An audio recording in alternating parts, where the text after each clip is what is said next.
Il est de mon devoir de faire savoir. It is my duty to inform the House that there has been a vacancy in the Resignation effective Monday, January 5th, 2015. Pursuant to subsection 25(1)(b) of the Parliament of Canada Act, I have addressed my warrant to the Chief Electoral Officer for the issue of a writ for the election of a member to fill this vacancy. J'ai l'honneur de faire savoir. I have the honor of informing the House that the Senate has sent a message to the House to inform it that it has passed the following bill, that it asks for consent of the House. The Immigration and Refugee Protection Act, the Civil Marriage Act, and the Criminal Code, and to make consequential amendments to other acts. It being 11:04, the House will now proceed to the consideration of private members' business as listed on today's order paper. Private members' business consideration at report stage of Bill C-518, Protecting Taxpayers and Revoking Pensions of Convicted Politicians Act, standing in the name of Mr. Williamson. There are three motions and amendments standing on the notice paper for the report stage of Bill C-518. La motion numéro 3. Motion number 3 will not be selected by the chair as it could have been moved in committee. Motions number 1 and 2 will be grouped for debate and voted upon according to the voting pattern available at the table. Je vais maintenant soumettre les motions. I will now propose motions numbered 1 and 2 to the House. Motion number 1. Mr. Julian, seconded by Mr. Chisholm, moves that Bill C-518 in Clause 2 be amended by replacing lines 12 to 16 on page 1 with the following. Ceases or has ceased to be a member and who, on or after the day on which this subsection comes into force, is either convicted of an offense under the Criminal Code mentioned in subsection 4 or sentenced to a term of imprisonment of 5 years or more for an offense under any other Act of Parliament, if the offense arose out of conduct that in whole or in part occurred while the person was a member. A. Motion numéro 2. Monsieur. Motion number 2. Mr. Julian, seconded by Mr. Chisholm, moves that Bill C-18 in Clause 3 be amended by replacing lines 20 to 25 on page 3 with the following. Ceases or has ceased to be a member and who, on or after the day on which this subsection comes into force, is either convicted of an offense under the Criminal Code mentioned in subsection 19(4) or sentenced to a term of imprisonment of 5 years or more for an offense under any other Act of Parliament, if the offense arose out of conduct that in whole or in part occurred while the person was a member. A withdrawal. Merci beaucoup, Monsieur le Président. Thank you very much, Mr. Speaker. And I wish you a Happy New Year. And also to all of the members here in the House today. We know that over the next months we have a lot of work to do in the House of Commons. And even though I'm sad to leave my constituents and my family behind in Burnaby New Westminster, I'm happy to be here. Indeed, to do the work of the people, to work for Canadians. And this is, I think, particularly a bill that will be of interest to the Canadian public. And the amendments that have been tabled by the Conservatives will interest our constituents across the country as well. So I'm pleased to rise in the House today for the first year speech of the year 2015, and indeed to speak to Bill C-518. The NDP was in favour in principle.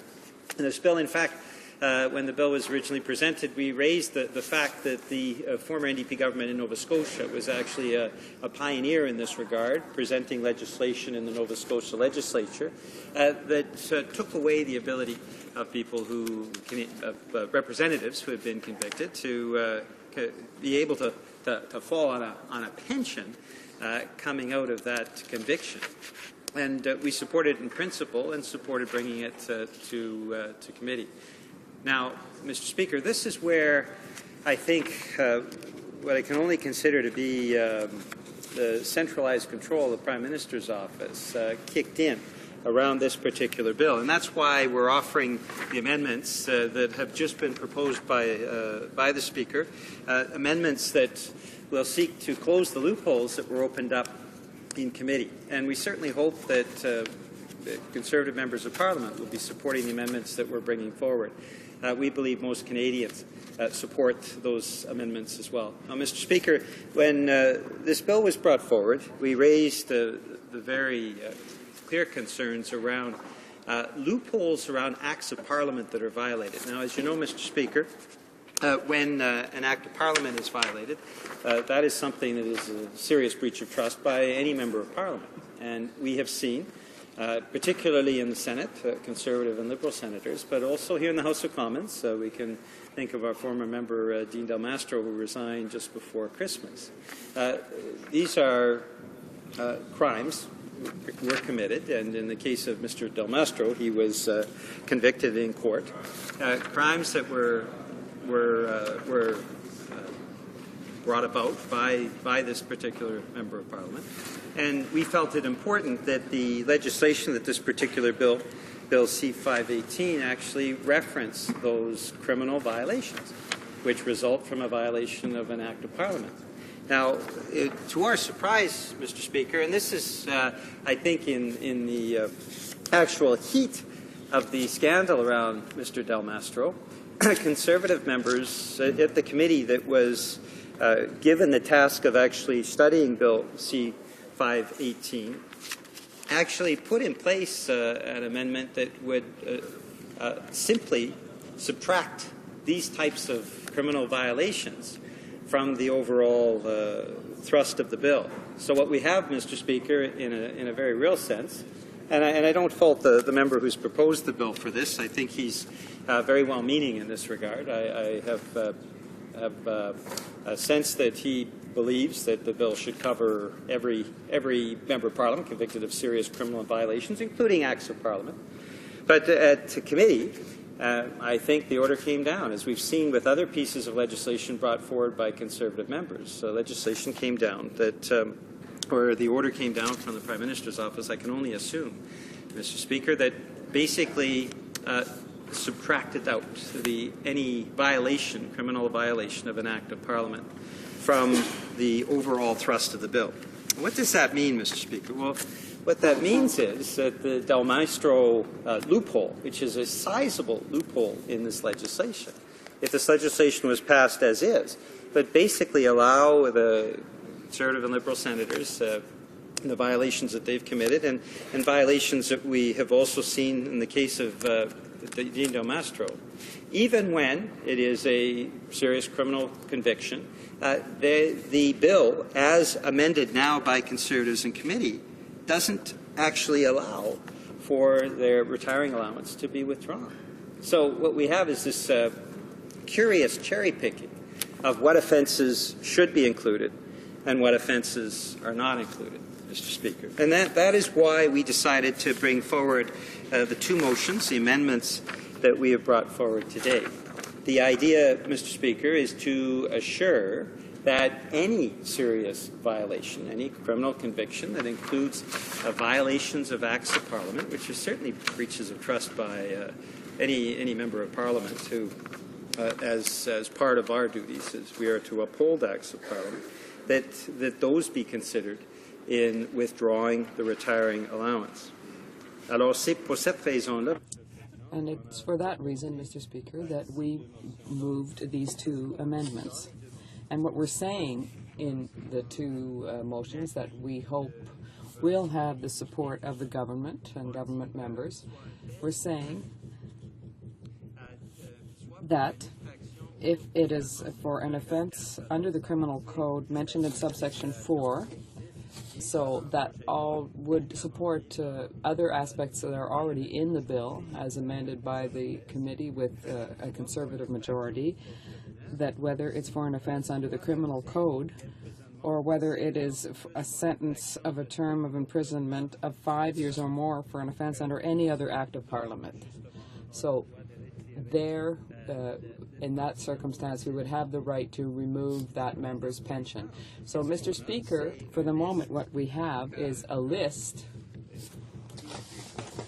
that includes certain offenses under the Act.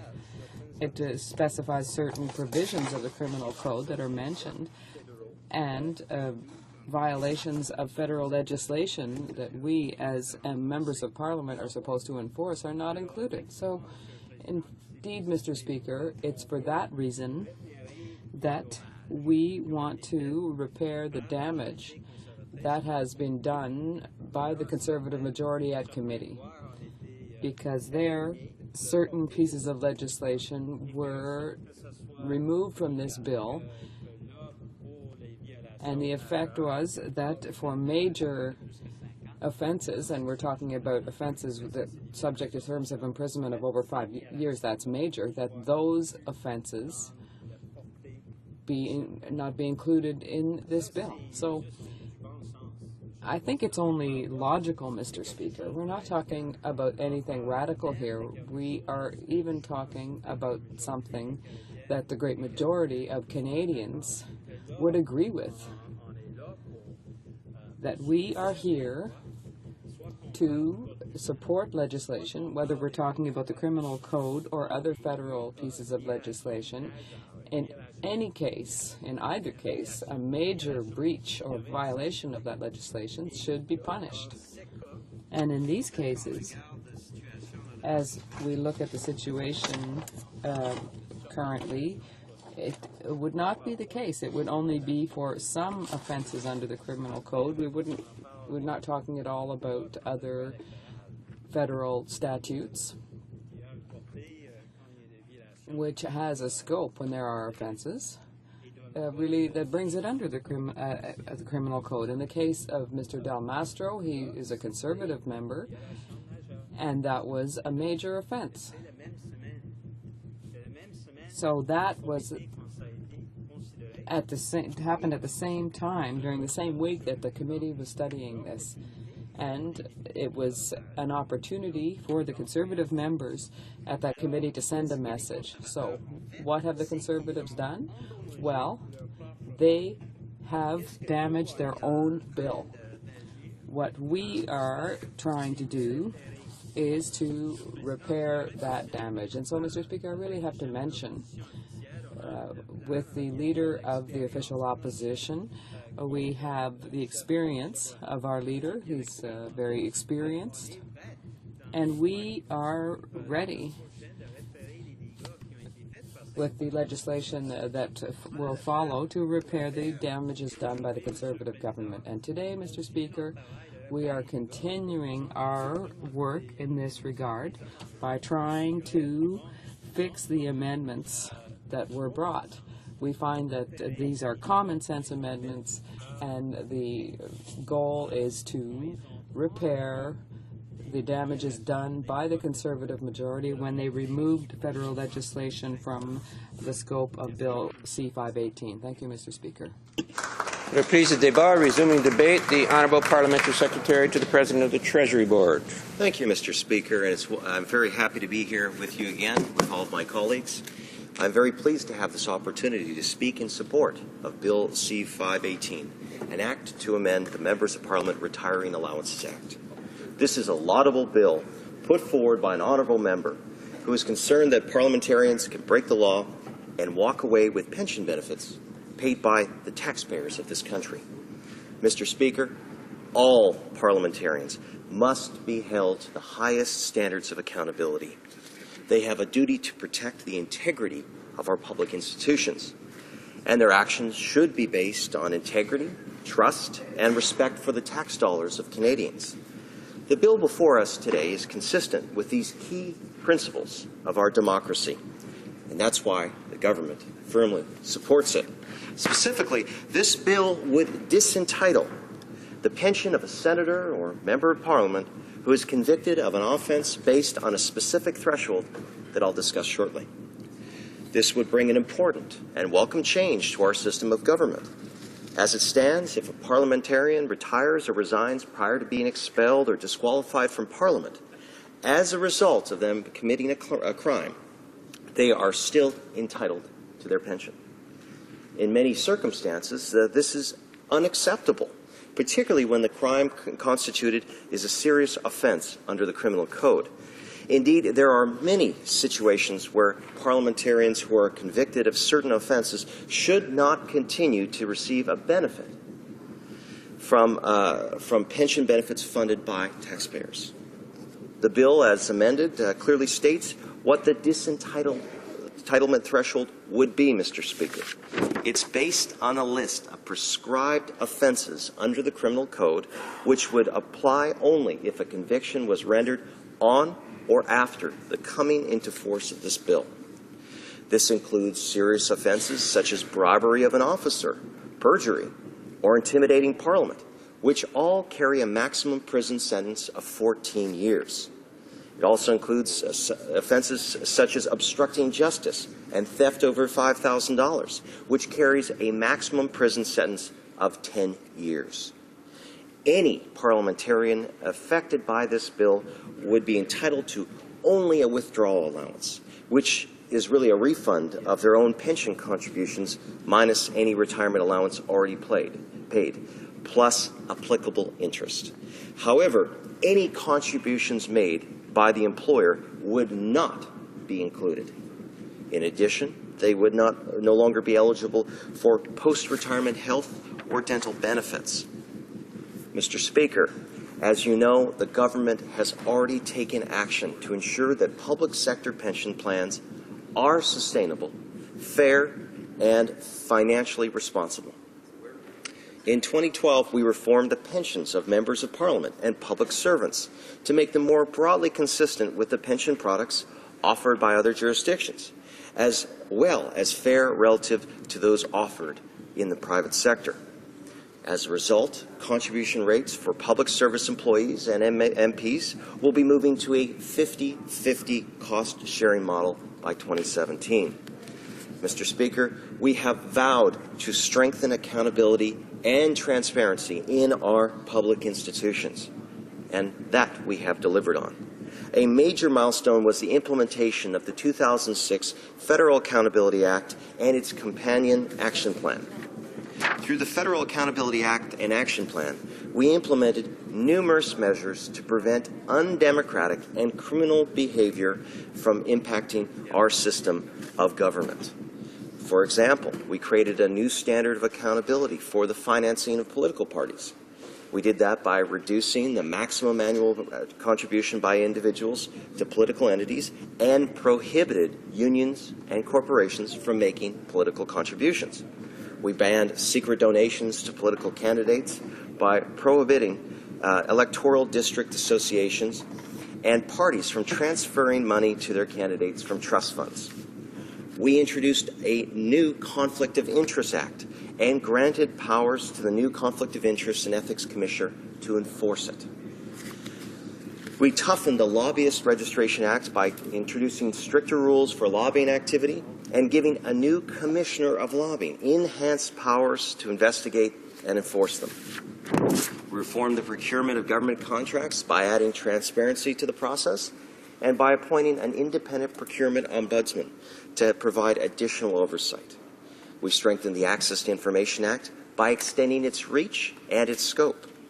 As a result, more government institutions than ever are subject now to the Act, including departments and agencies, crown corporations, and wholly owned subsidies. We strengthened the role of the Auditor General by expanding the office's investigative powers, which helped keep parliamentarians to hold the government to account. We strengthened auditing and accountability within departments by clarifying the managerial responsibilities of deputy heads within the framework of ministerial responsibility, and by bolstering the internal audit function within departments and crown corporations. In short, we have strengthened accountability in every corner of the government, from the Prime Minister to parliamentarians and public sector employees, and for all Canadians and businesses who receive government funding. Mr. Speaker, Canadians work hard. They pay their taxes and play by the rules, and they expect accountability from their government. This is why we continue to pursue opportunities and support efforts that promise to make our public institutions more transparent, accountable, and ethical. Now, this includes measures such as Bill C-518, which is consistent with the spirit of our landmark Federal Accountability Act and Action Plan. It applies to members of both the House of Commons and the Senate because those who make the law should never be above the law. This is a bill that we truly can all get behind. We also hope that this bill will be another deterrent against criminal behavior. As my honourable friend who sponsored the bill said so succinctly in debate The point of this bill is to send the signal to people to not break the rules. If they do not break the rules, the pension will be there for them. So, Mr. Speaker, this bill sends a strong message that you can break the law, that if you break the law in this country, there are consequences, and it is a very strong bill. And more than that, Mr. Speaker, it's consistent with our government's focus on accountability, transparency, and protecting taxpayer dollars. It reflects Canadians' sense of honesty, hard work, and fair play, and that's why we support this legislation. And I encourage all members of this House to join with me in voting for it. I also want to thank my honourable colleague again for his excellent work in preparing and putting forward this legislation. Thank you, Mr. Speaker. Resuming debate, reprise de débat, the honourable member for Winnipeg North. Thank you, Mr. Speaker. It's with pleasure that I rise today to speak on Bill C-518. It is, in fact, a bill in principle that is worthy of support. The ultimate objectives and goals that the bill is hoping to be able to achieve is very admirable and, as I say, worthy of support. Pensions has been a very hot topic. I've had the opportunity to have a great deal of discussion over the break on the issue of pensions. And I can tell the member, as much as the bill is nice to see, that there's a bigger concern related to pensions that is very real, and I would have much preferred to have talked about today.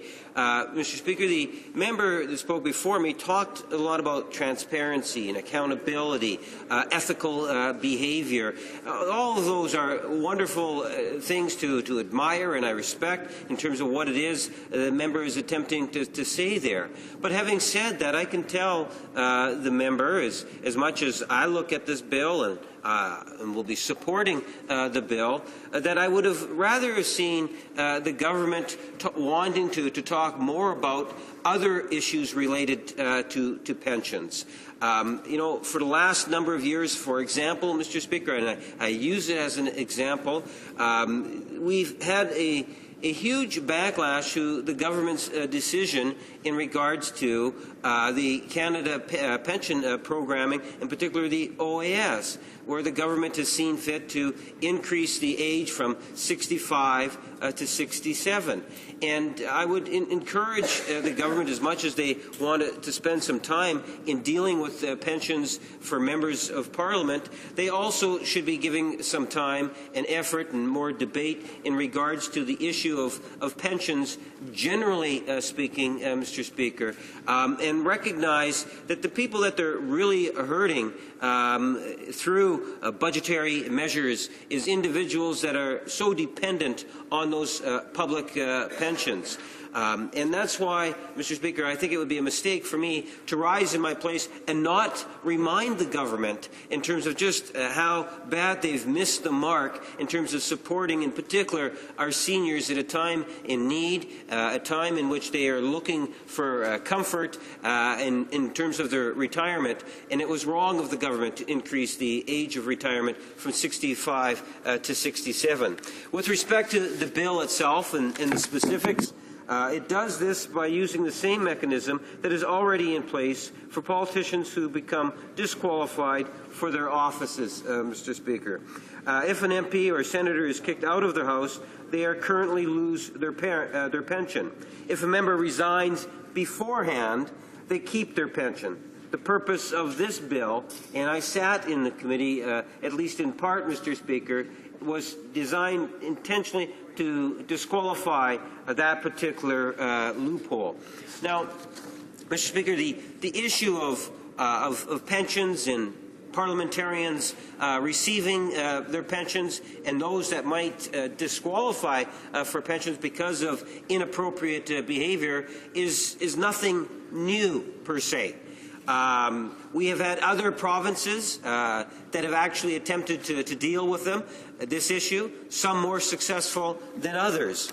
Alberta, New Brunswick, both have attempted to deal with the issue, Mr. Speaker. I think, as it's been pointed out, Nova Scotia as a province back in 2013 did in fact pass legislation that strips away pensions. what I had liked about it, Mr. Speaker, is we were provided a specific example back as a result of the legislation passing in Nova Scotia back in 2013. There was, in fact, an independent MLA who ended up losing his pension after he actually pleaded guilty, Mr. Speaker, to fraud and breach of trust charges arising from an expense scandal. That member had collected tax dollars after filing 10 false claims back in 2008 and 2009. And because in most part of that legislation, Mr. Speaker, that particular individual in question, as a result of the conviction, is not eligible to receive MLA pensions. Well, Mr. Speaker, this is something in which currently the law is fairly clear that if members of Parliament or senators are caught in the same sort of a situation, and they are literally asked to leave the House from the House of Commons, the floor of the House, through a vote, well, they would, in fact, lose their pension. Unless, of course, Mr. Speaker, they choose to take it upon themselves to resign prior to a conviction, Mr. Speaker, or being kicked out of the House. And if that were to occur, then they would, in fact, continue to be eligible. Now, anyone looking at that situation would no doubt come to the conclusion in which I and many others have, Mr. Speaker, that that's just not right, where they're trying to escape justice by announcing a retirement in order to avoid being held accountable in regards to their behavior and their ability to be able to collect a publicly financed pension. So that isn't the core. That is the way in which Bill C-518 in second reading was being talked about, and they needed to close that loophole, Mr. Speaker. It's for that reason that I feel comfortable in supporting the legislation. There was issues that came up during the committee that did raise some concerns in regards to other individuals that might have a bit of an entitlement potentially to that particular pension. And I cite as an example that was raised, Mr. Speaker, where you might have a spouse of a member who would have had through a divorce situation some form of an entitlement, and what considerations were in fact being dealt with in regards to that type of a situation, which I suspect is very real, Mr. Speaker. The answers, what I had found, were somewhat wanting, but at the end of the day, Mr. Speaker, there is enough assurances and information that was brought to the table that I think that it is advisable that, in fact, we would support the legislation as being suggested by the government, but at the very least be aware, Mr. Speaker, that there is other things that we need to take into consideration.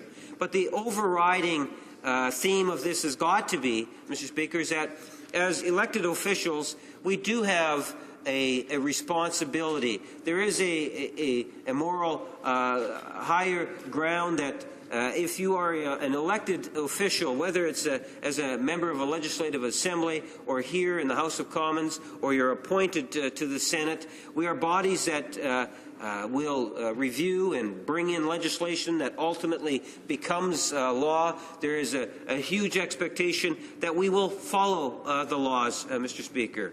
And where, in situations in which politicians fall on the other side of the law, that there needs to be a consequence to that, Mr. Speaker. And I do believe that it is, in fact, appropriate looking at pensions that are being that MLAs or members of Parliament would, in fact, be collecting. Recognizing, of course, this legislation only applies to members of Parliament and senators, Mr. Speaker. I would like to think that when we talk about the issue of transparency and improving accountability and being held to a high ethical standard, that constituents of ours would recognize that this is a piece of legislation that would ultimately apply to very, very few. If you take a look at some of the comments in the past, in committee stage in particular, you will find, Mr. Speaker, that you could count on one hand the number of potential offenders over the decades that would have actually been impacted by this legislation. There has been a great deal of public interest in regards to that public trust because of what's happening in the Senate. Pamela Wallen and Mike Duffy and other individuals, Mr. Speaker, the Dean Del Mastros that was referenced. So I do think that it is worthy of us to have this debate. It is necessary for us to pass the legislation, and that is the reason why it is that when it does come time for a vote, I will be voting in favor. Thank you, Mr. Speaker. Reprise du débat. Resuming debate. L'honorable député. The Honourable Member for Abitibi to Mr. Kamang. Thank you very much, Mr. Speaker. I'm pleased to rise today to speak to this bill. As many have, many others do. I come from a region, and many people in my riding work hard in difficult conditions to keep their jobs, to try to put food on their tables at home. And most of them, if they were to lose their job, wouldn't receive any kind of severance pay. The benefits that they will receive are, in fact, ridiculously low compared to what we receive as members of Parliament when we leave our jobs. Now, the member wanted to present a bill in order to prevent people who are found guilty of an offense from benefiting from those privileges. And I think that the idea was laudable, to prevent people who've been committed of an offense from receiving these benefits. And I think that it was a laudable idea in and of itself. However, the bill went to committee and was amended. So now we have a list of offenses that would define the cases where this would apply. Now, unfortunately, by proceeding that way, in my view, the Member of Parliament missed several offenses that would have also, or should have also, been on the list and resulted in changes to a pension received. Now, we can't change legislation each time a new situation crops up. That's not the way we proceed. We need to find a way of covering off the majority of offenses, because now we're going to be in a situation where we're going to face a situation we hadn't anticipated that should be added, then we'll add it afterwards. We can't enforce it retroactively, and so that's a problem. Now, in Nova Scotia, there are offenses up to 5 years, so that will cover off, in the province of Nova Scotia, it covers off the vast majority of offenses. But here, I don't see anything in the event of someone who has committed sexual harassment or assault as part of duties. Now, I think that the majority of Canadians would also be opposed to the fact that someone who is found guilty of an offense like that be entitled to a pension. So by putting in place a comprehensive list, there will always be one or two or many left out. Now, we also asked for certain offences to be added, like offences under the Income Tax Act, the Parliament Act, the Elections Canada Act, but those were rejected.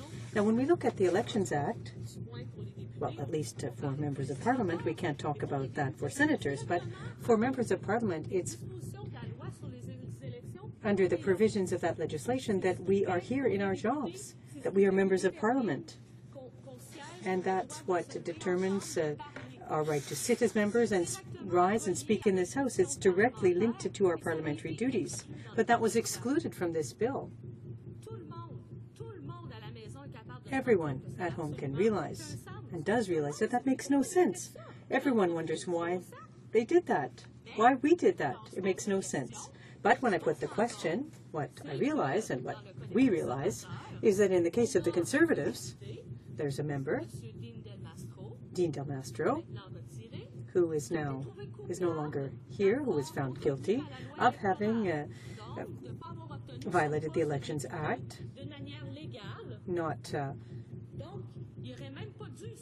well, in fact, he shouldn't have even sat in the House. He maintained his seat illegally, and he's going to keep his pension. That makes no sense whatsoever. And all Canadians are offended and realize that makes no sense. Now, what will be even worse is that when you realize that the Conservatives changed the Act, or this bill, in fact, which was based on goodwill, and it wouldn't apply to that member in a case like that, and at the same time, they made sure to ensure that this isn't retroactive. Now, I know we can't go back 50 years. Of course we can't. This is new. Now, when he resigned, I remember, again, I was sitting quite close to him, and I remember the day. It's something that we all remember very clearly. But, oh well, in that case, it doesn't matter. Now we have a minister as well, Minister Panashwi, who had also violated the Canada Elections Act, and he stepped down instead of standing for re-election, but he maintained all of his privileges as well. So there are two examples, two Conservative examples. And, by pure coincidence, they're excluded under the Act. For a member to stand up and say it's important to defend taxpayers, well, he's missing the ball completely. Now, there are several other laws. If we look at the Tax Act, for example, the government says it wants to go after those who don't respect the Tax Act, but they're not going after a member who has committed tax evasion. That doesn't make any sense. How can Canadians trust their parliamentarians? We're sitting here saying parliamentarians should be punished if they break the rules, but now with this bill, there are a number of parliamentarians who won't be punished. That doesn't make any sense. And it's because of things like this that Canadians are discouraged by politics, that they don't trust politicians, and that's very unfortunate. I think that it's time we end this hypocrisy, that we realize that it's important that if we decide to go after this sort of thing with a bill, we need to do it in a complete manner. And there needs to be a certain amount of flexibility. Certainly, things aren't always black and white, but if we don't have an exhaustive list of offenses, we might miss the big picture here. And we might find ourselves in a situation where a member of this place has broken a law, and we won't be able to take away their pension. And I think members, even Conservative members, will say, oh, it's too bad we can't go after that person because of their own bill. How much time do I have left, Mr. Speaker? 2 minutes. Thank you. Now, when it comes to fraud, it's not just the Conservatives who have some issues in this area. There are also problems over in the Senate. The Liberal Senator Mac Harb, who resigned from the Senate and who had claimed $50,000 in living costs and who has kept his pensions. And what's worse with these senators is that there are no consequences. They can't be voted out. They can't even be punished electorally. So these are people who commit fraud and who face basically no consequence. They apologize publicly and they keep all of their benefits. You know, we have people who come to our offices who have made a mistake in their EI forms, for example, who made the mistake, who did not mean to make a mistake, and who maybe also made a mistake in their tax forms, and they have the Canada Revenue Agency coming after them, and they have to do it. But that's often huge amounts of money, or have to be paid by these citizens who made an honest mistake. Whereas for parliamentarians, at the end of the day, a lot of them seem to get away scot-free. And here, this bill has been modified in such a way as to not apply to certain recent parliamentarians. That's hypocritical, to say the least, and I think Canadians will understand why I am voting against this bill. The idea was a good one, but with the changes that the Conservatives brought to this bill in committee, they have shown that, no, they're not ready to act, and they're not ready to go after their former colleagues who have committed crimes. I think that, well, at the NDP, we are ready to accept a bill that would cover all offenses. We would be ready to do that, no problem. But now we have a bill that just applies to certain cases, and this the changes that were made make for a true missed opportunity. Thank you, Mr. Speaker. Resuming debate. The Honourable Member for Brassard-La Prairie. Thank you, Mr. Speaker. I would like to start my speech, first of all, given that this is my first speech of the year, by wishing you, Mr. Speaker, and all my colleagues in the House and all those watching us today a very good year for 2015.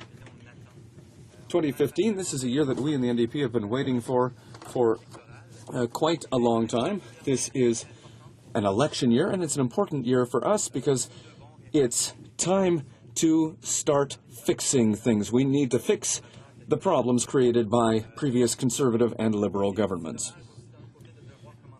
And it's also unfortunate that I have to start by talking about this, but unfortunately we have to start the year talking about scandals, members, senators who have broken the law. And that's what's targeted in this bill, Bill C-518, an act to amend the Members of Parliament Retiring Allowances Act. The goal of this bill, which in principle we support, is to take away pensions and allocations from former members of the Senate and the House of Commons who have been found guilty of certain criminal code offenses. The scope of the bill was modified in committee, but let me say at the beginning that the principle is a good one. I think that all Canadians who are watching us and who follow politics are sick of scandals. They're sick of hearing about Mike Duffy, for example, who committed fraud. They're sick of hearing about Dean Del Mastro, who, for example, who was found guilty of breaking the Canada Elections Act. So we have Conservatives and Liberal senators, for example. My colleague mentioned former Senator Mac Harb. But we can't forget the sponsorship scandal either, which is still hurting the Liberals to this day. You know, Mr. Speaker, all of this corruption, all of this old-fashioned way of doing politics, people are sick of it. And that's why we support the fact that we want to fix this. It's ridiculous that somebody who has been found guilty of a crime should have a right to their parliamentary pension. Certainly, there's a bit of balance in the bill when we say that somebody who's found guilty must receive at least the amount they contributed along with interest. So even if someone is found guilty, there is a certain amount of money that would come to them.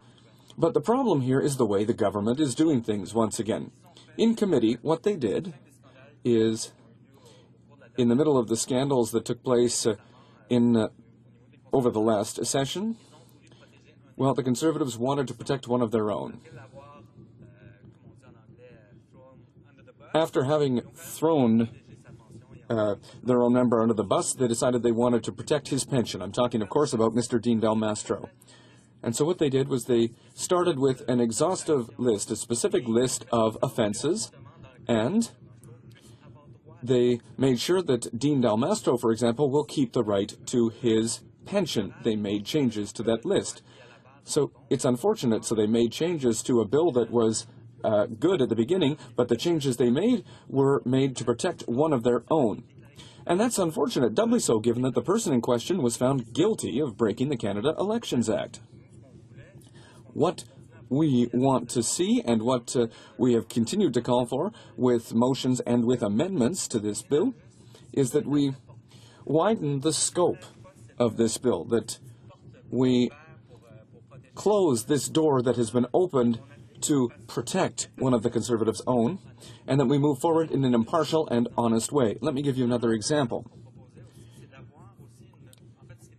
What was initially called for with this bill, and what we are calling for, is that all federal laws, for example, the Income Tax Act, the Parliament of Canada Act, and all federal acts be included in this bill. And unfortunately, the Conservatives refused amendments that were moved by the NDP in committee. Why?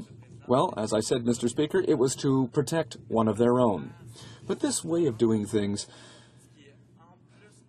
well, this just adds to the cynicism that's out there. There's a good intention here to punish those who commit fraud, those who break the law. But in a purely partisan way, the Conservatives, who, as we know, have a majority at committee as well, have amended this bill to protect one of their own, and that's completely unacceptable, Mr. Speaker. Another example, why not include the Income Tax Act in the list of offenses? Well, Mr. Speaker, when I was the NDP critic in this area, I moved a motion that was studied at the Finance Committee to go after tax havens and tax evasion. And after some negotiations, I was able to convince my Conservative and Liberal colleagues to deal with this problem, and we studied it in committee. Unfortunately, it shows that the Conservatives don't. Well, the fact that the Conservatives don't include the Income Tax Act in their bill here, that shows their bad intentions. When it comes time to punish those who take advantage of tax evasion, they refuse to do it. And I hope that that's going to change, Mr. Speaker. I hope that they'll understand that this doesn't help them, even if, once again, they want to protect one of their friends. In this case, well, we were talking about Dean Del Mastro in specific cases, but there are other situations where, well, the Liberals didn't act when they were in power, and now the Conservatives say that they want to act, but at the end of the day, they're not doing anything. And that's why I'm saying that 2015 is going to be an important year. We have a leader who has experience, who's going to fix the problems created by the Conservatives and the Liberals, and that's what we'll do in 2015. To go back to the issue at hand, why not attack those, why not go after those who break federal laws or commit fraud? And this is a question rather, that I'm asking my colleagues across the way. Why amend this bill? This bill, in the beginning, in principle, was very good. Why did they amend it to limit the scope of this bill, just to protect one of their own? What this does is it opens the door to future fraud. Under, for example, the Income Tax Act. Is this surprising? Well, more or less, Mr. Speaker. Let's not forget that this is a Conservative government that for the first time in Canada was found guilty of contempt of Parliament. So it's clear that this government, well, it wants to protect its friends, but when they themselves, when the government breaks its own laws, well, then there's no punishment. So this comes back to the question of accountability, Mr. Speaker. We know that the senators who are affected by this bill, we know that there have been scandals there. We know what happened with Mike Duffy, with Mac Harb, Pamela Wallin as well. These are senators who were appointed by this government. Mac Harb was appointed by a previous Liberal government. These are senators who, let's be clear, Mr. Speaker, in the NDP's point of view, should not have their place in a democracy. And the NDP is going to change things. But why protect these people? Why have the Conservatives wished to protect one of their own who, well, unfortunately for him, was found guilty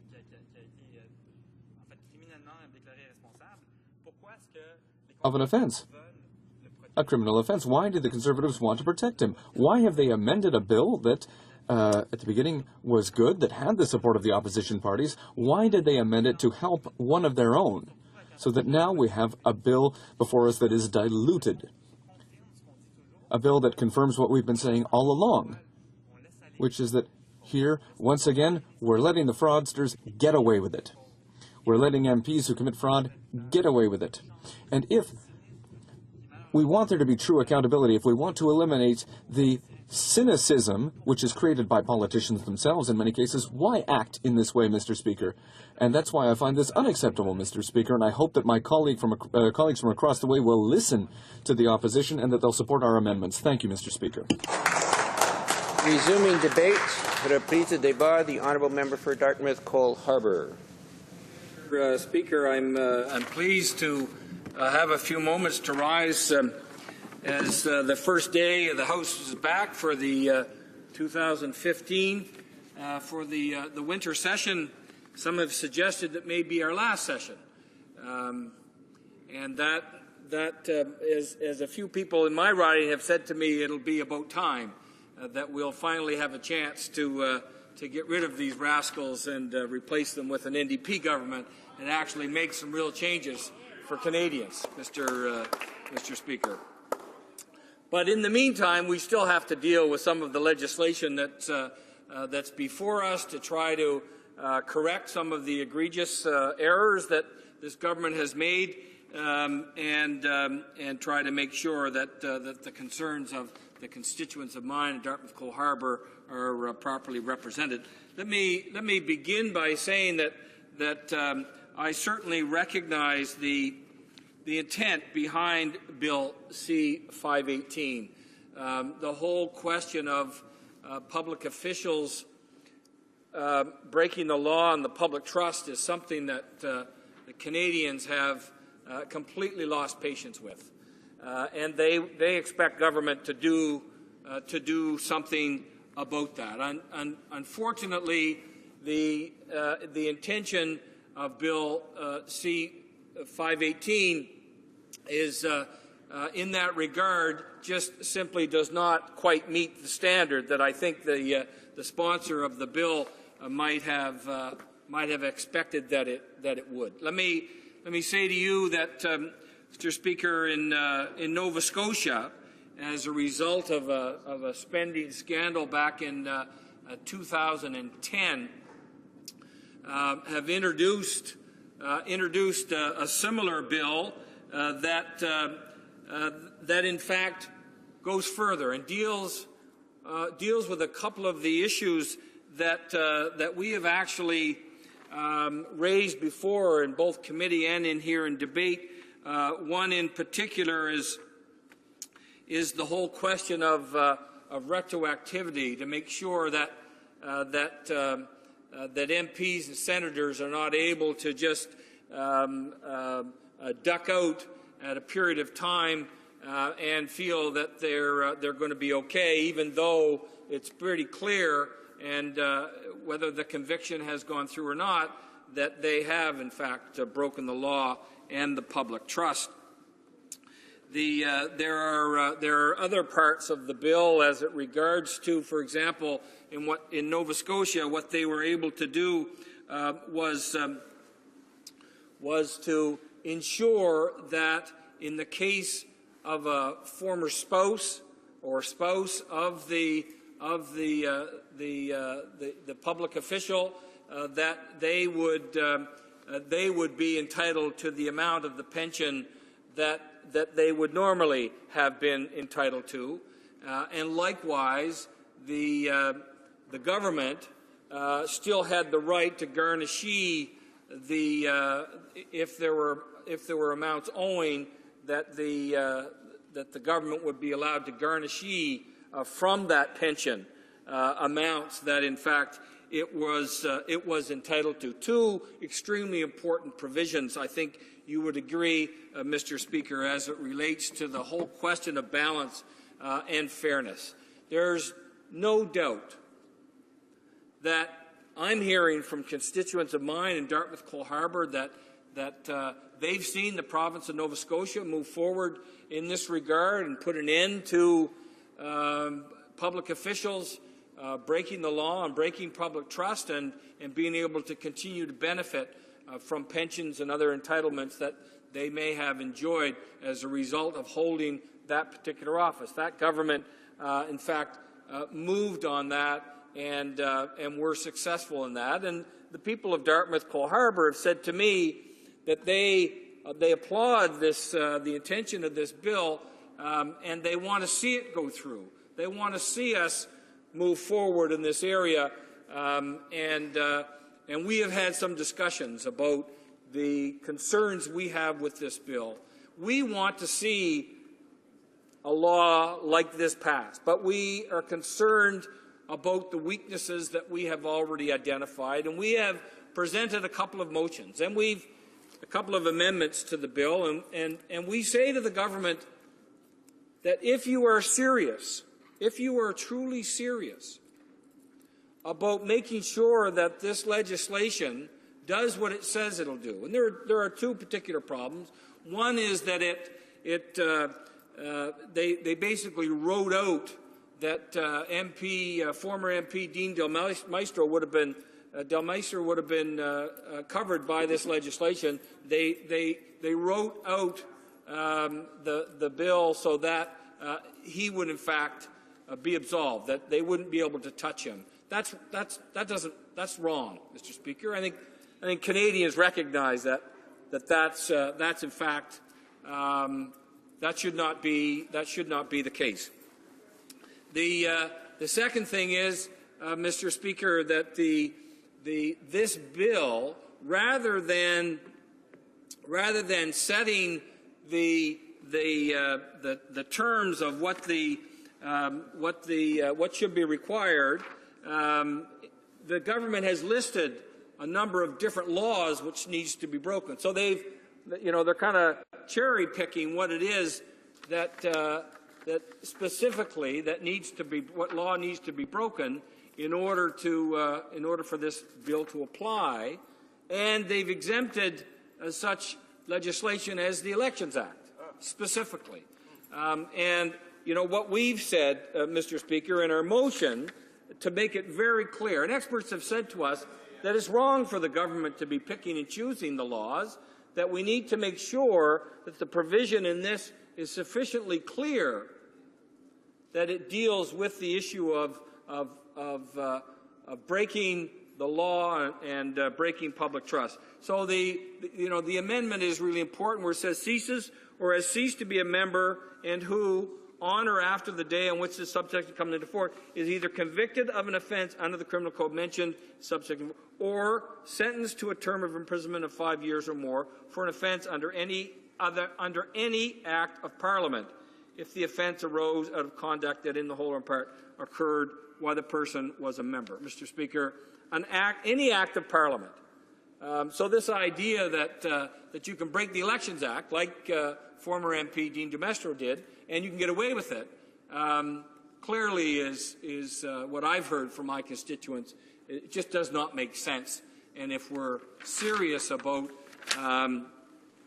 bringing in laws that will end this practice and that will, in fact, hold officials accountable for doing this, then we need to, in fact, deal with that. And the second thing is the whole question of retroactivity, Mr. Speaker, and we're suggesting that we add in the following: ceases or has ceased to be a member, and who, on or after the day on which this subsection comes into force, is either convicted of an offence under the Criminal Code mentioned in subsection 19, sub 4, or sentenced to a term of imprisonment of 5 years or more for an offence under any act of Parliament, any other act of Parliament, if the offence arose out of the conduct that in the whole or in part occurred while the person was a member, Mr. Speaker. So,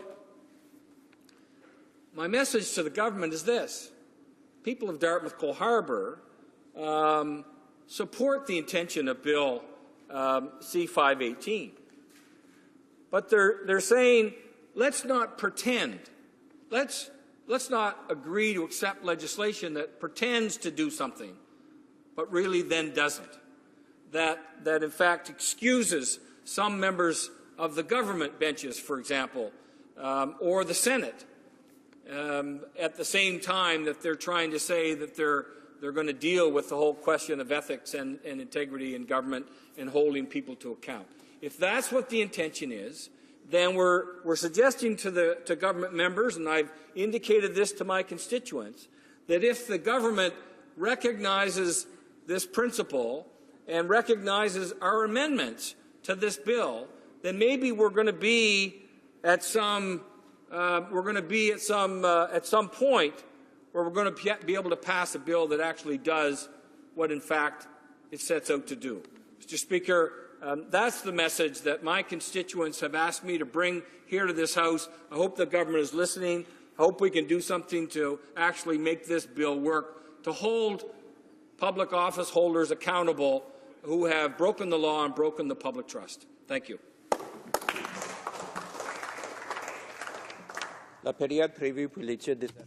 Time provided for private members' business has now expired, and the order is now to the bottom of the list.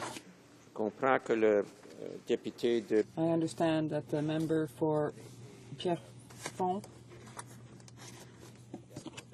Dollard is rising on a point of privilege. Thank you, Mr. Speaker. Thank you for giving me the floor.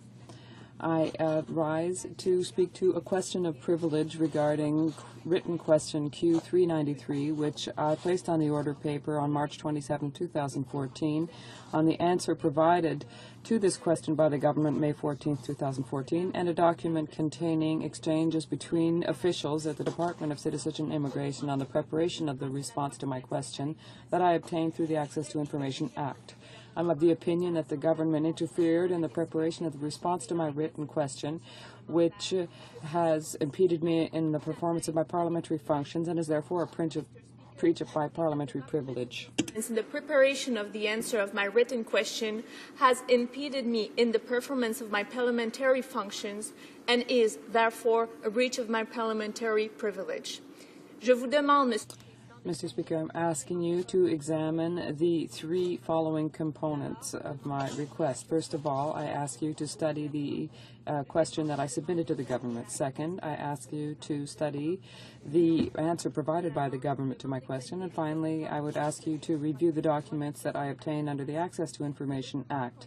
These documents contain exchanges between officials at Citizenship and Immigration Canada concerning my written question Q393. I will not read my written question here, but I would like to say that it deals with the budget allocated and the wait times for the human resources between 2015 and 2014 for the processing of visa applications to immigration. And it also concerns the private sponsorship program for refugees. It's divided into sub-questions, as is the practice here. For the answers to the sub-questions and for the portion dealing with the sponsorship program, I obtained the same non-answer from the government. They said that in order to adequately answer this question, a very long period of research, detailed research on these issues by CIC would be necessary, and it's not achievable in the time frame requested. Even though the data is available, there are a number of other points of data that would be necessary to extract, and because of the structure of the computer systems in the department, we would have to also review everything to ensure the quality of the data. Because this deals with a 9-year period, a complete and specific response to this question would not be possible within the time frame requested. After having submitted the request to access to information, I learned that that is not the answer that the officials in the department had the intention of providing to my question. In fact, the email exchange that I obtained demonstrates that the officials in the department were working on a written response to my question. In the first email of May 1st, 2014, an official explained that given the quantity of information requested, the answer would take at least 2 weeks to prepare. It would also explain that there would be a delay, but that the work was absolutely doable. An email dated May 2nd, 2014, ordered the departmental officials working on the issue to suspend their work because it stated the minister's office advised the assistant deputy minister's office that we would be using the same response we provided to Q359. Q359 received a boilerplate non-answer from the government.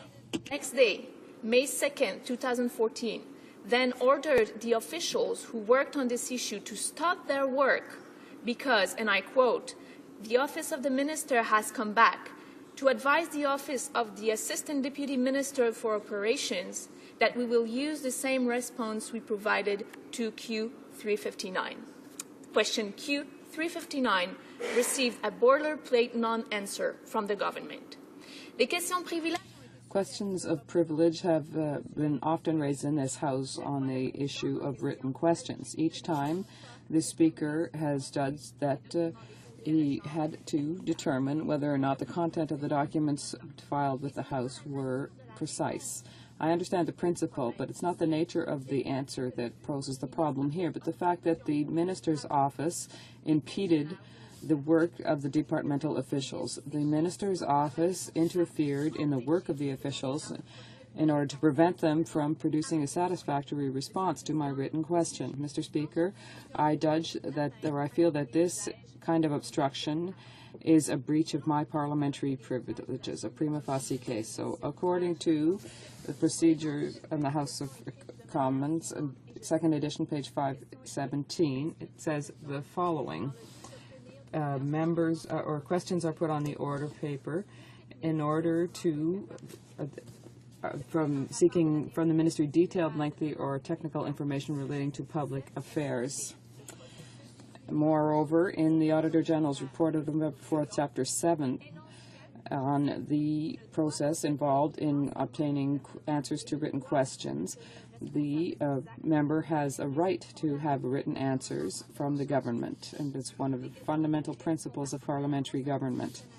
Written questions are part of the toolbox that Canadians have for parliamentarians in order to hold the government accountable.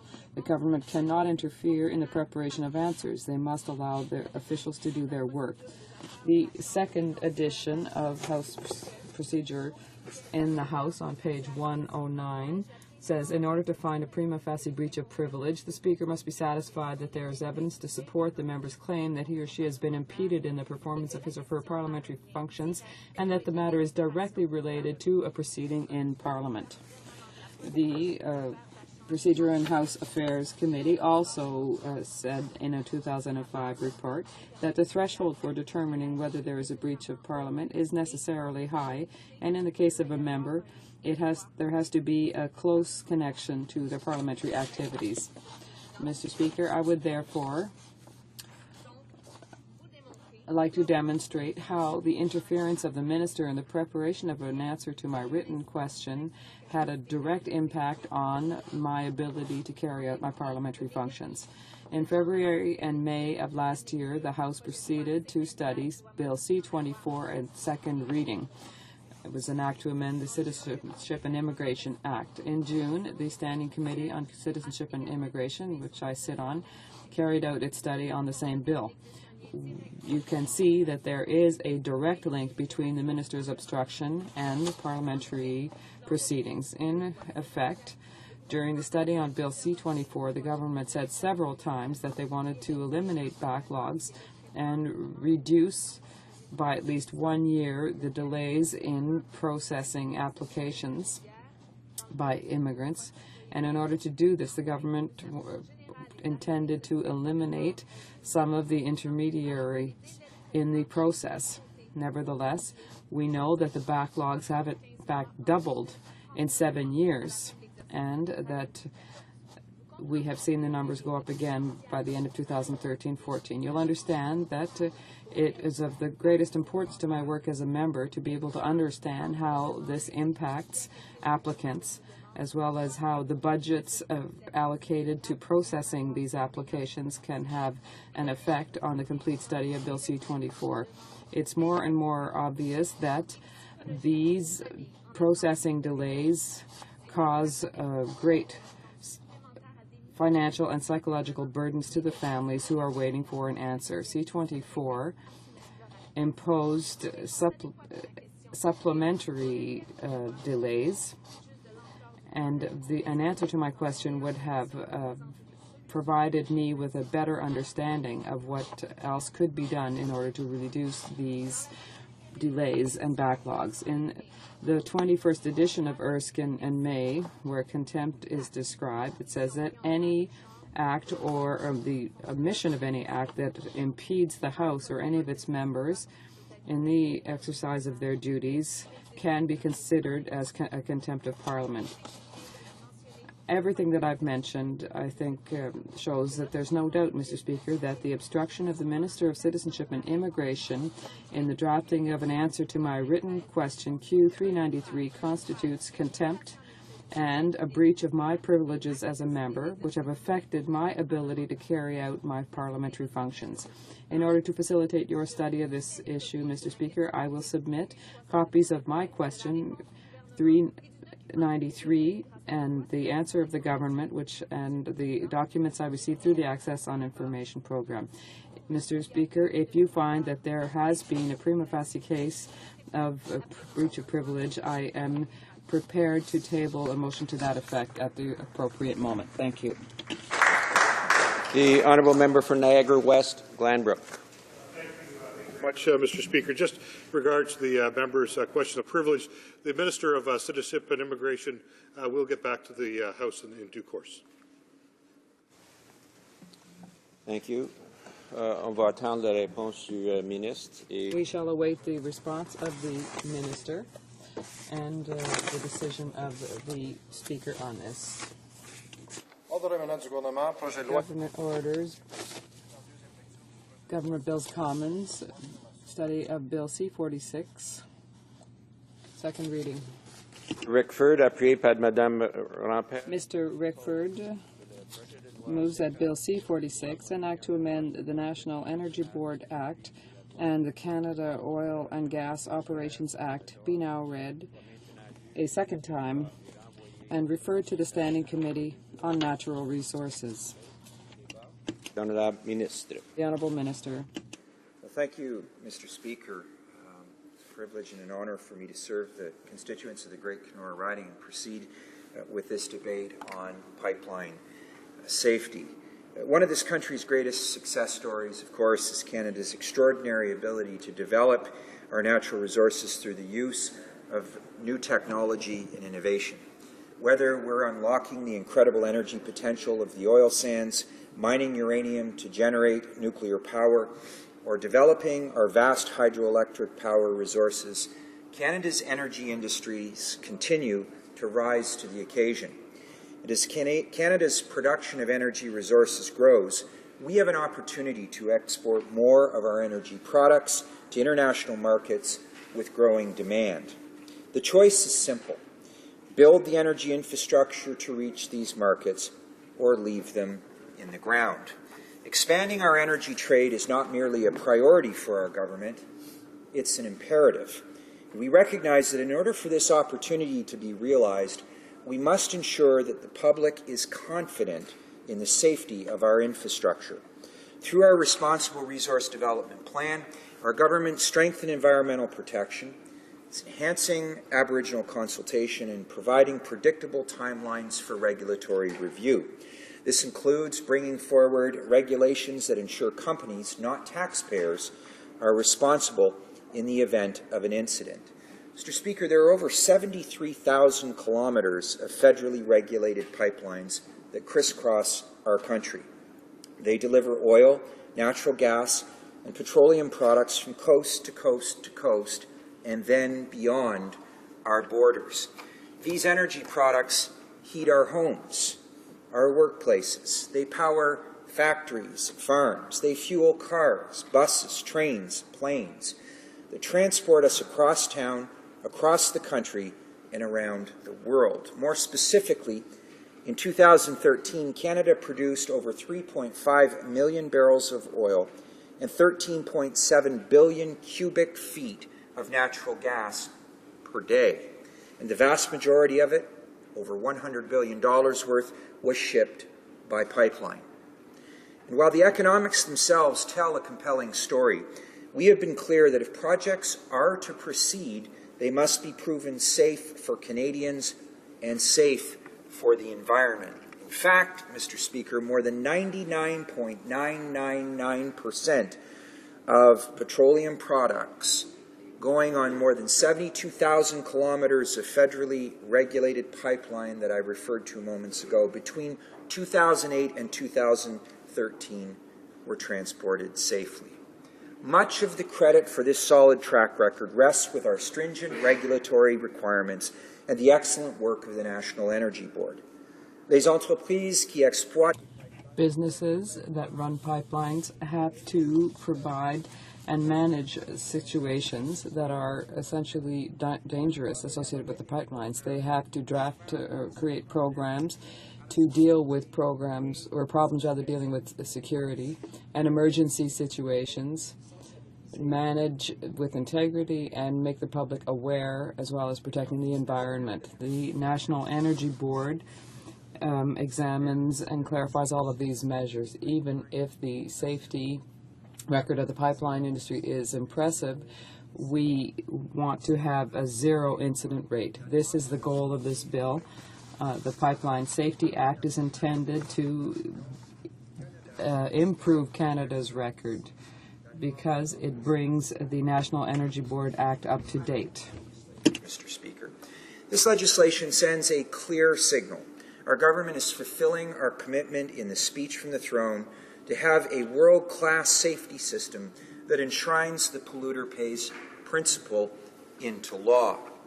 We are determined to reduce risks to public and environmental health and safety as we capitalize on Canada's energy wealth to create jobs and prosperity for Canadians. This ongoing commitment to safety and environmental protection is part of our plan for responsible resource development. The plan is a continuous process of finding new and better ways to improve our world-class regulatory system.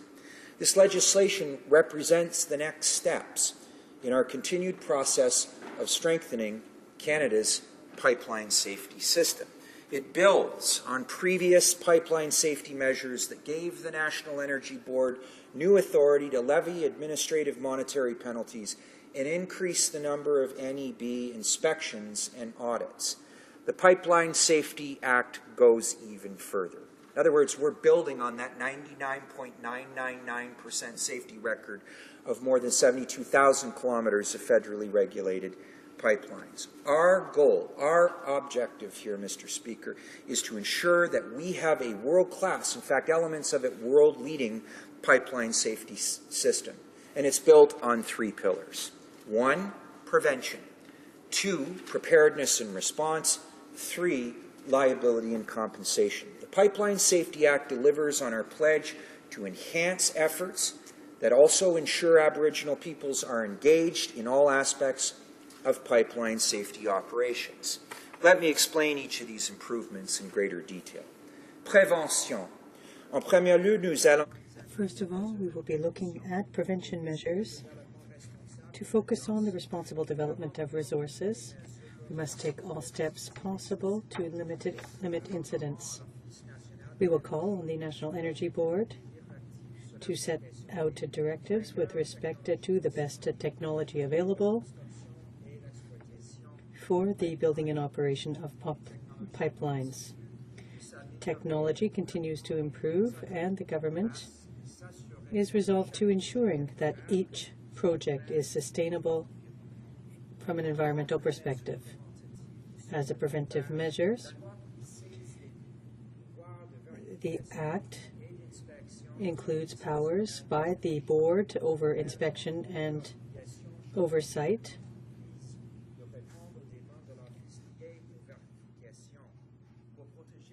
There will also be steps taken to protect against accidental spills, and the NEB will harmonize security zones for pipelines with the provinces. It's important to advise authorities and to obtain the approval prior to digging or building in secure zones. This measure will make it possible to prevent damage to the pipelines. State of preparedness is something that we will also focus on. We will also take steps for intervention. We will strengthen requirements, especially in the financial areas, to ensure that companies are in a position to deal with an incident if one were to occur. This legislation includes the polluter pay principle. Companies that are operating pipelines must have a certain level of resources, financial resources, to intervene in the event of a spill. $1 billion for companies that operate important and major pipelines. Companies must also show their financial capacity, and as part of the funds must be easily accessible to ensure that there is quick response if a company is required to take it. The government will also be announcing other measures, and it gives the NEB the ability to take steps required in the event of an incident and to manage cleanup in exceptional circumstances. So that means that the government is providing financial security to ensure that the NEB has the resources necessary for the cleanup costs. In addition, if a company cannot pay for the damage and compensation, the government can establish a compensation plan to streamline the process for complaints. In both cases, this legislation will broaden the authority of the NEB by enabling it to recover costs if it is required to intervene. Canadians will have the insurance or the guarantees that taxpayers will be protected in this area. Mr. Speaker, must also underscore the government's commitment and the fact that we have worked with Aboriginal communities. In conjunction with industry and Aboriginal communities, we have put in place a strategy to broaden the participation of Aboriginals in the safety measures surrounding pipelines. I'd like to underscore the fact that the government will work with Aboriginals in a way to protect the environment in the local area and to respect ancestral rights or treaty rights as well. Compensation. The third key area or pillar covered by the legislation is liability and compensation. In these regards, Mr. Speaker, we are world-class, if not world-leading, building on companies' unlimited liability when they are at fault or negligent. This bill implements no fault or absolute liability for all companies operating pipelines. For major oil pipelines, the figure is $1 billion. What this means is the pipeline companies are responsible for damages regardless of what happens and who causes or how an incident arises. This is a standard that leaves no doubt. The Pipeline Safety Act provides government with the ability to pursue pipeline operators for the costs of environmental damages. The legislation also gives the NEB authority to order reimbursement of spill cleanup costs incurred by governments or individuals. Companies will bear the full cost of cleanup and compensation. Also of significance, the legislation ensures companies will remain responsible for their abandoned pipelines in perpetuity. In the event of an incident, operators would cover all costs and damages related to their pipelines, even if they are no longer in use. This will reassure landowners that they are never in a position where a pipeline becomes their responsibility. As well, the Act expands the board's authority to recover its own costs for stepping in and taking charge if industry fails to adequately respond to an incident. Again, operators would be held financially accountable for costs and damages. Tally up these amendments, and the message is clear. The Government of Canada will ensure that Canada's pipeline safety system is world-class. First Nations are involved in pipeline safety operations, and taxpayers are protected. Taking action. The oil and gas sector is vitally important to the lives and livelihoods of Canadians.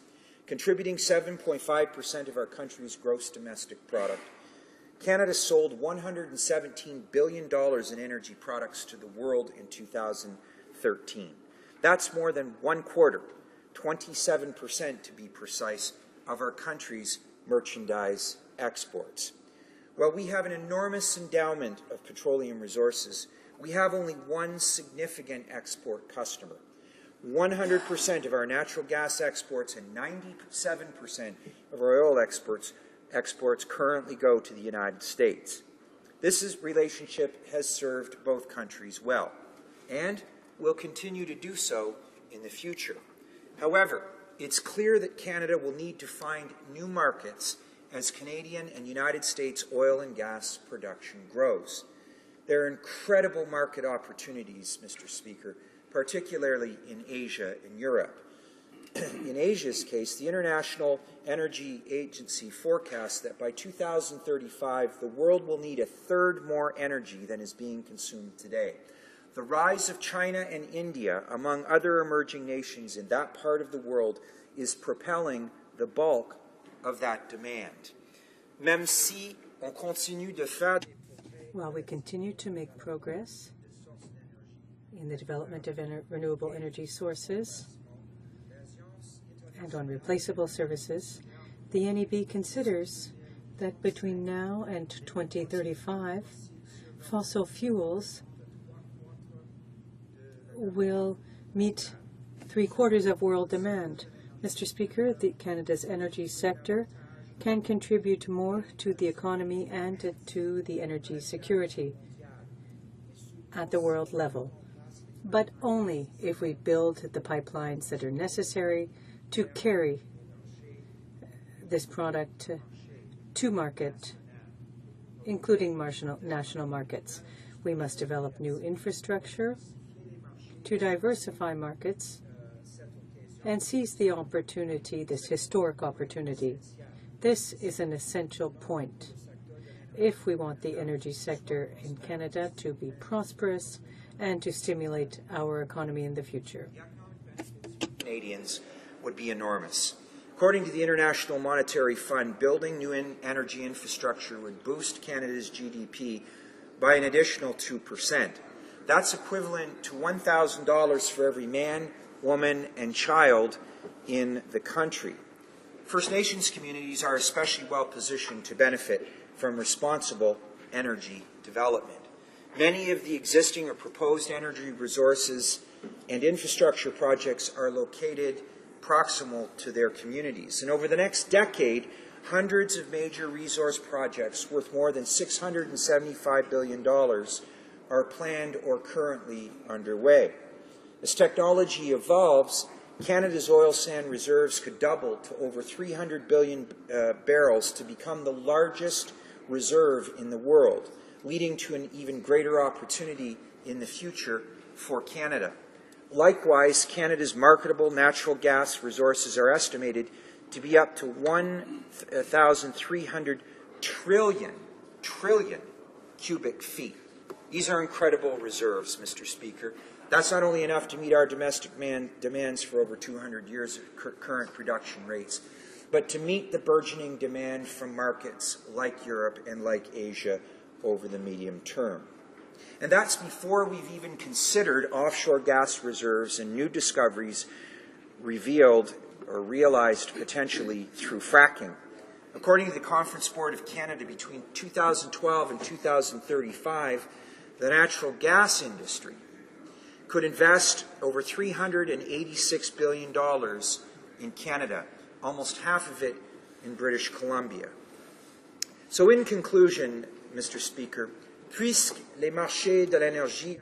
Since the national energy markets are changing, Canada too must change to free up this potential. Other countries are moving quickly to compete on energy markets, growing energy markets like China and India. We cannot lag behind if we want to continue to benefit from our energy resources. We have a high-quality regulatory system, a system that is unique for monitoring the sector, and this legislation will strengthen the regulatory system and send a clear message to the international community and to Canadians that security and safety are of the utmost importance for Canadians. If we add to that innovation in the energy field, commitments to work with Aboriginals, and the fact that the environment must be protected, we have what we need for Canada to continue to be a responsible leader for energy development. Our government is resolved to ensuring that the pipeline safety system in Canada is an internationally renowned system in which Canadians can trust. Instead of simply being satisfied with something else, we are seeking excellence. Builds on our world-class safety regime, but the job is never done. We will continuously examine the pipeline safety system to better protect Canadians and the environment. We are striving for zero incidents. We'll get there by maximizing advances in technology and innovation. We can take inspiration from the English engineer and car designer Sir Henry Royce, who co-founded Rolls-Royce Company. He built a dynasty on his quest for perfection. His motto was, strive for perfection in everything you do. Take the best that exists and make it better. And that remains our goal, our focus, Mr. Speaker, as we continue to develop and transport Canada's natural resources responsibly. Mr. Speaker, thank you for this opportunity. Questions and comments? Question commentaire. The honourable member for Hamilton Mountain. Thank you very much, Mr. Speaker. I listened carefully to the minister's speech, and those of us on this side of the House would say that indeed it's long overdue that we bring in an updated liability regime for pipelines. As the minister well knows, Canadians are profoundly worried about pipeline safety, and so as a general comment, I would say it's good that we're finally dealing with this bill. One might wonder why we're dealing with this now when we had the opportunity to update other liability regimes earlier in this Parliament, like the nuclear liability regime, like oil and gas for offshore. But nonetheless, here we are. I would suggest, though, that it might be a bit early to celebrate, because as you know, Mr. Speaker, with this government, the devil's always in the details. And in fact, when you look at this bill more closely, one of the things that becomes really apparent is that much in the legislation is left to the discretion of both the National Energy Board and to the discretion of the Governor and Council, which means we can't really be certain that the government is acting with any kind of real commitment to improving pipeline safety. And I'll tell you why I'm worried about that, Mr. Speaker. There's a briefing note that's posted online now by McCarthy Tetro, which is writing a brief to its clients, and those clients are pipeline companies, about what this bill may mean. And it talks about the new responsibilities that companies may now have to comply with. But here's the final sentence in that brief. Accordingly, pipeline companies should consider their safety and financial obligations to ensure they meet legislated requirements once the bill's amendments are brought into force. Makes you wonder what companies are doing now. They don't care about safety now? If this is the advice they're receiving from their lawyers, I would want Canadians to know that there is absolute certainty about what this bill is going to do, how we're going to improve pipeline safety, how we're going to improve the liability regime, because Canadians need to be able to trust that pipeline companies are not going to put their lives and their environment in danger. Thank you, Mr. Speaker. The Honourable Minister of Natural Resources. Well, thank you, Mr. Speaker. First of all, I want to say to the member for Hamilton Mountain, it's been a privilege to work with her in her capacities as a critic. I understand this may be the last debate that she has on natural resources related files, and I appreciated the opportunity to work with her. I think that was more of a comment than a question per se, Mr. Speaker, but I will take this opportunity to speak to part of it with respect to liability. What we have done with this measure, this piece of legislation today, is obviously to align it to the extent possible with other liability and compensation regimes that we have in other areas of the key areas of the national resource portfolio. But in addition to that, with respect to transport, more specifically marine, rail, and pipeline, Mr. Speaker, in terms of their liability and compensation, look and feel much the same. This isn't just for the benefits of industry and investor confidence. It's to ensure the public that as a matter of confidence, we are doing the right thing in a streamlined, efficient, and effective manner, Mr. Speaker, to give Canadians that ultimate confidence that in any regard, the energy transport system, the infrastructure required to support it, is world-class. Particularly and in fact world-leading in areas of liability and compensation. Thank you, Mr. Speaker. Questions and comments? Question commentaire. The Honourable Member for Halifax West. Thank you very much, Mr. Speaker, and I thank my friend the Minister for his speech today, and I'm pleased to have the bill come forward. As my honourable colleague from Hamilton Mountain said, it's a step in a positive direction and needed, but you know it's surprising considering the bill was just introduced on December 8th. It's good, but it's surprising to see it now up for debate, considering the previous bill on absolute liability concerning the offshore oil and gas. Bill C-22, in fact, was introduced numerous times over several years, but left to languish on the order paper. So I'm interested in what the hurry is in this case, but I'm still pleased. I mean, the difference is stark, but it's good to have it come. The Minister talked about public confidence. And it seems to me that is the test, because that is a huge concern right now for the public and for the industry and for the petroleum sector, who are concerned when they try to put forward projects about the difficulty today in obtaining public confidence when the public doesn't have confidence in this government as an environmental regulator or in the NEB in that regard. So in leaving so much discretion to Cabinet and to the NEB, how does the Minister expect to overcome this challenge and to create any greater confidence in the public so that some of these projects might go forward? The Honourable Minister of Natural Resources. Well, thank you, Mr. Speaker. A couple of quick points. First of all, I'm relieved to hear the member from the Liberal Party talk about pipeline safety and offshore opportunity, particularly with respect to safety, liability, and compensation as an exercise in public confidence. That would be an important term that's markedly different from what the leader of his party is using. But that said, Mr. Speaker, obviously we have already positioned and put the NEB in a place where they have considerably more powers on audits and inspections, and the penalties for non-compliance, Mr. Speaker, have increased significantly as well. That put us in a great position to come to this piece of legislation where the National Energy Board, through a number of measures, will ensure timely, effective, and transparent operations, Mr. Speaker.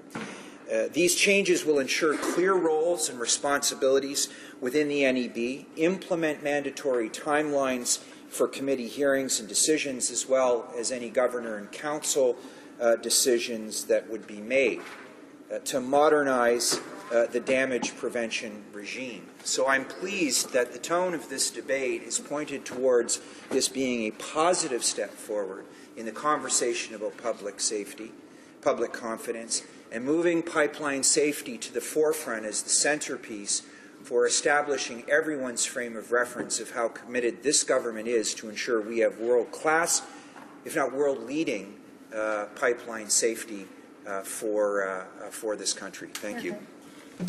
Questions and comments? Question et commentaire. The Honourable Minister of State for Western Economic Diversification.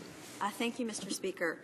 Earlier in questions in this debate, the comment came up on it makes you wonder about what companies are doing with regard to safety right now. I'd like to put to the House, Mr. Speaker, that the current record of Canadian pipeline operators in terms of safety is a 99.999% effectiveness rate, which puts us actually as best practice leaders internationally for the safe transport of energy products. And companies do this through planning, through construction, through operation, as well as emergency response.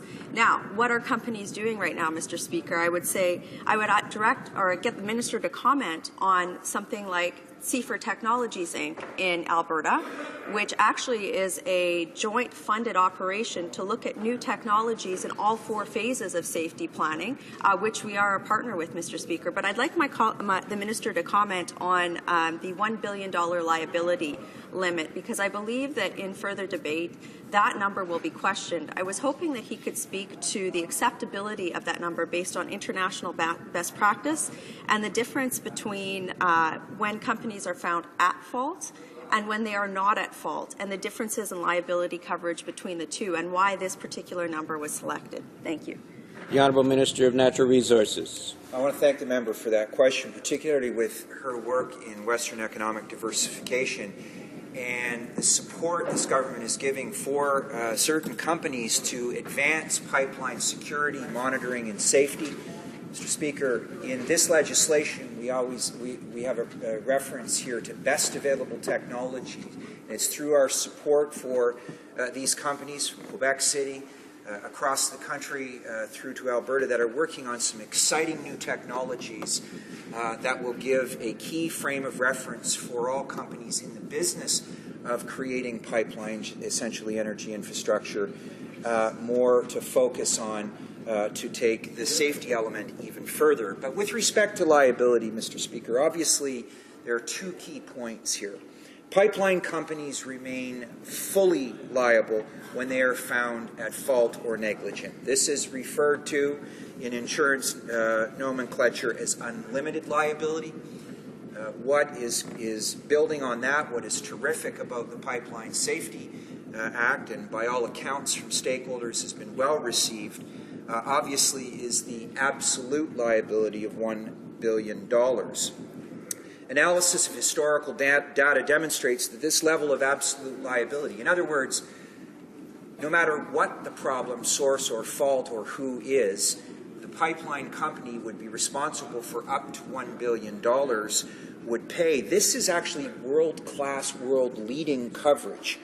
Comparisons to countries around the world tells us, Mr. Speaker, that we are at the forefront of assuring Canadians and our prospective customers in new markets that we take energy infrastructure importantly, but the liability and compensations lead the world. Thank you. Resuming debate. Reprise de débat. The Honourable Member for Hamilton Mountain. Thank you very much, Mr. Speaker. And since this is the first sitting day of the 2015 calendar year, let me begin by wishing you, Mr. Speaker, and all of my colleagues in this House a belated Happy New Year. I don't know how I got lucky enough to be the first New Democrat to give a speech on a government bill in this chamber this year, but I'm certain there's a short straw with my name on it somewhere in the opposition lobby. Anyway, let's launch right in.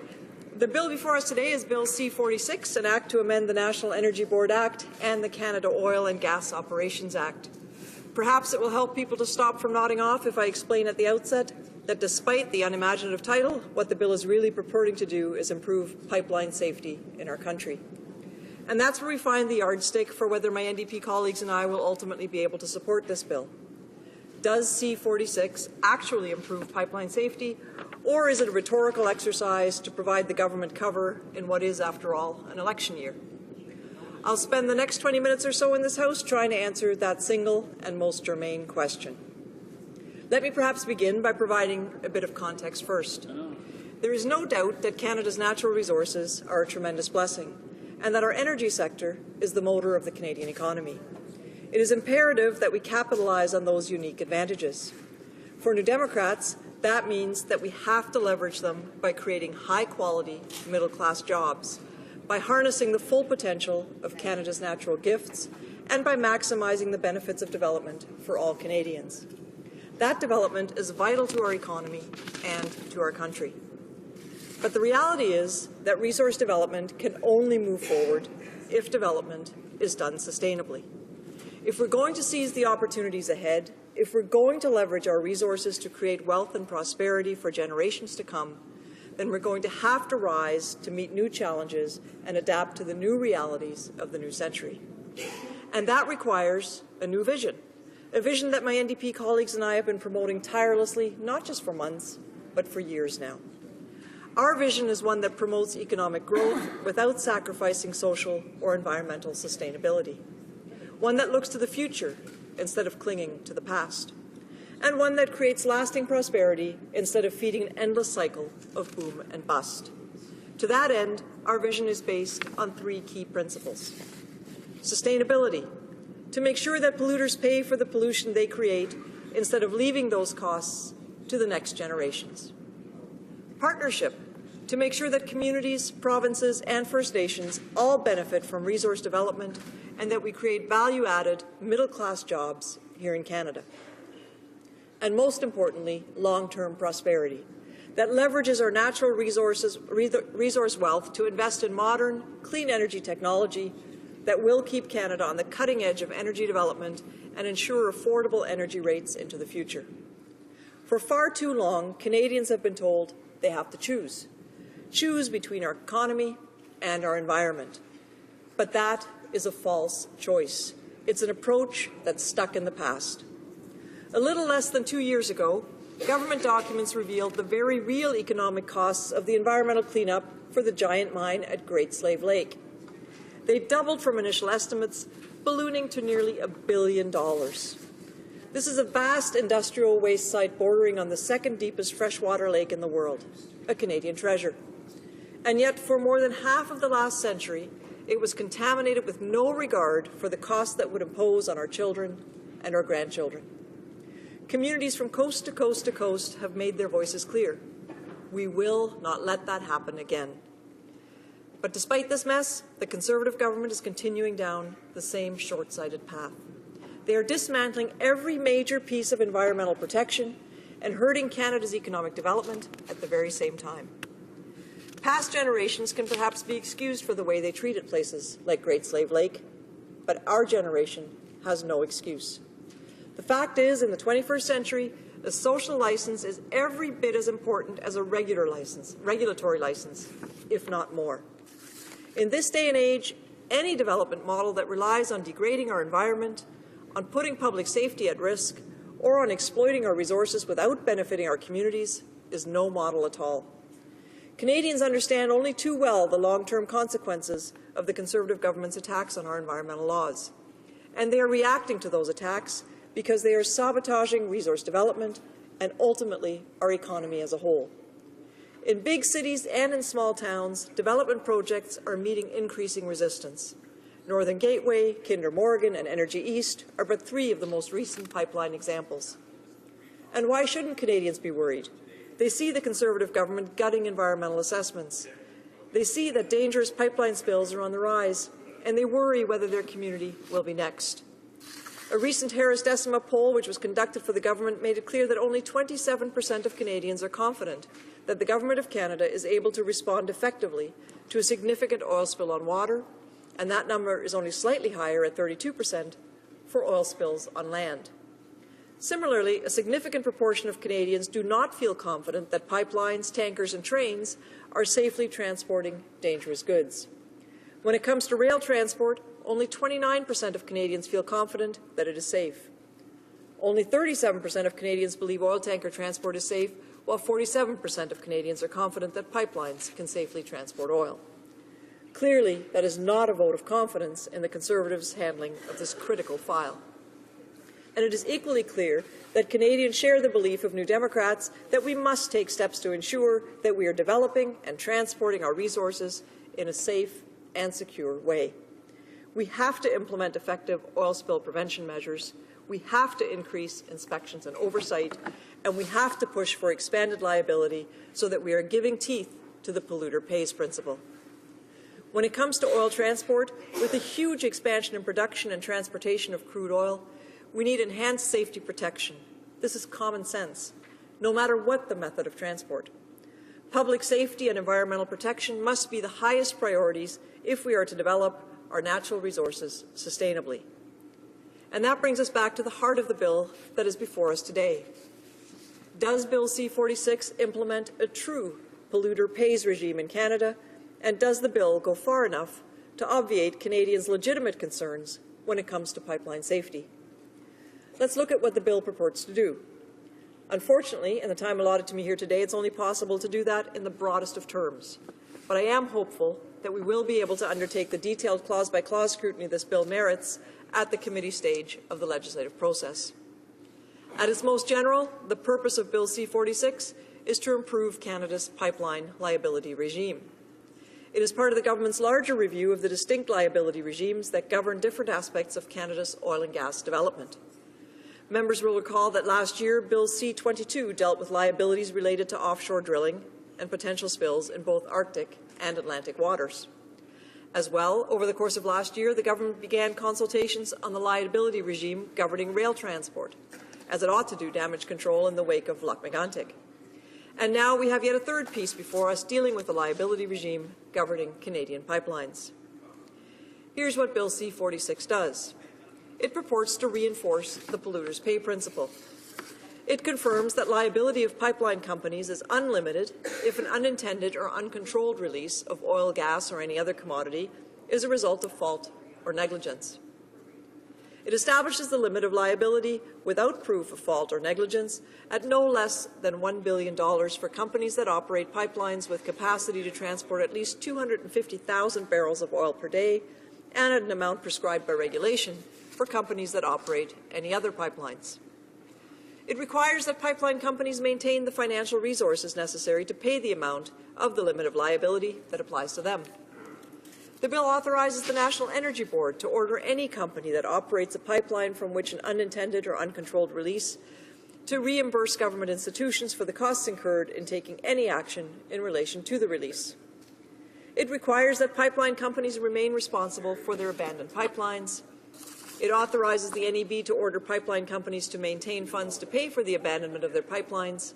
It authorizes the Governor and Council to authorize the NEB to take, in certain circumstances, any action the NEB considers necessary in relation to an unintended or uncontrolled release.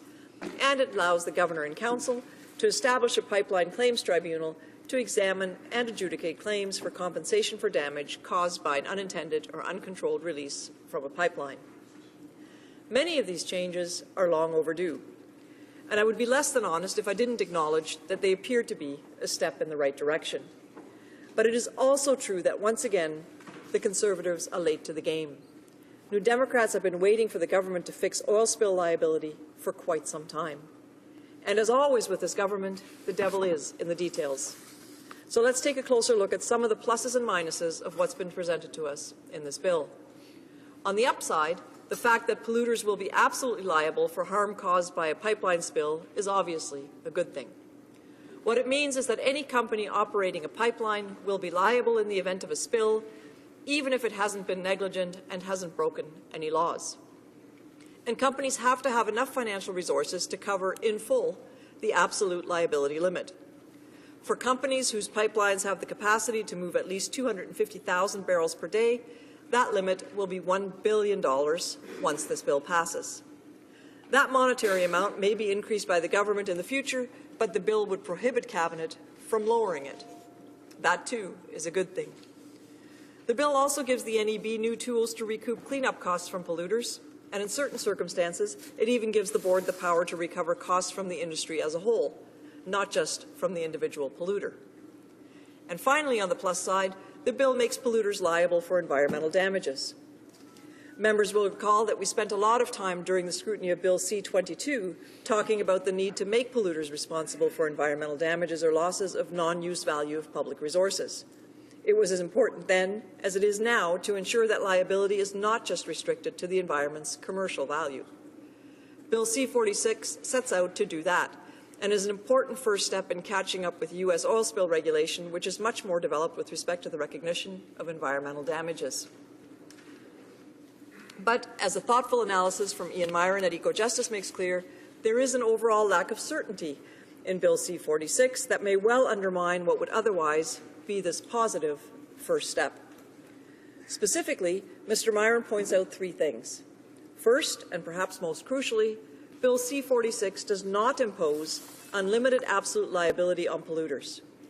No liability regime can truly be called a polluter pays regime unless and until polluters are made absolutely liable for the full costs of environmental harm. While the $1 billion limit for some companies may be a big improvement over the status quo, it still would not completely cover the cleanup costs of an accident such as Enbridge's Kalamazoo River spill in Michigan. According to recent estimates, that spill, which is the largest in U.S. history, cost more than $1.2 billion to clean up, and that did not include compensation for damages. Moreover, Bill C-46 actually takes a step backward by eliminating the government's ability to recover cleanup costs for a pipeline spill under the Fisheries Act, which applies in certain circumstances to make a polluter absolutely liable without limit. In the absence of such unlimited absolute liability, the government, and therefore Canadians, may still be on the hook for spills. And frankly, that is wrong. If the government is so convinced that pipelines are a mature industry, then it is an industry that can and must pay for itself. Instead, the fact that this bill does not completely enshrine the polluter's pay principle means that the Conservatives are giving just one more handout to its friends in the oil patch by making taxpayers liable for oil spill risks. In that regard, it is also worth pointing out that the bill is completely silent on identifying absolute liability limits for smaller oil pipeline companies or for gas and other non-oil pipeline companies. While such limits may be set by Cabinet down the road, it begs the question of why the government would not do so now. Are volumetrics the only criterion that the government has used to assess the potential magnitude of damages from a spill? I hope that in the course of our deliberations, the Conservatives will give us an answer to that rather pressing question. And this leads to my final broad criticism of this bill. Just as the absolute liability limits are discretionary for all but the big pipeline companies, many other aspects of the new liability regime are as well. While the bill creates several new tools that could enhance the NEB's ability to recoup cleanup costs from a polluter, the NEB or the Cabinet get to decide whether or not they will be implemented. As EcoJustice thus rightly points out, C-46 leaves considerable leeway for politically motivated decisions and backroom arrangements between operators and the NEB, a regulator that lacks credibility on the pipeline front. In fact, this may be a good time to say yet again that the NEB needs a fundamental overhaul. While the Liberals and Conservatives have generally been happy to simply rubber stamp pipeline projects, my NDP colleagues and I firmly believe that major resource projects must be judged on their merits. That means the NEB has to subject proposals to a rigorous and robust environmental assessment process. Assessment criteria must include the impact of each individual project on our emissions and climate change commitments, on Canadian jobs, and on national and regional energy security. Public consultations must be credible and democratic, not shallow, limited, or paper only. And projects must honour our legal obligations to First Nations. Clearly, such rigour was absent in the NEB review of both Enbridge's Northern Gateway and Kinder Morgan's Trans Mountain expansion, and the same flawed process is now being applied to TransCanada's Energy East plans as well. No wonder Canadians are worried about these pipelines snaking their way through backyards. Northern Gateway has the capacity to move 525,000 barrels per day. It's 890,000 barrels per day for Kinder Morgan and a staggering 1.1 billion barrels per day for Energy East. The potential for disaster is huge. Which brings me to the last point that I want to raise in wrapping up my participation in today's debate. While the new liability regime deals with protecting Canadians from the cost of cleaning up an oil spill, my NDP colleagues and I believe that the best way to protect Canadians is to ensure that such spills don't happen in the first place. Measuring risk correctly and assigning liability may be one tool in the kit to encouraging industry to improve its safety practices and therefore reducing the likelihood of catastrophic accidents. But it is only one tool of many.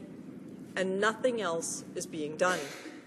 Where is the concrete action to fix the broken environmental assessment process that the Conservatives have dismantled? Where is the much-needed legislation that will bring in better regulation and oversight? As far back as 2011, the Environment Commissioner highlighted that the National Energy Board was failing to ensure that known problems were being fixed and failing to ensure that pipelines were being properly maintained. We have a world-class labour force that is ready and eager to do that work. But without companies making commitments to pipeline safety, Canadians can be forgiven for wondering not whether an oil spill will happen, but when. Mr. Speaker, Canada's natural resources are a tremendous blessing, and managed properly and sustainably, they can be important drivers for our economy. This is particularly true of the energy sector. But instead of guiding our energy policy in the best interest of Canadian jobs, the environment and the economy, this Conservative government is gutting assessments and reviews and failing to address the valid concerns of Canadians. That is such a narrow-minded and counterproductive approach. Social license, the consent of Canadians for the development of Canada's resources, is crucial to the success of any project. But instead of working to achieve such consent, this government's intransigence is actually undermining the support for companies in the pipeline sector by exacerbating opposition to energy development right across the country. There is a better way, and the Democrats have been championing it for years. It is based on sustainable development. Governments must look at environmental, social, and economic impacts before going forward with any development project. That way we can prevent devastating environmental damage while ensuring that Canadians benefit from Canada's natural bounty of resources. It is the right thing to do. And it finally allows us to move beyond the all-too-convenient Conservative canard that Canadians must choose between the economy and the environment. Nothing could be further from the truth. With the right kind of leadership, Canadians will finally be able to have their cake and eat it too. And that's the kind of leadership that the NDP will provide when it forms government under the experienced leadership of the member for Outremont later on this year. That will make this a happy new year indeed, Mr. Speaker. Thank you very much.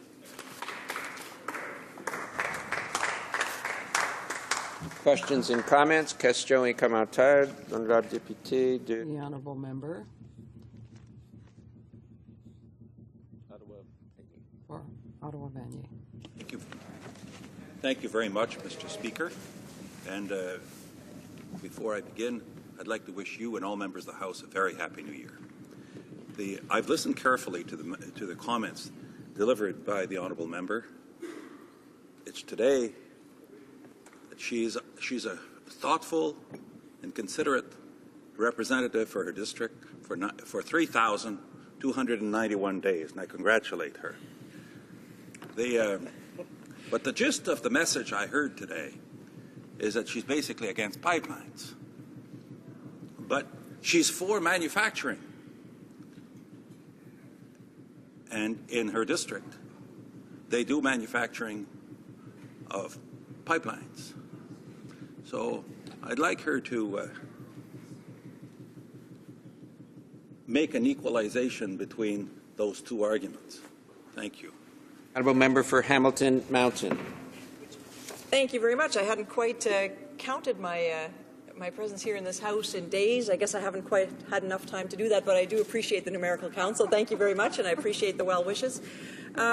With respect to the question being put about whether I support pipelines or manufacturing, it's a little bit like saying, do you support the environment or do you support our economy? It's a false choice. Of course I support manufacturing, and at no point in my speech did I say that I did not support pipelines. It would be naive to say that we heat our homes with gas, but that we don't need gas pipelines. And nowhere in my speech did I make any such statement. What I did say is that Canadians need to have confidence that pipelines are safe, and that this government and this government's latest bill does not, on the face of it, provide Canadians with enough certainty that, in fact, there won't be any pipeline spills. And as the member will recall from my speech, I also said that we had a world-class workforce. That labour force, when it's constructing pipelines, is doing the very best that it can with the money and the mandate given to them by pipeline companies. All I said in my speech is that Canadians deserve certainty, that we have to implement the polluters pay principle, that we have to develop our resources in a sustainable way, And that includes the transport of those resources, of which pipelines obviously are a significant part in Canada. So I would be willing to debate the manufacturing sector next, would welcome that debate in this House, and perhaps we can do that. Perhaps the member would want to introduce a private member's bill so we can once again debate U.S. Steel, for example, on which this government has been absolutely silent. The future of U.S. Steel obviously is a huge issue in my hometown of Hamilton. Thousands of pensioners are concerned about their future. They've been waiting for this government to actually stand up in the House and comment on the manufacturing sector, to bring forward a manufacturing sector strategy and to take real action on the retirement security of Canadians. I look forward to that debate. Thank you, Mr. Speaker. Questions and comments. Question only come on time. The honourable member for Halifax West. Thank you very much, Mr. Speaker. I have heard, I think it's correct, that the member for Hamilton Mountain has announced she will not be reoffering in the next election, and I want to congratulate her. It's a pleasure to work with her on the Standing Committee on Natural Resources. I gather there's a new critic for natural resources. I hope that she'll stay on the committee for until the end of this session. But I also want to congratulate her on the professionalism with which she conducts herself as a member of Parliament, from what I've seen at all times. Now, I don't want to go too far, because she might change her mind and run again, and I wouldn't want to read about my comments in an election brochure at some point. But let me ask her in relation to this bill on the question of absolute liability of $1 billion, which the government's proposing to set with this bill. It's kind of curious that it's a round number.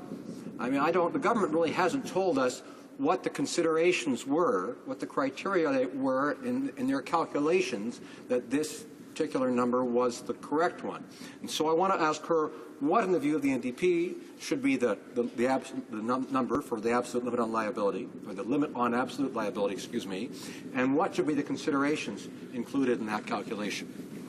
The honourable member for Hamilton Mountain.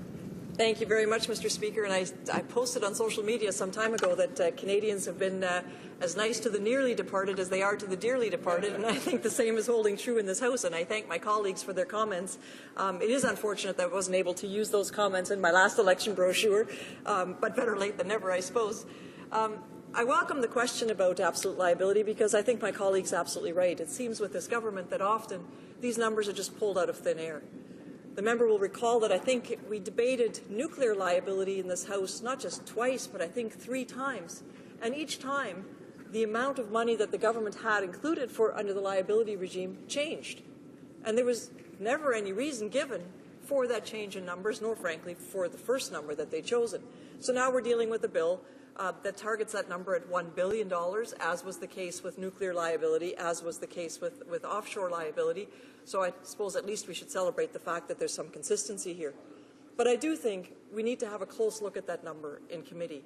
Because again, if you believe in the polluter's pay principle, that companies ought to be responsible for the environmental damage that they cause, then that ought to be whatever the cost of that environmental damage is. If it's $1.2 billion, companies should be paying $1.2 billion. $1 billion is entirely arbitrary.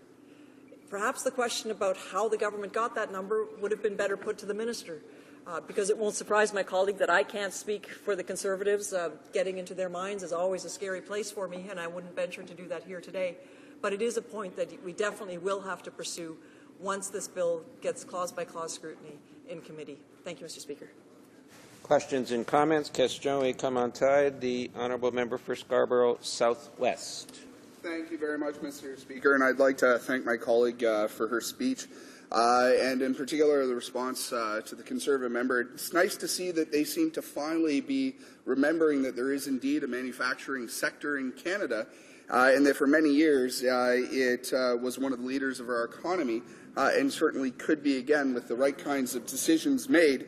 But unfortunately, this government chose to pick one resource, one part of this country, one part of our economy, to the exclusion of everything else, putting all our economic eggs in the one basket, Mr. Speaker, in a boom or bust basket to boot.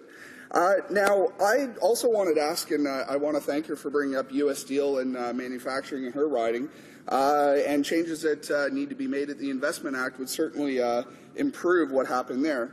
Now, she talked about confidence and certainty, and of course, business, like Canadians, need to have confidence and they need to have certainty in order to make investments, in order to make the right decisions that is in fact going to bring good-paying jobs to Canada, Mr. Speaker. Now, it's interesting that we're dealing with liabilities now when the actual regulation of pipelines and the safety and security of them is a complete and total mess. This government went and eviscerated the Navigable Waters Act, Mr. Speaker, which actually prevented many improvements from happening when pipelines or future pipelines are going to cross rivers and streams and bodies of water, Mr. Speaker, in some cases not even requiring stop valves on either side of the river. So is this bill perhaps not putting the cart before the horse a little bit, where we actually need to fix the regulations so that we can have certainty before we actually can figure out what kind of problems they're going to have? And maybe the member could comment on any of the great number of things I just brought up. The honourable member for Hamilton Mountain. Thank you very much, Mr. Speaker. And boy, I really do have a plethora of things that I could be commenting on. Let me start with a point that I perhaps didn't get to highlight as much in my speech as I'd wanted to. One of the things that's obviously true in Canada is that much of our pipeline infrastructure is in fact aging. It's one of the reasons why Canadians are so concerned about the possibility of spills. And the Americans are actually way ahead of us on that. Well, at least way ahead of us in terms of recognizing that there may be a problem. Members in this House may be aware that there's been a second spill in Montana. This spill was just near the city of Glendive, Montana, and over 40,000 gallons spilled and contaminated downstream water supplies. 40,000 gallons. Now, relatively speaking, I guess that was the minor spill of the two that happened in Montana.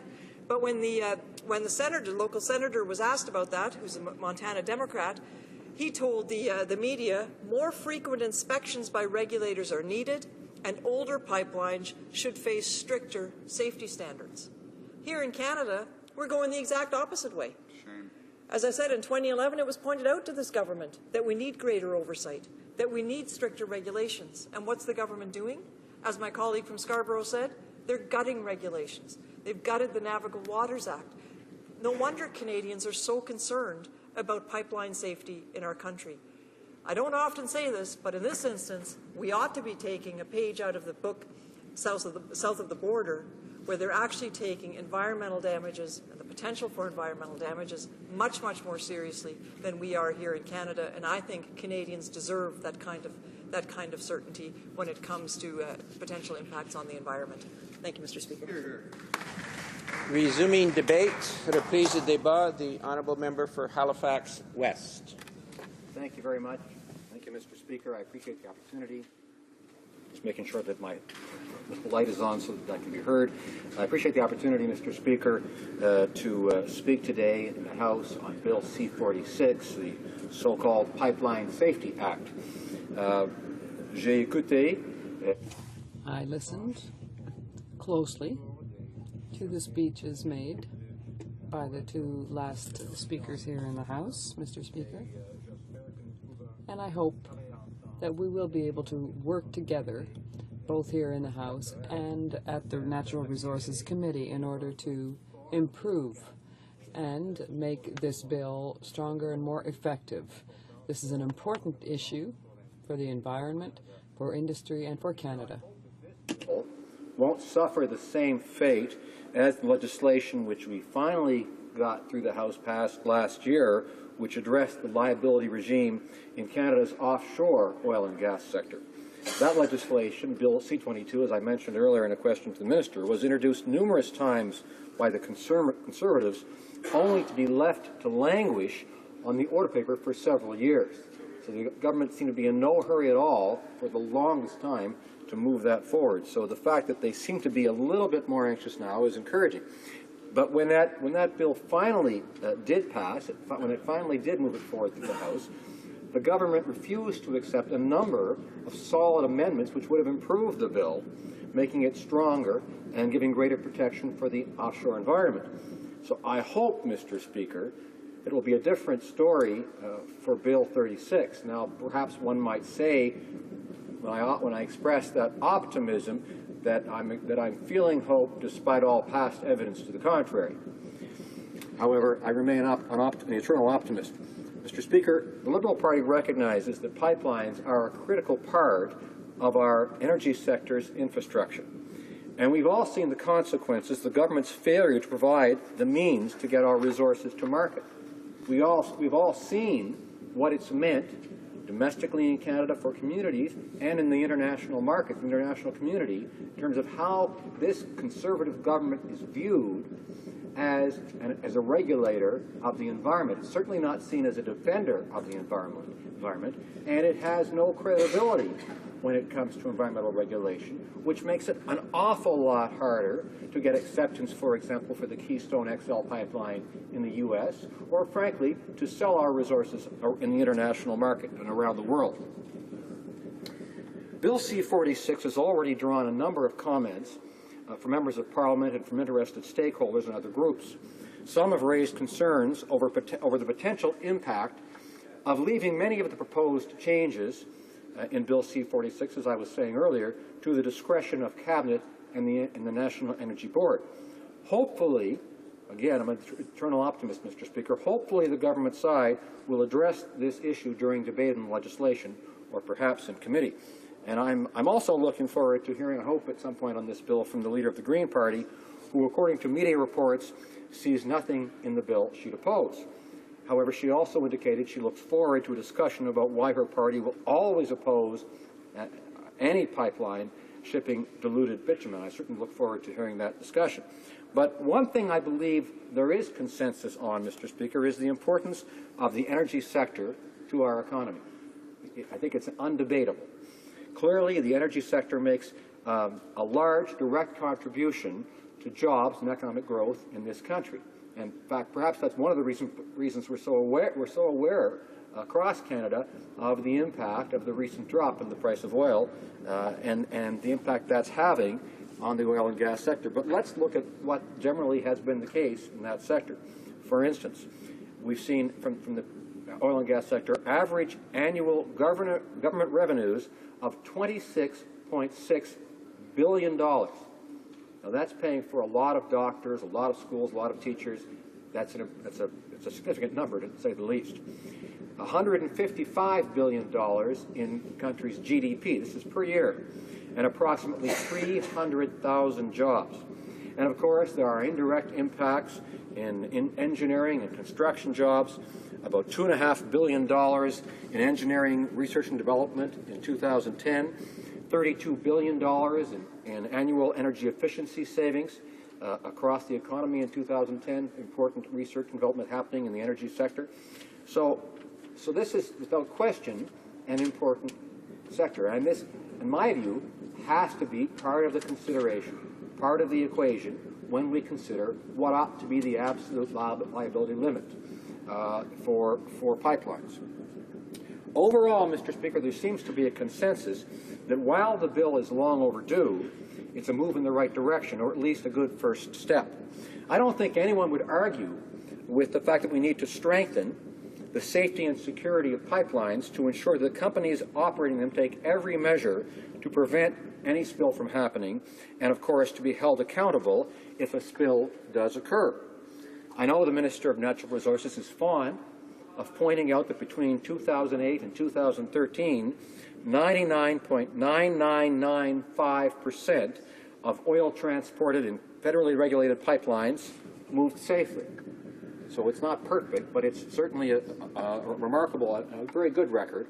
And our pipeline companies do deserve recognition for this important achievement. The fact of the matter is, we use petroleum products in this country every day. Go outside to the nearest street and watch the number of cars that go by. They're not all electric by any means. Most of them obviously are not. And we use it to heat our homes. We use petroleum products in so many ways. We rely on pipelines. So they're an important part of our economy. They're likely to be for quite a while to come. And so these pipelines play an important role in our society, and it's vitally important that they be run safely, which when they are, it's appreciated, and we have to find ways to make sure that that it's done as well as possible at all times. So, however, we also need to look to the future and to take every step possible to continue to prevent spills, because it's the last thing we want. We heard about one in Montana a few minutes ago. That's very alarming. We don't want to see the kind of damage that oil can do when it's released to the environment. We need to put in place proper measures to efficiently and effectively clean up spills and assign appropriate liability to make sure that companies are deterred, and so that they have the real strong incentive to look after those pipelines, to renew them, and to maintain them appropriately. Canada must have the safest pipelines in the world, and we need to ensure that the Pipeline Safety Act is well designed to achieve that goal. The NEB, the National Energy Board, has been given in this bill, or would be given in this bill, increased regulatory control over the 73,000 kilometers of pipeline that transport more than $100 billion worth of petroleum products across Canada annually. Bill C-46 will build on previous moves to give the NEB the authority to increase the number of pipeline inspections and double the number of yearly safety audits. It doesn't guarantee it will do that. The NEB will actually do either of those things, but at least it gives it the authority, and in that sense, I think it's a step in the right direction. The worry is the amount of discretion that is given to Cabinet and to the NEB, as I mentioned earlier. The NEB has also been asked to provide guidance on the best available technologies for pipeline construction and operations. And we've seen the measures that set out how the government will work with Aboriginal communities and industry to develop a strategy to better integrate Aboriginal peoples in pipeline safety operations, something that those communities are very concerned about for obvious reasons. This would include planning, monitoring, incident response, and related employment and business opportunities. And I hope that this is an indication that we'll see some progress in this area. But let's look at some of the key provisions in Bill C-46. Of course, Mr. Speaker, previous speakers have noted that there will be at least the $1 billion absolute or no-fault liability limit. In other words, in the case where there is liability, where there is negligence shown or fault shown, the liability is in fact unlimited. But no fault or absolute liability applies when that negligence or fault is not shown.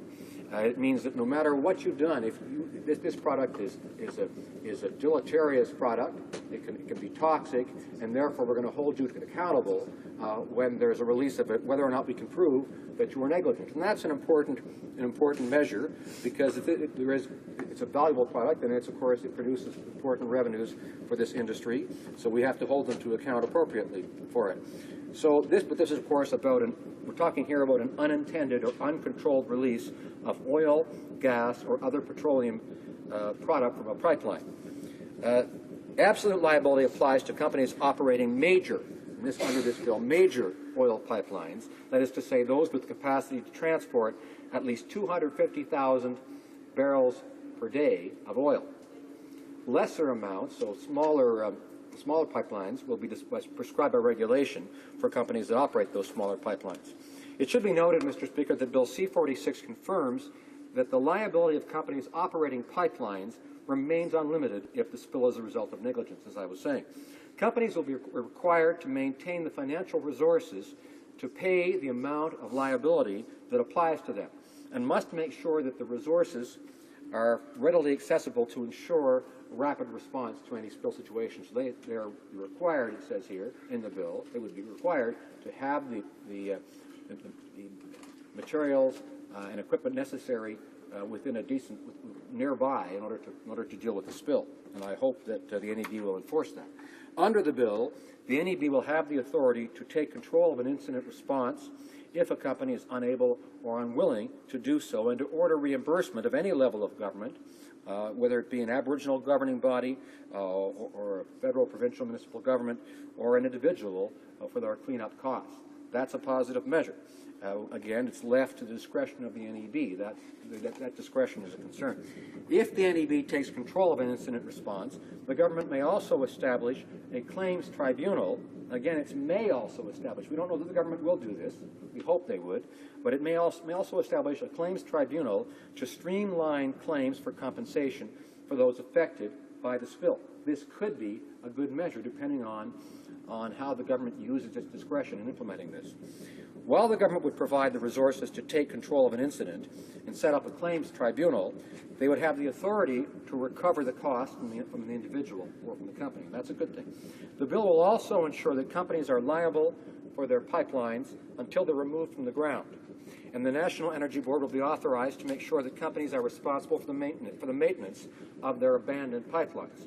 Clearly, these and other measures in Bill C-46 signify a much-needed overhaul of the liability regime for federally regulated pipelines. The no-fault liability, the additional authorities given to the NEB, and measures around abandoned pipelines are welcome, and the Liberal Party will support sending legislation for further study at committee. I expect, Mr. Speaker, that the process will lead to amendments that strengthen this legislation, amendments that would come forward at committee. And I hope that we are surprised to find that the government will actually adopt such measures, such amendments, because our past experience has not been that that's the case. For instance, groups like Eco-Justice have already noted that the effectiveness of the changes proposed in Bill C-46 will be left largely to the discretion of the National Energy Board and the government. I think that this is an issue we'll likely hear more about when the bill goes to the committee for further study. To wrap up, Mr. Speaker, as I said earlier, I was a bit surprised to be debating Bill C-46 on the first day of the House coming back after the Christmas recess, the holiday recess, and given the fact that this legislation was only introduced on December the 8th. Perhaps the haste with which the government is proceeding has more to do with trying to restore public confidence in pipelines after it has completely bungled the file so often. As my colleague from Papineau has said, when it comes to pipelines, this Prime Minister and this government is all hat and no cattle. This is a government which has failed to effectively protect the interests of the oil and gas sector or the environment. And of course, the oil and gas sector needs pipelines to get their product to offshore markets and other markets domestically in North America in the safest manner possible. And I suspect members would all agree that in terms of transportation of petroleum products, that a pipeline is safer than a truck or a train. So look at this government's record. It's botched the handling of the Keystone XL project. It bungled the Northern Gateway. It's orphaned Energy East. And let's not forget that this is a government which has swallowed itself whole with regard to its attitude toward the energy sector. It wasn't that long ago that this government and this Prime Minister were constantly boasting about how Canada was a petro-state. They'd say, the Prime Minister said, we're an emerging energy superpower. He boasted to anyone who would listen. As a result of his fixation with the oil and gas industry, his party became dismissive of the importance of other sectors. Of course, that was when the price of oil was in the $100 a barrel range, and perhaps it'll be there again in 6 months, a year, who knows when, Mr. Speaker. But now that the price of oil has fallen dramatically, the Prime Minister and his minions have adopted a new mantra to try and cover their incompetence and their failed economic strategy that put all their eggs in one basket. Today, they're telling Canadians that the energy sector is just a small percentage of Canada's GDP and the economy as a whole is strong. Tell that to the workers these days who are experiencing downsizing. Some voters might believe the empty rhetoric if there weren't obvious signs of panic and chaos within cabinet ranks. We have a financial minister who one day says his economic forecasts remain on target, and the very next day says he's forced to delay the budget for several more months because of severe economic uncertainty. How do those two things equate, Mr. Speaker? How do they go together? Clearly, the finance minister is hiding his budget for obvious reasons. I hope the natural resources minister is not hiding the real reason he's moving so quickly on Bill C-46. I hope they're serious about pipeline safety when it comes to Bill C-46 and not just trying to cover up their ineptness and incompetence. I guess we'll find out when we see their response to our efforts to enhance and strengthen this legislation to truly make sure Canada does have the safest pipeline infrastructure in the world. I hope that means they will allow us to hear from experts and hear what they have to say about what the limit ought to be and how this bill ought to be amended to be improved. After all, Mr. Speaker, Canadians deserve nothing less. Thank you very much. Questions and comments? Question et commentaire. The honourable member for Nanaimo, Alberni. Well, thank you very much, Mr. Speaker, and I listened with much interest to our colleague across the way. A lot of respect for the honourable colleague and for most of his remarks. If I overlook the partisan nature of the last 5 minutes, he made some very good points, Mr. Speaker.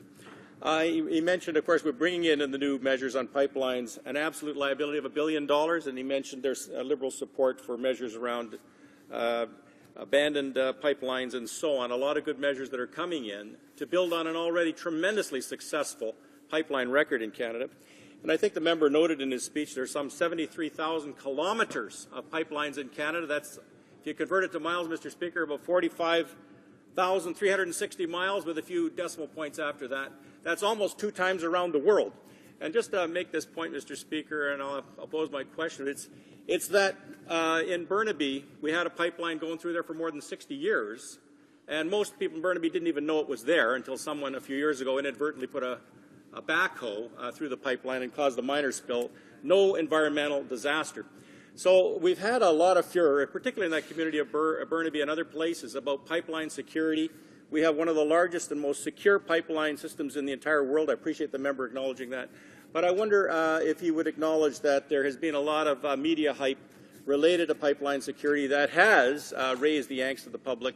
And in fact, it's a good idea to emphasize the safety record we have in this country, one that's enviable in the world for safety. And we're looking to work with our colleagues in making sure it's even better with the legislation before us today.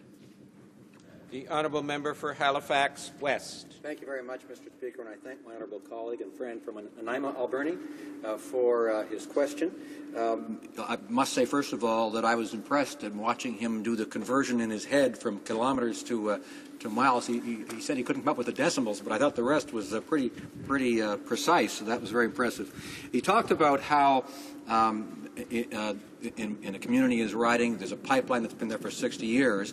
People don't know it's there.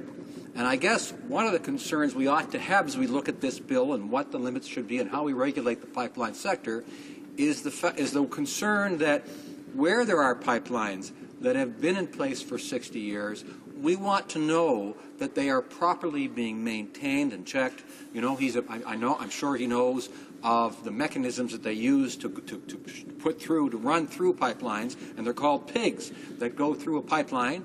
They aren't actual pigs, or that is the name of the machine that goes through the pipeline and examines the condition of the pipeline. We need to make sure that that is being done as it should be, and that no pipeline is left in the ground longer than it ought to be and becomes a danger. Because we, while it's true, as he noted and as I did earlier, that the safety record of pipelines in our country is enviable, it's not perfect, and we want to perfect it. The last thing we want in any community is a spill of oil or any kind of petroleum product, especially one that ends up in some of our fresh water.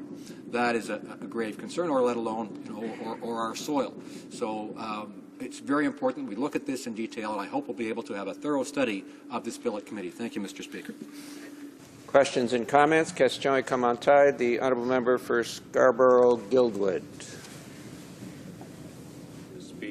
I do share skepticism with respect to whether we will or will not have a thorough study at committee, but hope springs eternal, that maybe in the 2015 a committee will actually study, a committee will actually make recommendations, and the government will actually make changes to the bill. I wanted to speak, I wanted to get his commentary on the $1 billion threshold for liability. Now, as he rightly points out, it is a no-fault threshold. And thereafter it's unlimited liability. Now, in the matter of oil spills, particularly significant ones, $1 billion is actually just a rounding error. It's a nothing in the terms of the catastrophic effects it can have. And I use my own community of Toronto as an example.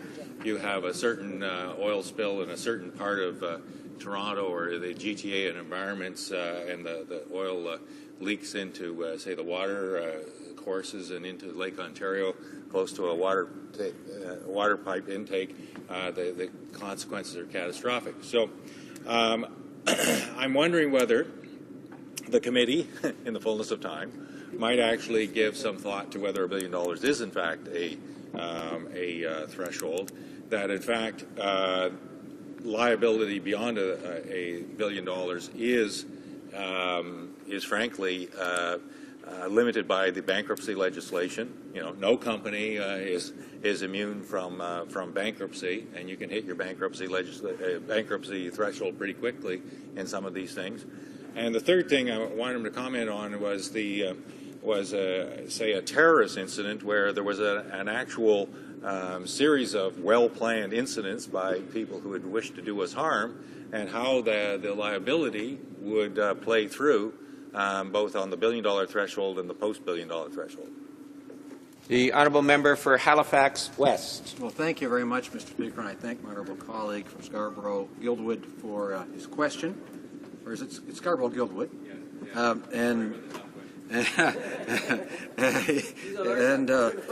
Mr. Speaker, on this question, I think it's important that the committee actually look at what are the options, what are some options in terms of what the threshold should be for absolute liability, because it is kind of an odd coincidence that when the government has done its calculation, when it's weighed all the factors that it thinks ought to be weighed and done a calculation, it so happens to have picked this round number of a 1 with 9 zeros after it, $1 billion. Why is that the number, and why do they feel it's the correct number? I think that's why it's important to have some experts who could talk to us about what might be the impact on the environment and on the industry if you had different thresholds other than that.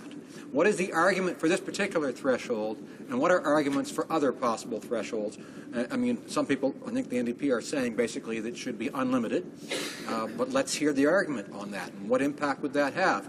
My honourable colleague talked about bankruptcy. I think another consideration here is insurance.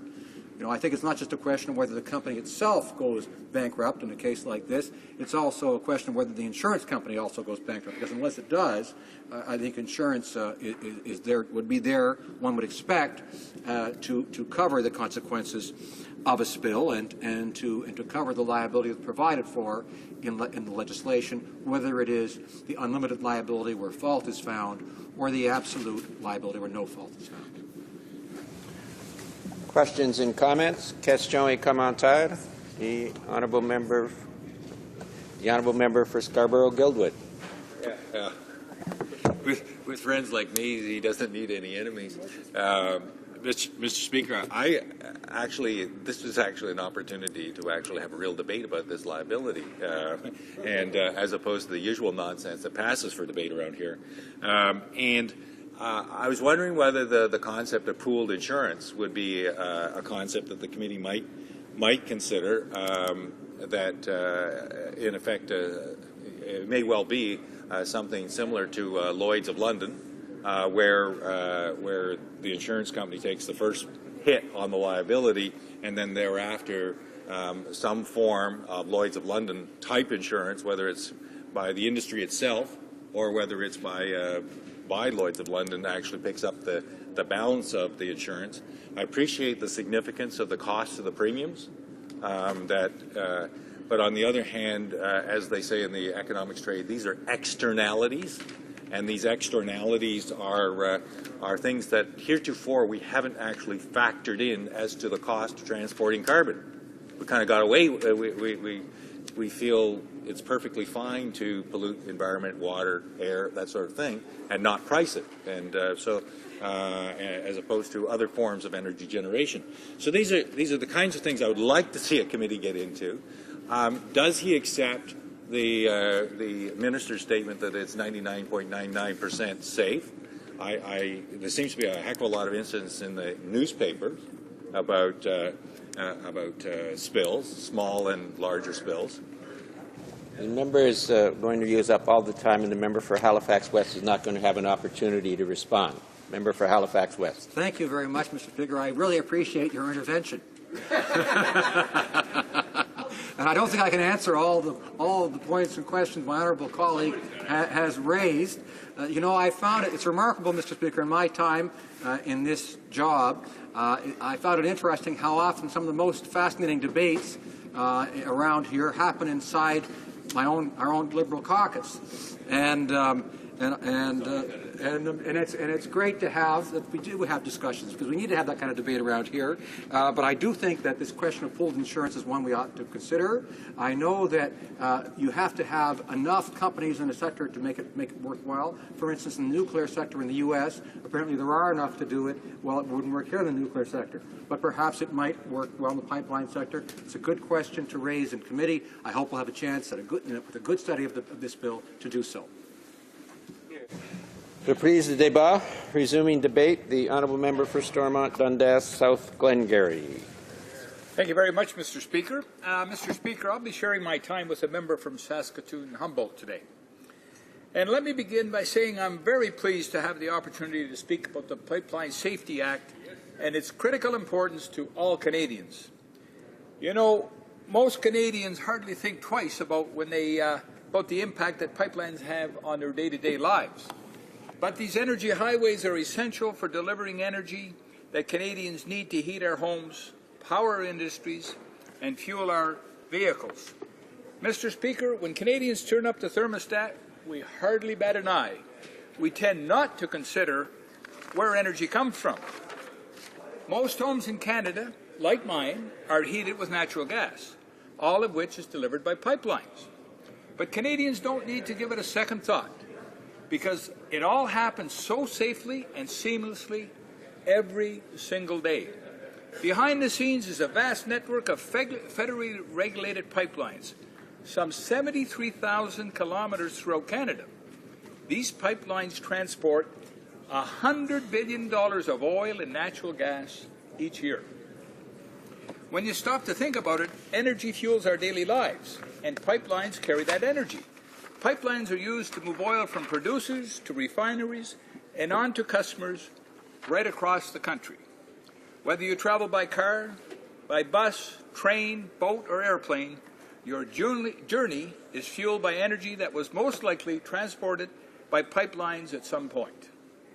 The oil and gas sector is tremendously important to Canada. It generates almost 8% of Canada's gross domestic product, and energy is our leading export, as you know, Mr. Speaker. Central to all of this economic activity are Canada's pipelines. In fact, 94% of all Canadian transportation is fueled by energy from petroleum products moved by pipelines. One thing is certain, Mr. Speaker, pipelines are the cornerstone of Canada's oil and gas sector, and they are also important they are also an important national industry. In 2012, pipelines added nearly $9 billion to Canada's gross domestic product and over 6,800 jobs. They also account for between 40 and 55 billion in private sector investment each year. That's a lot of dollars being invested in the Canadian economy. Mr. Speaker, it seems that Canadians can't pick up a newspaper or turn on the television these days without hearing about pipelines. Some Canadians have concerns about pipelines after a few recent incidents. But when it comes to safety, Canada's record is outstanding. In fact, our pipelines are among the safest in the world. Between 2008 and 2013, 99.999% of oil delivered through federally regulated pipelines arrived safely. As a result, our pipeline safety record easily tops that of Europe and the United States. What's more, during the last 3 years, 100% of the liquids spilled by these pipelines were completely recovered. So pipelines have proven to be one of the safest means of delivering the energy we all use. Every day, Canadian pipeline companies move about 3 million barrels of oil. Moving the same amount of oil would require 15,000 tanker trucks or 4,200 rail cars. Transporting oil through pipelines also consumes less energy and causes way fewer greenhouse gas emissions. But we know we can always do better. And when it comes to the safety of Canadians and the safety of our environment, there is no second best. That's why new pipeline safety legislation is so important, Mr. Speaker. With this legislation, the Government of Canada is building on its already impressive safety record through a suite of measures in the areas of prevention, preparedness and response, and liability and compensation. We are taking action to strengthen Pipeline Safety and modernize the National Energy Board Act.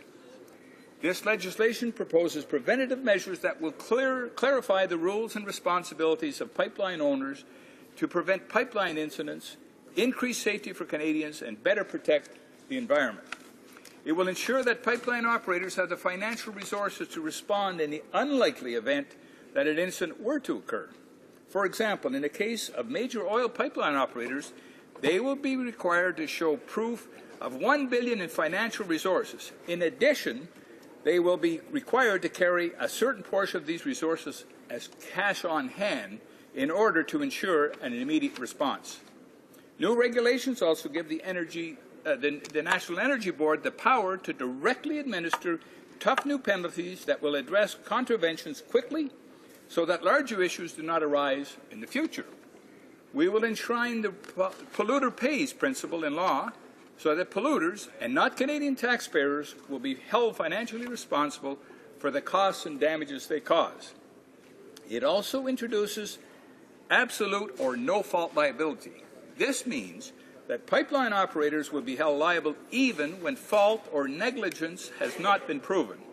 For companies operating major oil pipelines, the amount of absolute liability will be set at $1 billion. The Pipeline Safety Act will also give the NEB authority to take control of incident response and cleanup if the company is unable or unwilling to do so. At the same time, it expands the authority of the National Energy Board to recover costs from industry if they ever step in and take charge. Beyond the legislation itself, Mr. Speaker, our government is taking a wider approach to pipeline safety and resource development. We are deeply committed to working directly with Aboriginal people in all aspects of pipeline safety operations, including planning, monitoring, incident response, and related employment and business opportunities. We believe that Aboriginal peoples must be partners in everything we do, from ensuring the safety of our pipeline system to protecting our marine environment from incidents to sharing in the benefits of developing our resources. That's why our Conservative government is working with Aboriginal peoples to ensure the responsible development of our resources and the long-term prosperity of our communities for the benefit of all Canadians. Taken together, these measures will ensure that Canada's pipeline safety system is world-class and among the safest in the world. Building safe pipelines is something Canadians have done well for decades now, Mr. Speaker. With the proposed legislation, we are making Canada's robust pipeline safety system even safer. Mr. Speaker, when it comes to the handling of oil and gas, our government should and will strive for the highest safety standards possible. Canadians expect and deserve nothing less. Canada's pipelines carry the products that fuel our economy, support the livelihood of thousands of Canadians, and support our day-to-day high quality of life. And, Mr. Speaker, I'm a big proponent of continuing that great record that we have. Thank you very much. Questions and comments? Question commentaire. The honourable member for Thunder Bay Superior North. Thank you, Mr. Speaker.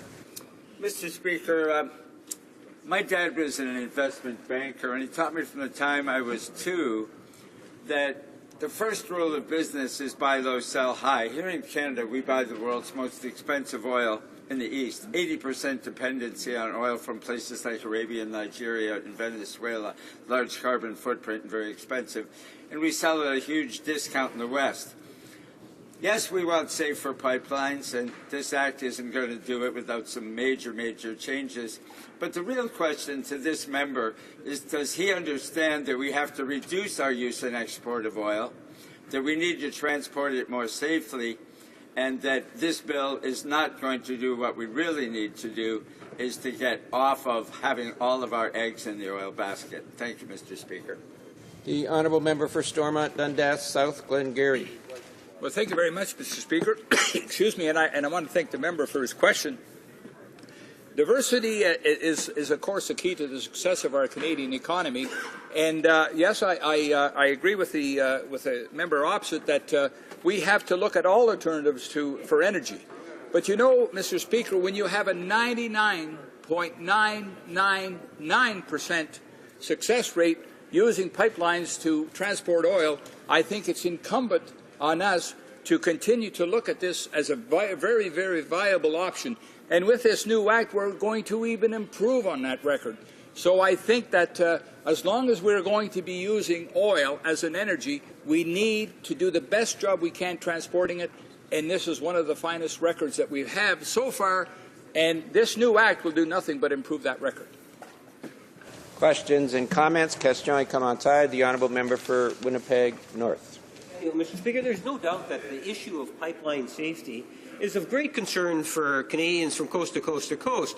We understand and appreciate the need for us to capitalize on the potential of Canada's contribution in terms of providing a very important energy source. But, yeah, and looking at the legislation, one cannot help but be somewhat disappointed in the sense that the government seems to be offloading much or quite a bit in terms of through regulations and the National Energy Board, that it could have been a bit more precise in terms of how it's going to deliver that world-class pipeline safety. And my question to the member is, does he not believe that the government has fallen short in terms of having a stronger legislation that would have ultimately provided the assurance to Canadians that we are, in fact, serious about going forward? Yes, we have a great record on pipeline safety, but there is more that we could have done through legislation as opposed to being so dependent on regulation. And I would ask you to provide comment on that. The honourable member for Stormont Dundas, South Glengarry. Well, thank you very much again, Mr. Speaker, and again I thank my my colleague opposite for the question. He did agree that our record is great, and it's nice to hear that from an opposition member. I must say though that the previous government's record wasn't necessarily great.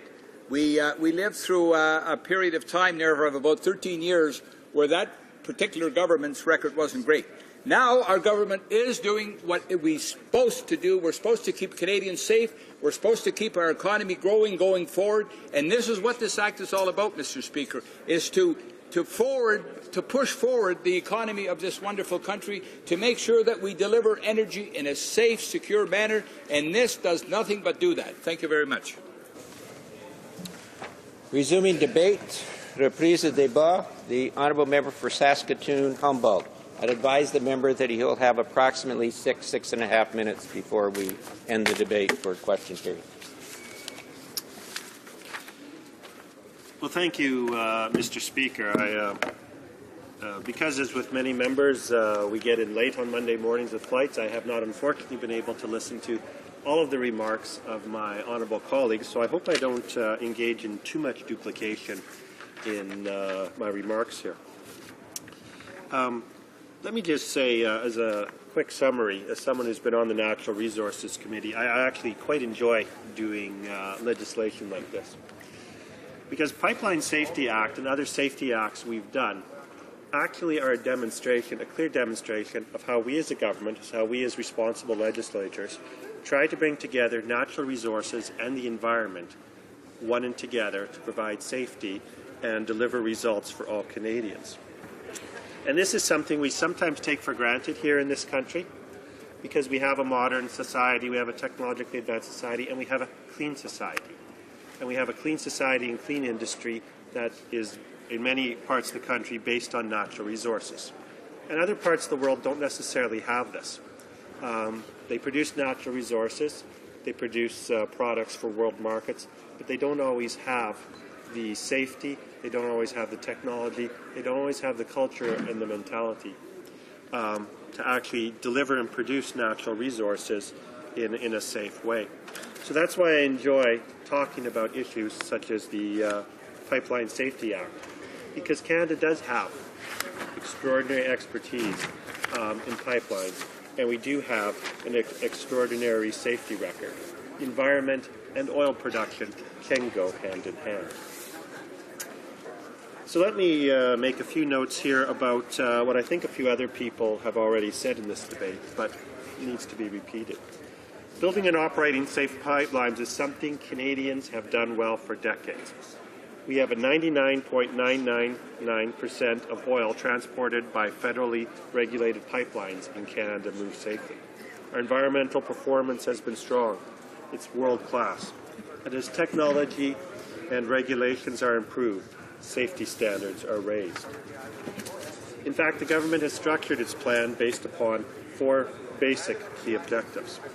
First of all, we make regulatory review processes for major projects, and pipelines fit into that, more timely and predictable. Another goal of all our legislation involving natural resources and issues like pipelines is to reduce duplication.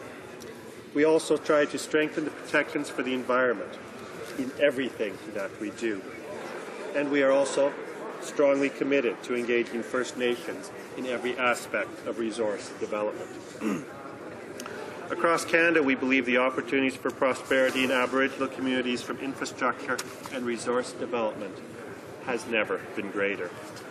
It's one of the reasons why the government is determined to forge a strong and lasting relationship with Aboriginal peoples in Canada in the development of oil and gas resources. Because if you live in these rural areas, as many Aboriginal communities are, there's not many economic opportunities except for natural resources. Over the past year, the government's, as part of the Responsible Resource Development Plan, the government has initiated a series of new measures to ensure the safe development of natural resources. They introduced new enforcement mechanisms, monetary policies for non-compliance, along with new legislation, regulations, standards, and environmental requirements. Oil and gas pipeline inspections have increased by 50% a year, and comprehensive audits of pipelines have doubled. The government has also brought in tough new measures for oil tankers to ensure the safe transportation of our energy resources through our waterways. Safeguarding of Canada's Seas and Skies Act had an expert panel to review Canada's current tanker safety. So, Mr. Speaker, as Canadians can see, we are committed to safety from the second oil is pumped from the ground right until it's delivered and leaves not only our lands but our waters as well. Building on these measures, the government is taking steps to improve the pipeline safety record and ensure it remains truly world-class. The new legislation focuses on prevention, preparedness, response liability, and compensation. It takes infrastructure and it takes concrete action to strengthen pipeline safety and modernizes the National Energy Board Act. Now, Mr. Speaker, in my final minute here, I'm just going to summarize by saying, in everything we do, we should have a motto that goes something like this: good, better, best. Let's never rest till our good is better, our better is best. That's a rule that I think should apply to everything in this place, and especially to environmentally sensitive legislation. Legislation like this helps to protect Canada's environment while developing our natural resources. Thank you, Mr. Speaker.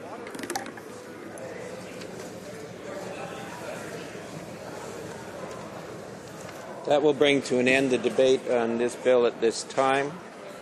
Move on to statements. Déclaration de député. Statements by members. The Honourable Member for Richmond-Arthabasca.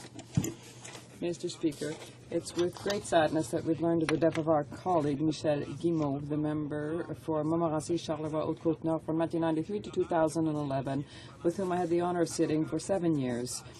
Lawyer, municipal councillor, teacher, sovereigntist member, chief whip of the Bloc Québécois, and more. Michel had a very full career that allowed him to make a difference in the lives of many people.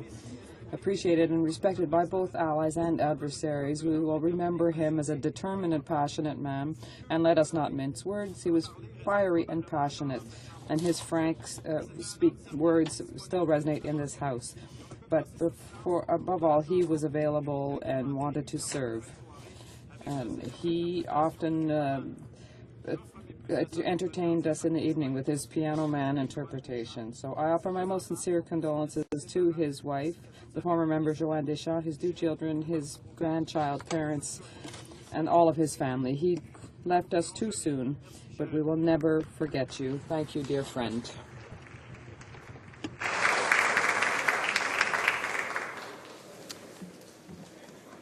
Déclaration, l'honorable député. The Honourable Member for Glengarry, Prescott Russell. Thank you, Mr. Speaker. Last week, I was proud to announce over $120,000 in federal funding for 2 Rockland, Ontario businesses, Rona Lalonde et Fils and Podbank Construction. Our federal government has fully supported these business people and is committed to continuing to do so, not only through grants, but also through many initiatives that achieve positive results. For example, under our leadership, we have reduced taxes, the corporate tax rate, from 22 to 15% for businesses.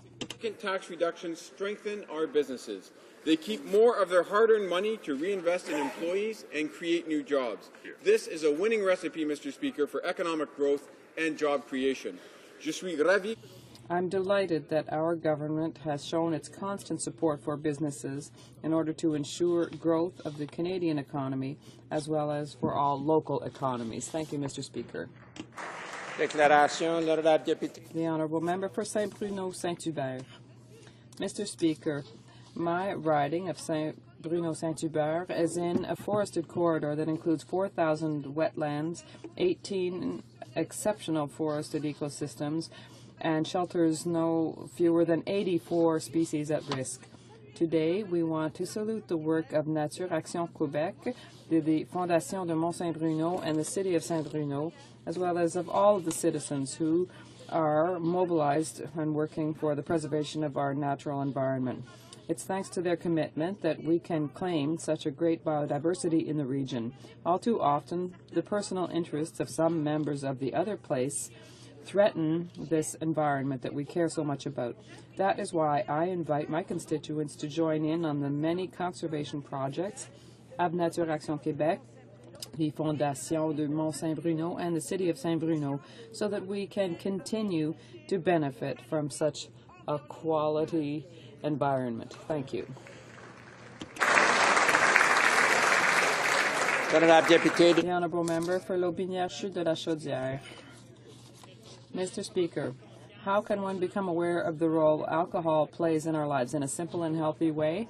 Well, in answer, I would invite all of my constituents in Lotbinière-Chutes de la Chaudière, as well as across the province of Quebec, to join me in the alcohol-free 28-day challenge.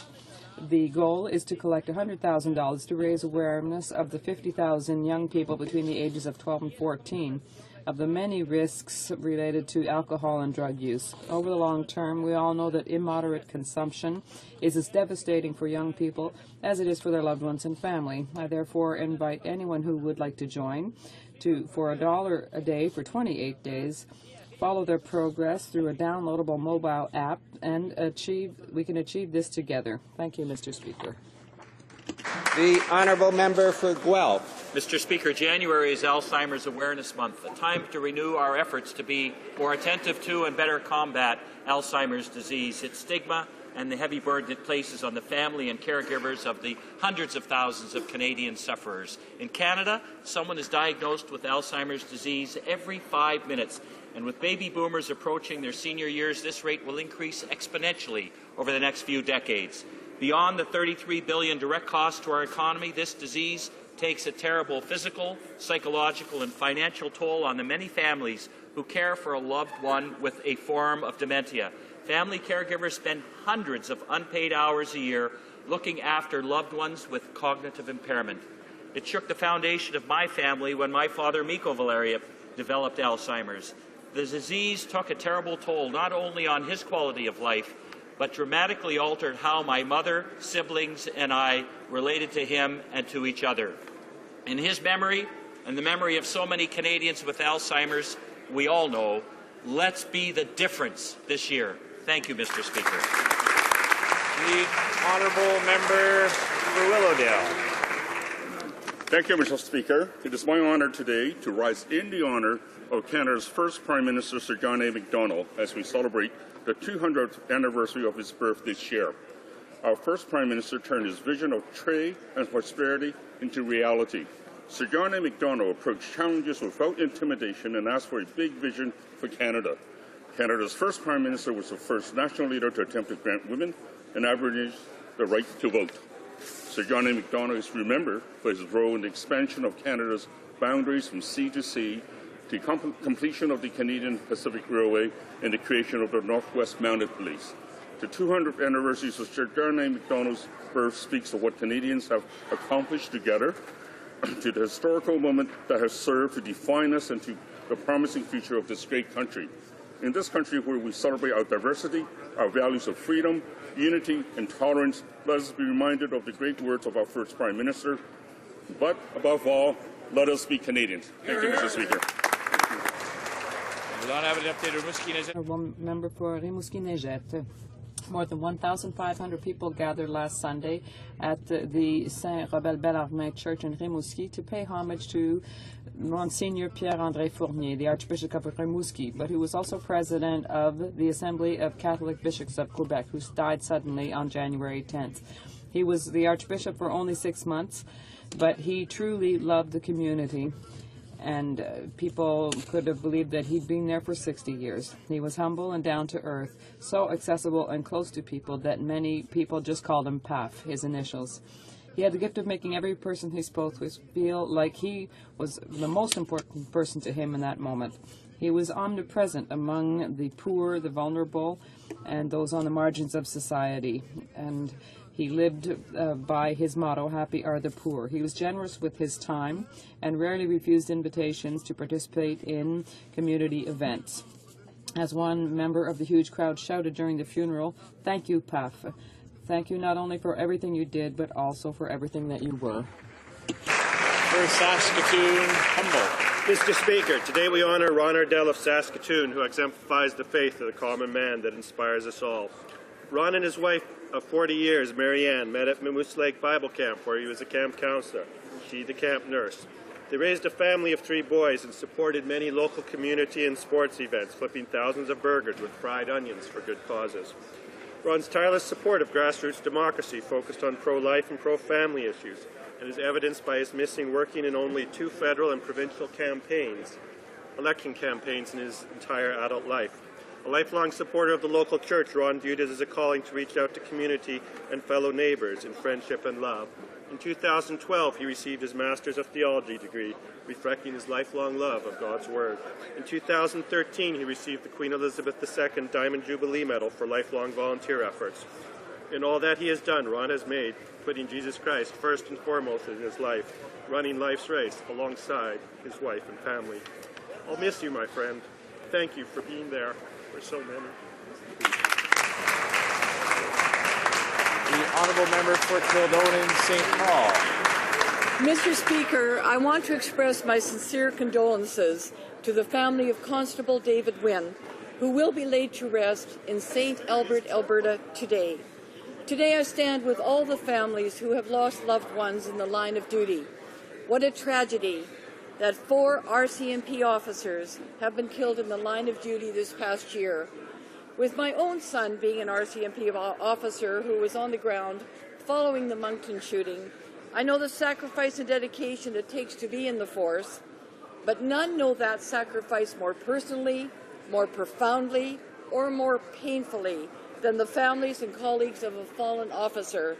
Mr. Speaker, I want to thank all police officers from all across our great nation for continuing to ensure our communities and our families are safe. Truly, they serve and protect. Whatever you do. The Honourable Member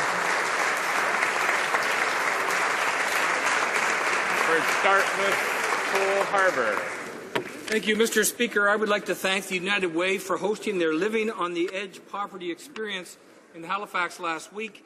As I worked my way through the simulation, it was a powerful reminder of just how difficult life in poverty can be. You see, poverty isn't just about a lack of employment or money. It's a lack of safe, affordable housing, reliable transportation, healthy food, childcare, prescription medication, education, and training. See, poverty can box you in, limit your choices, and rob you of your dignity. I'm grateful for the many organizations and people of Dartmouth Cole Harbour who work tirelessly on these issues, including the Dartmouth Family Centre, the Public Good Society, Feed Others of Dartmouth, the Dartmouth Learning Network, and the Circle of Care Furniture Bank, to name but a few. As life becomes unaffordable for more and more Canadians, let's hope that 2015 is the year this government finally makes the elimination of poverty a top priority. The honourable member for Cumberland, Colchester, Musquodoboit Valley. Well, thank you, Mr. Speaker. Over the break, I was pleased to talk to hundreds of families across Cumberland, Colchester, Musquodoboit Valley, and I was pleased to hear the confidence they have that our Prime Minister will protect the tax cuts that this government is delivering for Canadian families. They also expressed their concern at the Liberal leaders' plan to actually reverse these tax cuts, raising taxes upon Canadian families across the whole country. Now, this year, every parent in Canada will receive tax cuts equaling to about $2,000 per child, thanks to our expansion of the family tax cut and the universal child care benefit. Now, the Liberal leader has pledged to reverse these tax cuts and has threatened to do exactly what Liberal elites always do: raise taxes on ordinary, hard-working people and spend it on big bureaucratic programs because they don't trust parents to make choices for their own families. Canadians know that this Conservative government will continue to deliver these tax cuts, and they can count on them to do what's right for Canadian families. Thank you, Mr. Speaker. Honourable member for Argenteuil-Papineau-Mirabel. Mr. Speaker, I take this opportunity to pay homage to the former member for Argenteuil-Papineau-Mirabel, Mr. Maurice Dumas, who passed away on January 17th at the age of 87 years and 8 months. He served his constituents with integrity for 7 years, from 1993 to 2000, as well as the Quebecois people throughout his long life. A man of passion, well-known nationalist, and lover of the French language and Quebecois culture, Mr. Dumas was known as a man of action and was devoted to advancing our society. We will remember him as a man with a big heart, with strong roots in the community for which he worked. I invite all members in this House to join me in order to send our sincere condolences to his family and loved ones, and to remember one of our colleagues whose commitment could serve as an example for each and every one of us. The Russian-backed proxies of Vladimir Putin attacked Mariupol, killing and wounding over 100 people. A criminal act using Russian-supplied weapons like those that shot down MH317. Nadia Shevchenko, a Ukrainian MP and former pilot, was kidnapped by Putin's proxies in Luhansk last July 17th and delivered to Russia bound and gagged. She's jailed in Russia and resisting with a hunger strike. Shevchenko is falsely accused of involvement in the death of a Russian journalist and entering Russia illegally. Putin claims she's a prisoner of war, but Putin claims he's not waging war in Ukraine. This is right out of the KGB Cold War playbook. Lies, obfuscation, kidnappings, murders, and proxy wars. Vladimir Putin is turning Russia into a pariah state. The Russian people are suffering through a failing economy and Putin's rogue behavior. They deserve better leaders, leaders that the international community can respect. Today is Free Shevchenko Day, and Canada calls for Nadia Shevchenko to be freed. Slavo Kadinin, Mr. Speaker. Thank you. The honourable member for Papineau. Today to offer our respects on the death of a courageous and honourable Canadian, RCMP Constable David Wynne.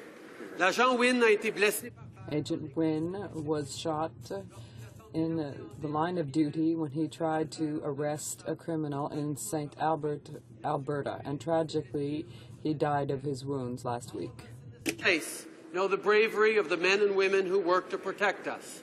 My whole life, I have been fortunate to see firsthand the selflessness of the RCMP in times of crisis, and I am reminded of it today. Constable Wynne's wife, Shelley, said that the RCMP's recent support has been unbelievable. I rise today to say that she and her 3 boys have the support of this entire House and of all Canadians. We stand with you, and we will never forget his sacrifice.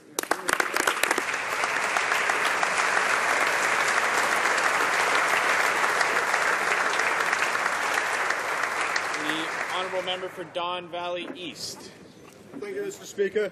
Under the strong and dependable leadership of our Prime Minister, our government will balance the budget and put money where it belongs, in the pockets of hard-working Canadians.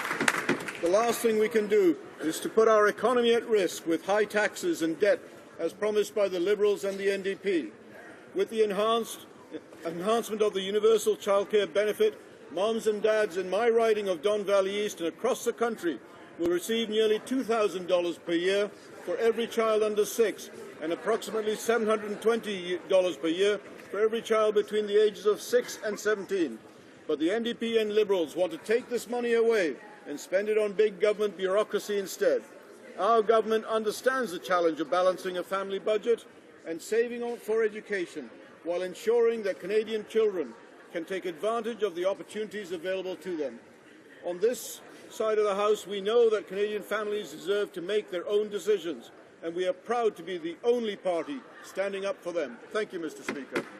The honourable member for Burnaby, New Westminster. Climate change continues to be a threat to our future and costs our economy billions of dollars, but the Conservatives are continuing to evade any action on the climate crisis. Now, the Prime Minister promised to introduce regulations on oil and gas emissions. For years, that was his stock answer. Just wait for the regulations. Then one day, the Prime Minister decided his own plan was, and I'm quoting him, crazy.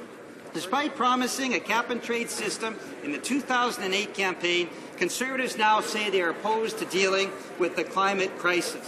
What about the Liberals? Well, just a few days ago, the leader of the Liberal Party announced that he doesn't believe in any federal role in dealing with climate change. Shame. Now, this is the voice of a corporate party that champions the Keystone Pipeline and says carbon pricing is for others. Now, only the NDP can be counted on to take action on climate change. And later this year, Mr. Speaker, with a new NDP government, we will take action because Canadians deserve better. The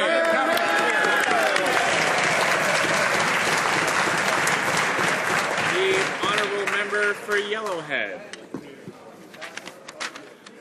Mr. Speaker, today, joined by family, friends and members of his law enforcement family, Constable David Wynn will be laid to rest in St. Albert, Alberta. With a heavy heart, we pay our respects to Constable Wynn for his dedication and service to our nation. He was an RCMP officer, a paramedic, a father of three, noted for his work in local minor hockey and the food drive during Christmas. Let us also spare a thought to Auxiliary Constable Derek Bond, his partner, who was also shot in the line of duty and is recovering. Together, these two brave officers work to keep us safe, and for that, they have our gratitude. The horrific tragedy in St. Albert was a stark reminder of the dangers faced by all law enforcement officers. On behalf of the government and all Canadians, I would like to thank all frontline police for putting themselves in harm's way each and every day to keep us safe. Thank you, Mr. Speaker. Good job.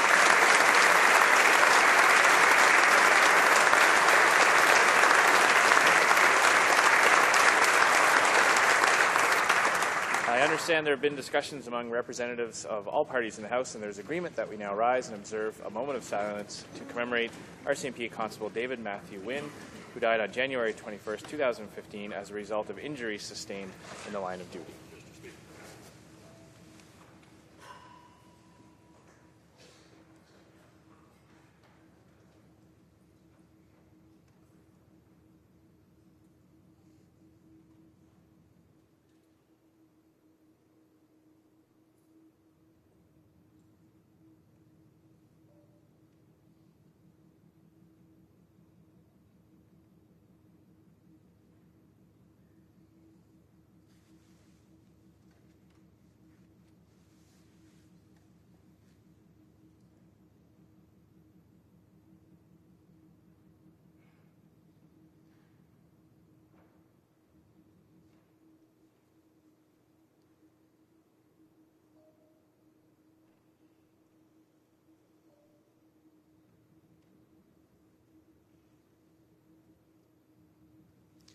Thank you, colleagues. Oral questions. Questions orales. The Honourable Leader of the Opposition.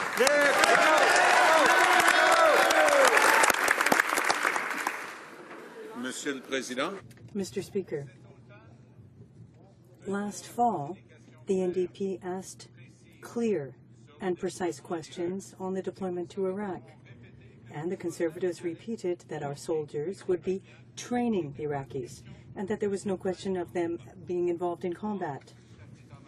However, the Chief of the Defense Staff has confirmed now that the mission has changed, that our soldiers are accompanying the Iraqis to the front.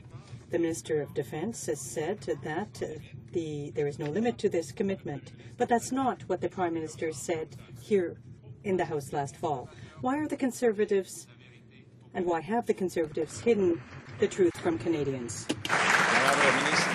The Honourable Minister. Not in fact the case. We were very clear before Parliament that our special forces would be in a position to advise and assist, and that's exactly what they are doing, Mr. Speaker. And the reports that I have having, they are doing an outstanding job. Of course, there are risks, but they are risks that are being managed, and we're 100% behind our armed forces, and everyone can be proud of the work that they are doing.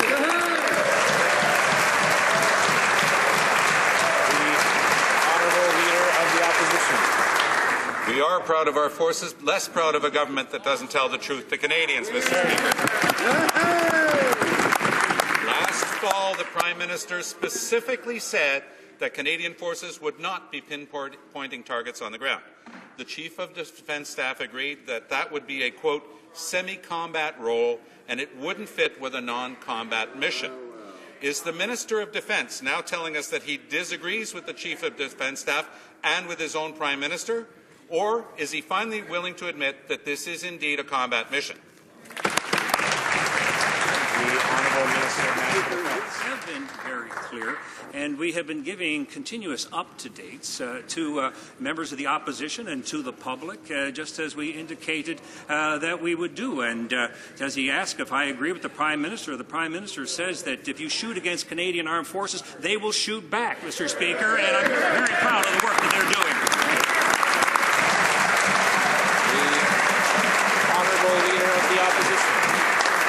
Of course they have to defend themselves, but the real question is, why did the government put them in harm's way after promising Canadians they wouldn't be at the front? That's the real question. Mr. Speaker, we learned more today, that our forces have been caught up in even more firefights. How many gun battles? How many airstrikes? How many targets painted by our troops on the ground before the Prime Minister or this Minister finally admits that our troops are indeed in a combat mission? Stop playing with words. Our troops deserve better. Honourable Minister of National Defence. Thank you, Mr. Speaker. Well, we have been very clear throughout, Mr. Speaker, that we are there to assist the Iraqis in their fight against this terrorist organization, and we are there in support of our air fighters who are operating out of Kuwait. I know the NDP has some problems with this, Mr. Speaker, but I believe most Canadians are with us 100% behind our Canadian armed forces when they stand up against terrorism and take the fight to them. The Honourable Leader of the Opposition. Mr. Speaker, the Bank of Canada reduced its key lending rate to under 1%, a level not seen since the start of the financial crisis. The bank seems to clearly understand the economic risks and the impacts on the middle class. Analysts and economists are sounding the alarm. We have been sounding the alarm for some time now, but the only response from Conservatives is to yield to panic and to delay tabling the budget, hoping that things will recover on their own. Crossing one's fingers is not a good economic plan, Mr. Speaker. Where is the budget? The Honourable Minister. Mr. Speaker, our growth rate is higher than it is in most G7 countries. Itself has said that our economic growth will be superior to 2%. The IMF actually was more optimistic. They said 2.3%, Mr. Speaker.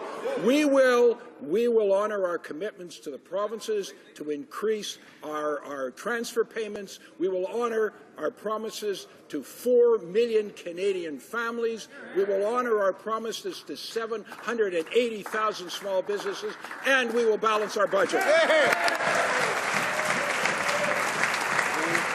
Honourable Leader of the Opposition. Speaker, for 9 years, the Prime Minister has put all of our economic eggs in the resource extraction basket, leaving our economy at the mercy of falling oil prices. The Prime Minister has dithered as hundreds of thousands of well-paid manufacturing jobs have disappeared. Now, with a string of bankruptcies across the retail industry, he's watching tens of thousands of those jobs disappear as well. Where is the Prime Minister's plan? When is he going to start creating the next generation of middle-class jobs? Where's the budget? This minister said one thing and its opposite day after day last week.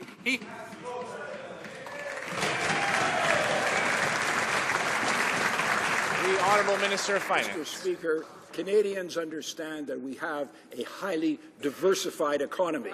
The manufacturing sector is something that we're proud of and will continue to be an important contributor to the Canadian economy, and will be advantaged now by several things: the decline in energy prices and the fact that more growth will come to the global economy and particularly the U.S. economy. We have a plan. The plan has created 1.2 million net new jobs. We have reduced taxes for Canadians. The last thing that Canada needs now is a high tax plan, a bureaucratic plan, which will drive us. The Honourable Member for Papineau. Mr. Speaker. To strengthen Canada's middle class, the Conservatives responded to the drop in oil prices with confusion, delays and secrecy. In the fall, the minister tabled an update projecting $81 per barrel for oil. Today, oil is closer to $45. Exactly how much has that difference cost the government so far? The Honourable Minister of Finance.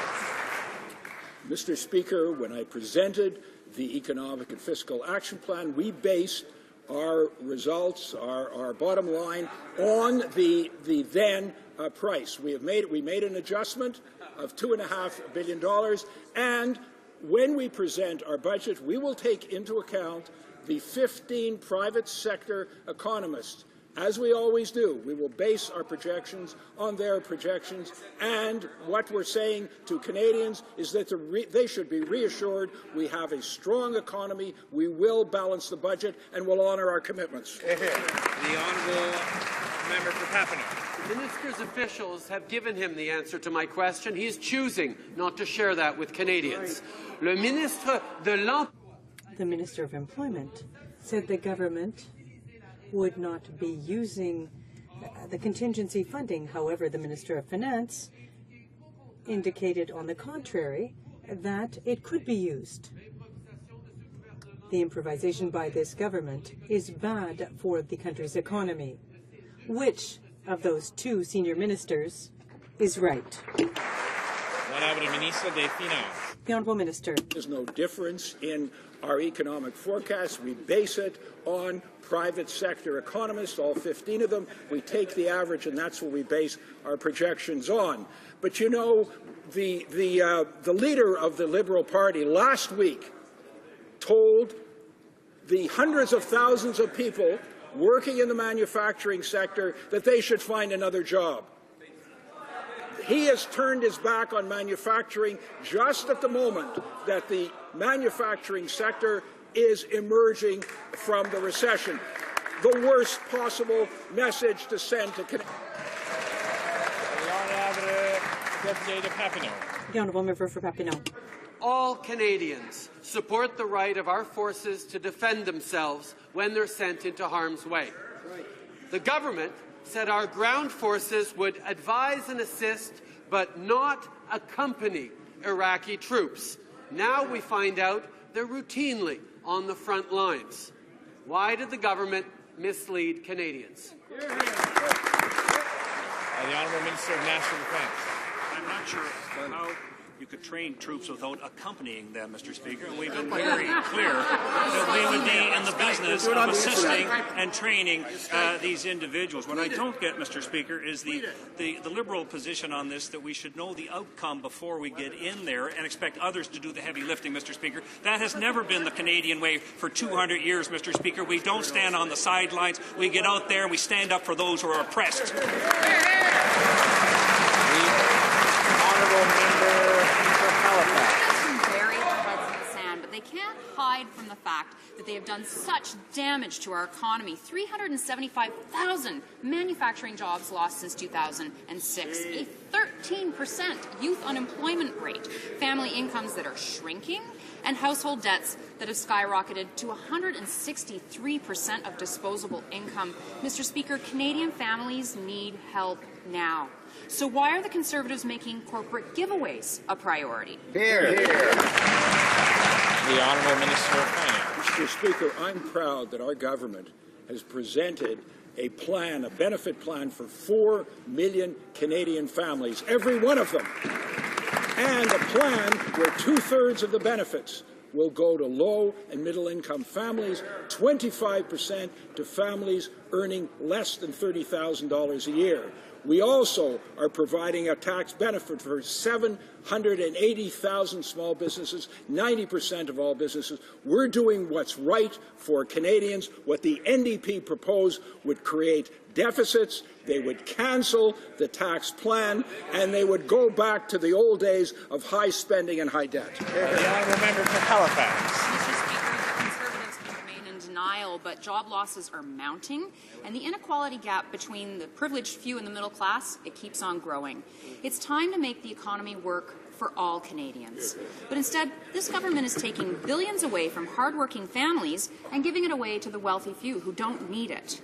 Will the Conservatives finally admit their backward economic policies are failing the middle class? Hear, hear. The Honourable Minister of Finance. The member opposite doesn't seem to listen to the answers. I said that 2/3 of the benefits will be going to low and middle income Canadians. There's been a 45% increase in the net worth of Canadians since we took office, a 10% increase in the real income, 14% for lower income Canadians. We've created a 1.2 million new jobs, and we're continuing to grow at a superior rate to that of developed countries. We have a lot to be proud of. The Honourable Member for Hope-Aylmer. The Minister of Finance has pushed back the budget, claiming he needs time to see where the economy is headed. As for him, the Minister of Employment is already ready to get out the axe and has implied another round of cuts in public services. Seems in more of a hurry, in fact, to impose his ideological agenda than to take steps to stimulate the economy and businesses that create jobs. What is the government waiting for to show some economic leadership and to meet the needs of the middle class? The Honourable Minister. As the Minister of Finance has just said, we have seen the 1.2 million jobs created since the recession. And we continue to make major investments in labour market training. We have just announced the apprenticeship loans that will increase the number of young Canadians who are involved in training in specialized fields that lead to very good jobs. So, Mr. Speaker, we'll continue to make those investments and to cut the fiscal burden for Canadians while creating jobs. The Honourable Member for Hull-Aylmer. The Conservatives' poor management is hurting the Canadian economy. Since the start of the year, job losses have been in the thousands. Over the past 3 weeks, Target, Suncor, Sony, Bombardier, Mex, and Epica have announced major layoffs. The job losses and bankruptcies are on the rise, but the government is simply watching the train go by. Why is the government refusing to show some economic leadership? Why is the government abandoning the middle class? The Honourable Minister. Mr. Speaker, the Honourable Member is wrong. In fact, Mr. Speaker, job creation is our main objective, and that is why we have seen more than 1.2 million jobs created since the global recession. As I just said, Mr. Speaker, with a reduction in the fiscal burden, tax cuts, and reductions in and other measures to create jobs by small businesses and new programs for apprenticeship, etc. With this training, Mr. Speaker, we're going to continue to promote job creation. The Honourable Member for Musqueam-Nejet-Témiscouata-Basque. Job losses are in the thousands, and we're in economic uncertainty, but the government isn't doing anything. It's simply denying reality. During the election campaign in 2008, on the eve of a serious economic crisis, the Conservatives said, no problem, everything's under control. It took the opposition parties coming together to urge the government into action. Instead of dragging its feet and refusing to face reality, why isn't the Minister of Finance showing some leadership to instill some new life into businesses and create jobs? The Honourable Minister. Mr. Speaker, the government is focusing on what is good for Canadians, jobs and economic growth. 1.2 million net new jobs have been created since the recession. The IMF and the OECD are predicting both, in fact, that Canada's economy will have the strongest growth rate in the G7 in the years to come, according to a report on salaries by the International Labour Organization. Canada is paying ranked second in terms of salaries in the G20. The Honourable Member for Muskeneja-Témiscouata-des-Basques. Well, Mr. Speaker, they're simply stubbornly refusing to acknowledge reality. We can't wait for the budget to take action. Jobs are at stake. We need leadership. The government is appearing disorganized more than ever before. The Minister of Employment is calling for a new round of cuts, whereas the head of the Treasury Board is saying it's not necessary. The Minister of Finance doesn't know if he's going to have enough money to balance his budget, but he knows that he'll have enough money to put in place his ineffective income-splitting program. So why doesn't the minister now provide an economic update for Canadians to set the record straight? The Honourable Minister of Employment. Mr. Speaker, let's be clear. The NDP's economic policy will increase spending, increase taxes, increase the deficit, increase our debt, and all of that will kill job creation. It's the wrong direction. The NDP's policy is wrong. This government will continue to balance the budget, to focus on training for young people and the unemployed. We'll continue to reduce the fiscal burden to create new jobs. The Honourable Member for Skeena-Boku Valley. Well, Mr. Speaker, when it comes to the federal budget, it seems with Conservatives, different day, different minister, different answers. If panic and confusion could actually get us out of this mess, Conservatives would actually be doing something right. But their economic plans and their credibility are in tatters. And maybe it was the employment minister just jumping the gun a little bit when he let slip that big cuts were coming in order to fix his own government's mess. So will the minister confirm that he's willing to cut services to all Canadians just to pay for his reckless income-splitting scheme? Hear, hear. The Honourable Minister of Finance. Mr. Speaker, we will not be cutting expenditures. We will be honoring our commitments to Canadians. We will be providing tax breaks to 4 million Canadian families, tax breaks to small businesses. We will continue on our low tax plan for jobs and growth. We will reject the high tax, high spend policies of the NDP, which will bring us to ruin. Honourable Member for Skeena-Boku. This is what their policies got us. They lost 400,000 manufacturing jobs. And just last year, when things were supposedly good, the Canadian economy grew slower than our population grew, and these guys want a pat on the back. Everyone can see that Conservatives delaying the budget is pure politics. Former parliamentary budget officer Kevin Page that says, in spite of their rhetoric, Conservatives are bad economic managers, that they built their budgets on a house of cards. The Bank of Canada, the private sector economists are all saying our economy is in real trouble. But just like 2008, the Conservatives are pretending that there's nothing to worry about. Why won't the Conservatives come clean with Canadians, give us a real fiscal update on the situation now, be straight with Canadians for once?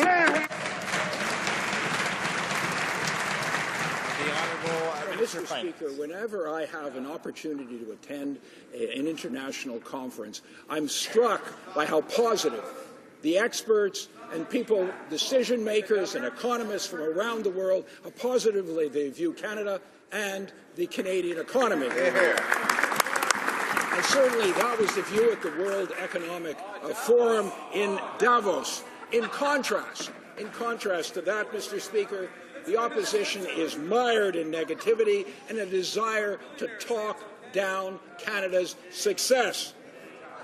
And they do that with all their lopsided presentations. Canadians have a more positive view about Canada, a more accurate view. It's our view. We will not talk down this Canada. We will... The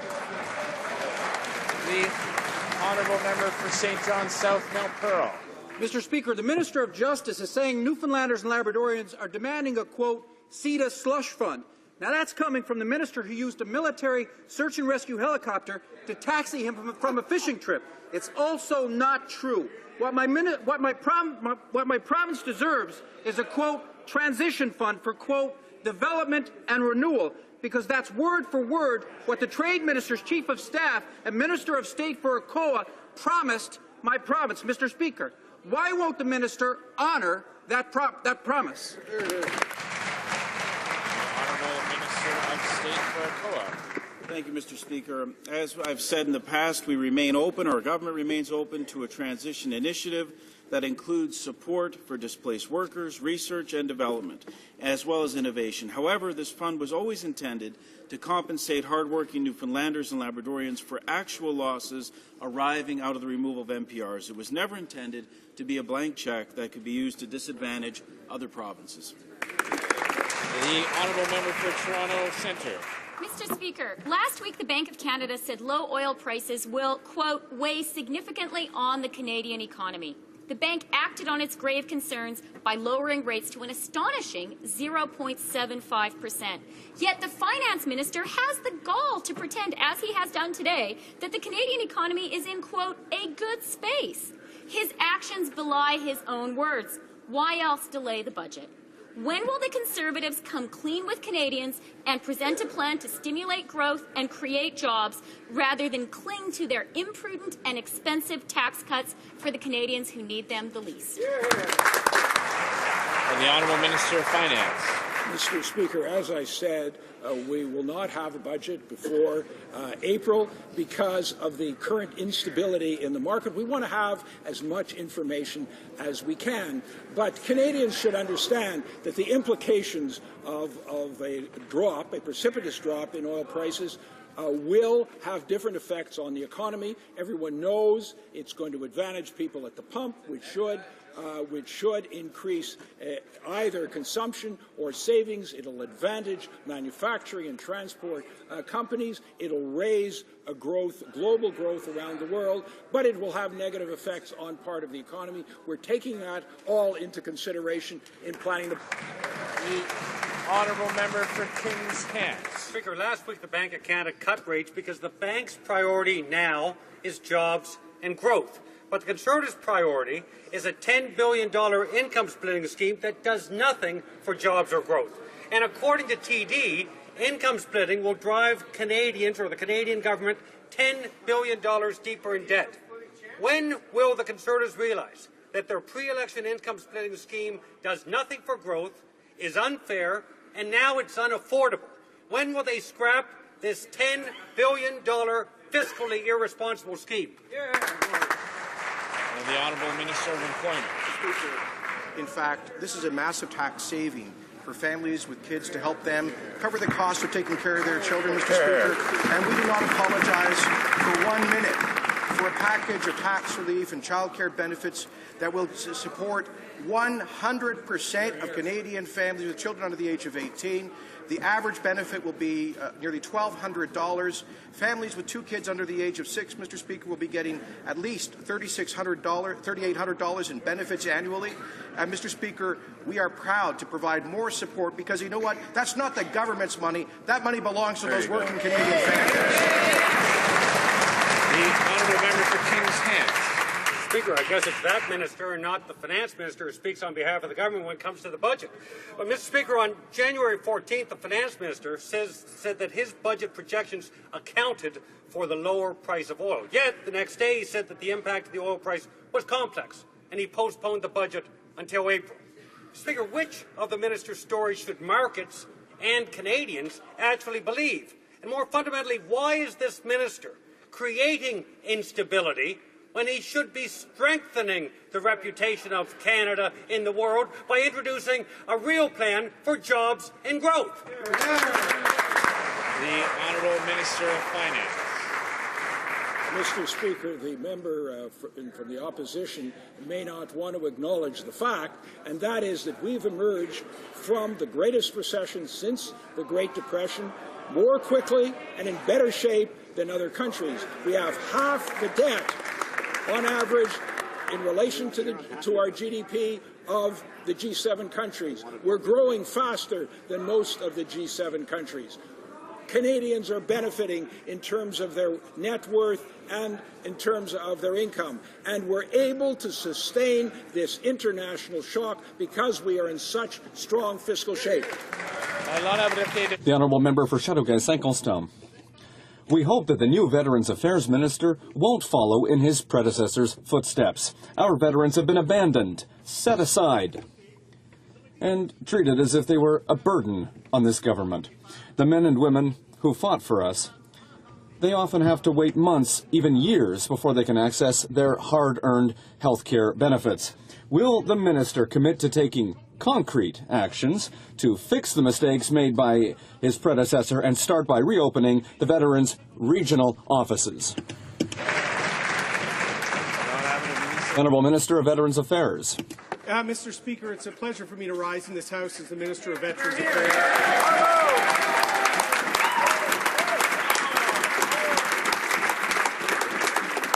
And I want to thank the Associate Minister of National Defence and the two other members of this House who served in this capacity. Mr. Speaker, I'm the 31st Minister of Veterans Affairs, and I'm the 13th who has served the Canadian Forces. Daniel J. MacDonald, George Hees, illustrious names, Mr. Speaker. In the last 3 weeks, I've been listening across this country to our veterans, to their needs. We will make sure we meet those needs now and in the future. The honourable member for Sackville Eastern Shore. Mr. Speaker, for the record, he's my 11th minister in 17 and a half years, and these problems still continue. But I do congratulate the honourable member for Durham for his new post as Veterans Affairs Minister. I also thank him for his service to our country. And having said that, as a veteran and as the Minister of Veterans Affairs, does he now believe, because the Prime Minister and the former Minister wouldn't answer this question, does he believe the Government of Canada has the social, moral, legal and social and fiduciary responsibility to care for those men and women they asked to put in harm's way? The Honourable Minister of Veterans Affairs. Mr. Speaker, I'd like to thank the member for that question, and I'd like to quote Sir Robert Borden to this House, Mr. Speaker, that you need not fear that the government and the country will fail to show just appreciation of your service to this country. Mr. Speaker, our support for our veterans from Borden's time to today is important, but we also have to meet the needs, the evolving needs of our veterans, Mr. Speaker. In Borden's day, there was no support to Sam Sharp in his own caucus for mental injuries from war. I'm proud to say our government is moving mountains to make sure we address the mental injuries from service. The honourable member for Hamilton East, Stony Creek. Mr. Speaker, for years we have seen human rights take a back seat under these Conservatives. Now we have the case of Raif Badawi, a free speech activist in Saudi Arabia, condemned to 1,000 lashes for making a website. And the minister waited until after he had 50 of those lashes before speaking out about his concerns in the flogging. Mr. Speaker, you will know that Canadians expect their government to speak out loudly and clearly on human rights abuses wherever they are. To the minister, starting here today, will you send an unambiguous message to the government of Saudi Arabia that Mr. Badawi...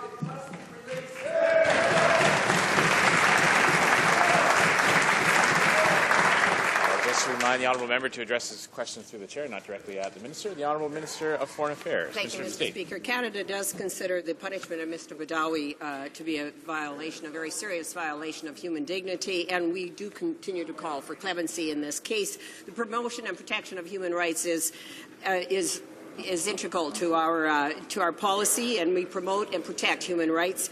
While Mr. Badawi is not a Canadian citizen, we will continue to make our position very clear diplomatically and publicly. The honourable member for Sherbrooke. Thank you, Mr. Speaker. Words are hollow if they aren't followed by concrete action. In my writing, there's a woman who's asking her government for help.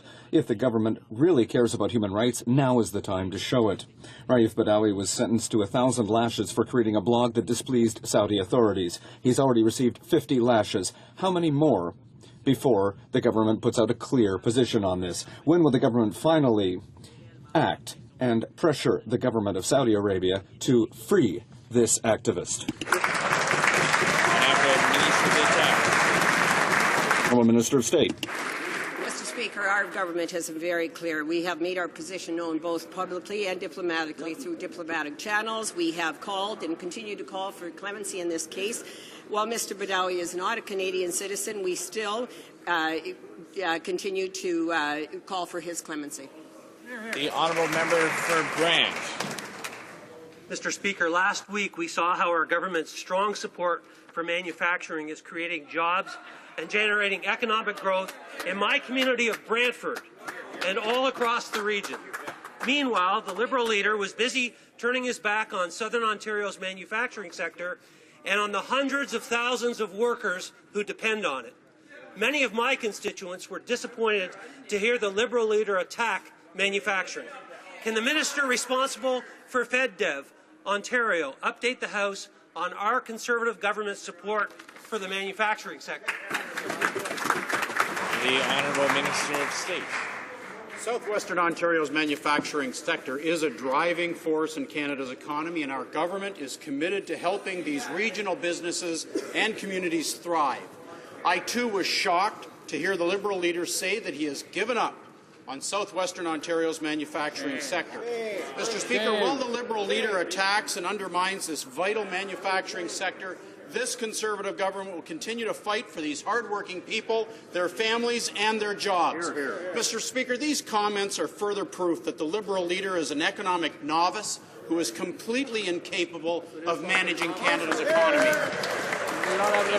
The honourable member for Brassard-La Prairie. Mr. Speaker, last week, the investigative journalists at Enquête revealed that the report on the Lac-Mégantic tragedy was watered down. We cannot restore public trust if we allow such important decisions to be made behind closed doors. Canadians are worried. What's needed is a public inquiry on the transportation of dangerous goods by rail. Well, what is the government waiting for to act? Honourable Minister of Transport. Mr. Speaker, obviously our thoughts and prayers are always with the victims in that tragedy in Lac-Mégantic. The Transportation Safety Bureau, Mr. Speaker, we should also note, is an independent body that actually formulates its own analysis based upon the facts that they find in the accident. What they found in this accident was it was caused by somebody who wasn't following the rules, that the Sûreté de Québec is actually following up with criminal charges in this matter. We've taken the report, we've taken the recommendations of the Transportation Safety Board extremely seriously. We've responded on a number of things, and we'll continue to work on this file. Honourable member for Brassard-La Prairie. Since 2009, Transport Canada's spending on transportation safety has dropped by more than 20%. At the same time, oil transport by rail has increased by 2,700%. The Lac-Mégantic tragedy brought to light the terrible consequences of laxism at Transport Canada. When industry is allowed to self-regulate and there are cuts to oversight, we can expect the worst. Why is the minister obstinate in cutting oversight budgets at Transport Canada? Minister of Transport. Rail safety has not been cut at Transport Canada. In fact, it has been increased. We take the oversight extremely seriously. Secondly, Mr. Speaker, it's also important to note that safety management systems in this country are the way to go. And indeed, the Transportation Safety Board has indicated that. It's a world-renowned system. It works very effectively in other transportation modes. It will continue to work effectively in rail transport as well. Good answer. The honourable member for Churchill. Mr. Speaker, thanks to recent media coverage, Canadians are finally talking about the horrific levels of racism faced by Indigenous peoples in cities like Winnipeg and elsewhere. From healthcare to police protection to employment and education, Indigenous people are too often treated as second-class citizens. And that treatment as second-class citizens often has a direct correlation with government policy put forward by this federal government. So the question is, instead of being part of the problem, will the Minister of Aboriginal Affairs commit to working with Indigenous communities and with Canadians to put an end to the racism that Indigenous people in Canada face?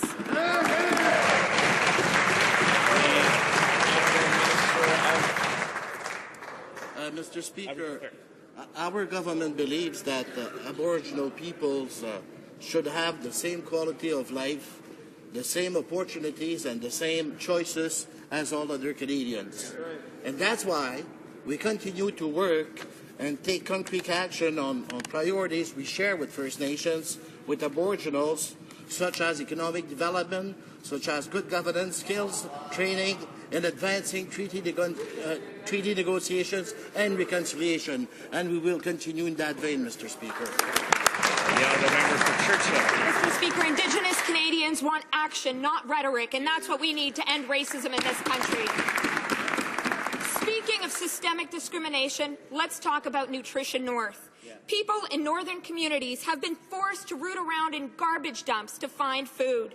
But instead of fixing the issues with Nutrition North, the government has said it's looking at alternative programs.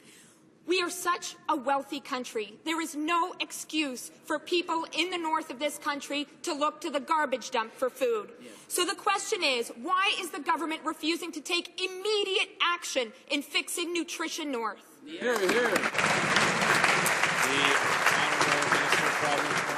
Mr. Speaker, again, our government wants Northerners, like all other Canadians, to have access to quality and nutritious food. As a matter of fact, and this the member cannot deny, the results are clear. Since the implementation of Nutrition North, the cost of a food basket has gone down by $110 since 2011. Moreover, 25% more nutritious food gets to Northern Canada because of this program. And to add, the Auditor General has made recommendations which we have said we accept and will be implementing to benefit the program. The honourable member for St. Paul. Mr. Speaker, we now know First Nations on reserve have been excluded from Canada's job numbers. The government is flying blind when it comes to the real needs for job training, a fundamental component of the Canadian economy. Canadians are fed up with this government relying more on ideology than credible information. Will the government close this unacceptable gap in employment statistics and stop making it up as they go along on the economy? The Honourable Minister of Employment.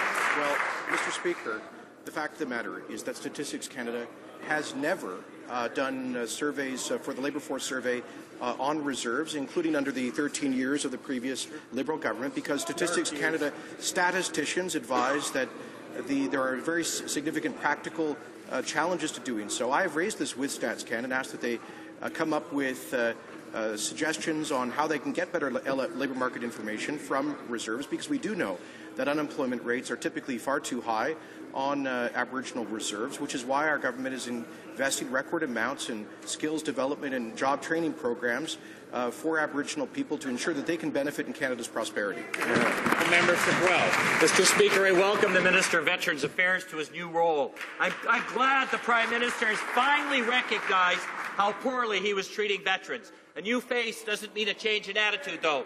This minister already started off on the wrong foot by excluding veterans groups with whom he disagrees from consultations. This doesn't offer us much hope for movement on major issues like reopening veterans' offices, ending budget cuts on the back of veteran services, and recognizing the sacred obligation owed to veterans. Why was this minister's very first act an attempt to silence Canadian veterans who have rightly called the government out for mistreating them?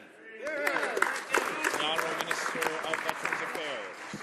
Thank you, Mr. Speaker. And it appears my friend's just as angry as he was last fall. And that's unfortunate because my outreach to veterans groups, Mr. Speaker, was about listening and reaching out. In fact, all stakeholders were called and talked to, and I found that there's tremendous diversity amongst our stakeholder community, those traditional organizations, those helping veterans, as well as those new groups, those peer-based counseling and support groups, Mr. Speaker. I'm going to be continuing to reach out and listening to all of them if we're all going to work together to help our men and women. The Honourable Member for Abitibi-Témiscamingue.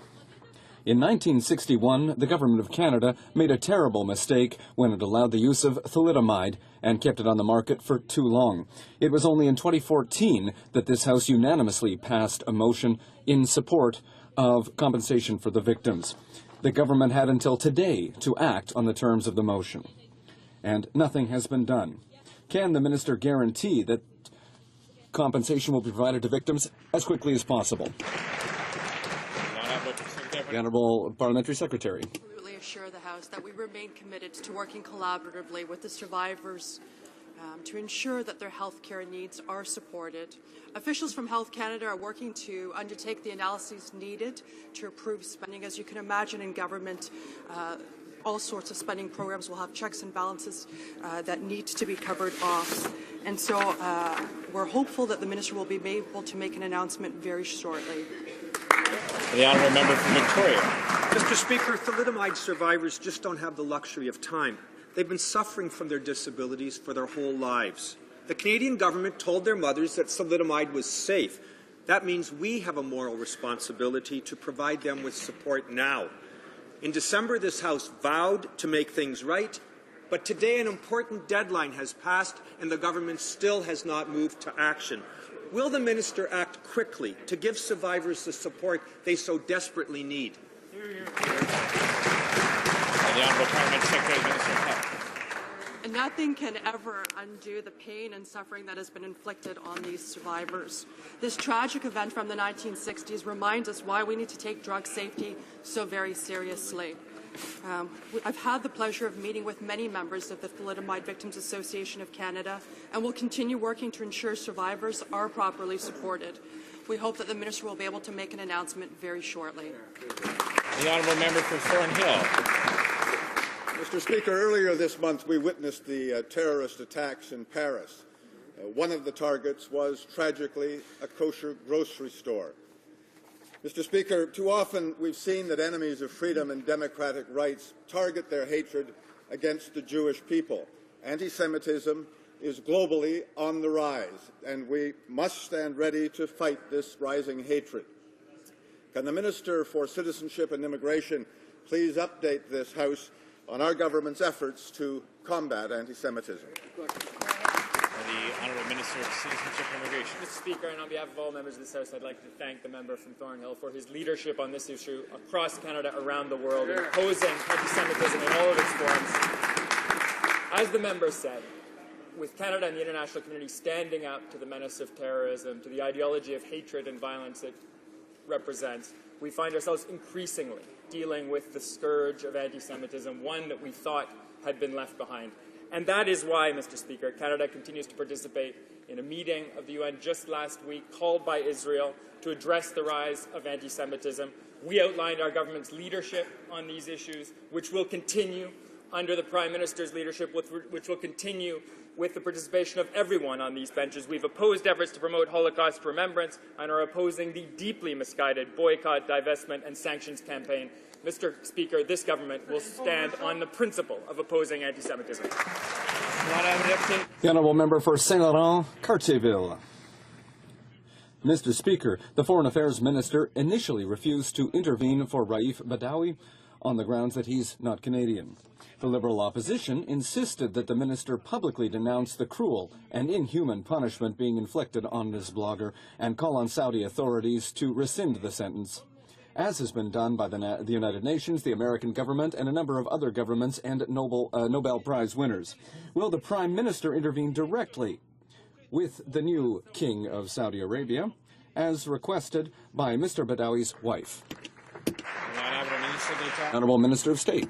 Yes, Mr. Speaker, to expand on what the Minister of Foreign Affairs, he recently raised Mr. Badawi's case directly with the Prince Turki Al Faisal, and Canada also made representations to Saudi Arabia's ambassador in Ottawa, and Canada's ambassador in Riyadh has met with senior Saudi officials about the case, seeking further meetings, and Canada does consider the punishment to be in a violation of human dignity. We continue to promote and protect human rights and as an integral part of our Canadian foreign. The honourable member for Victoria. Mr. Speaker, sad breaking news. We've just heard that the first case of H7N9 bird flu in North America has been found in a traveller in British Columbia. This is obviously a very serious public health concern for all Canadians. Can the Minister update this House about what measures the government will be taking to screen travellers and identify anyone who may have been in contact with that virus? Yes, rather unfortunately, I can inform the House that the first case of H7N9 has now reached Canadian soil. The patient is being monitored, the patient is in isolation, and the patient is recovering. Health officials have also been in contact with the close contacts of that patient, and all of those individuals are being monitored. The Public Health Agency advises that the risk to Canadians remains very low, as H7N9 doesn't appear to spread easily from human to human. The honourable member for Langley. Mr. Speaker, the serious situation in Ukraine is escalating. Russian-backed rebels in Mariupol fired rockets that killed 30 innocent Ukrainians. This escalation of hostilities has resulted in a mounting civilian death toll and exacerbated an already dire humanitarian crisis in eastern Ukraine. Russia continues to not fulfill its commitment outlined in the Minsk agreement. Can the Parliamentary Secretary to the Minister of Defense please comment on this serious situation in Ukraine? Good question. The Honourable Parliamentary Secretary. Thank you, Mr. Speaker, and I want to thank the member for Langley for his strong commitment in standing in support of the people of Ukraine. Our government is appalled by Russia's latest aggression, and we demand Russia stop its reprehensible actions. Russia must immediately abide by the Minsk agreement and respect Ukraine's sovereignty and territorial integrity. Furthermore, today we join with the Canadian-Ukrainian community in calling for the immediate release of Ukrainian pilot and Member of Parliament Nadia Savchenko, who was illegally abducted and is now being held in Russia. Mr. Speaker, our government will continue to work with our allies to isolate Russia for their destabilizing actions in Ukraine. As the PM has said, Russia needs to get out of Ukraine. The honourable member for Repentigny. Mr. Speaker, the Prime Minister promised to citizens that the Canadian Forces mission in Iraq would not involve combat or forces on the ground. However, it has now been acknowledged that Canadian soldiers are on the front lines. The Prime Minister needs to submit this week a new motion to debate in this House. Will he do so? The Honourable Minister of National Defence. Under the government's decision that was approved by Parliament, the 6-month mission would come up for discussion and or renewal, if that be the case, in the first week of April. That being said, Mr. Speaker, members of our armed forces are doing an outstanding job standing up to terrorism in that part of the world, and we can all be very proud of that. Honourable Member for Bar-Richelieu, Nicolas Bécancourt. Mr. Speaker, now that the price of oil has dropped, the fragility of the Canadian economy is clear. An oil bubble created by the federal government. Together with its partners, however, the Bloc Québécois has already proposed an economic recovery plan which would allow the federal government to diversify and modernize the economy.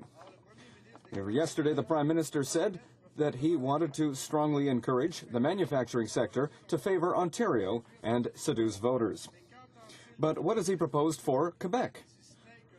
Other, that is, than a pipeline where Quebec would assume all of the environmental risk but receive none of the economic benefits. The Honourable Minister of Finance. Mr. Speaker, the drop in oil prices is going to have an impact on the government's room to maneuver, but we will balance the budget in 2015. The drop in oil prices has a number of different consequences on the Canadian economy, including a drop in gas prices and a drop in energy prices for manufacturers, and that includes manufacturers in Quebec. The Honourable Member for Richmond-Athabasca.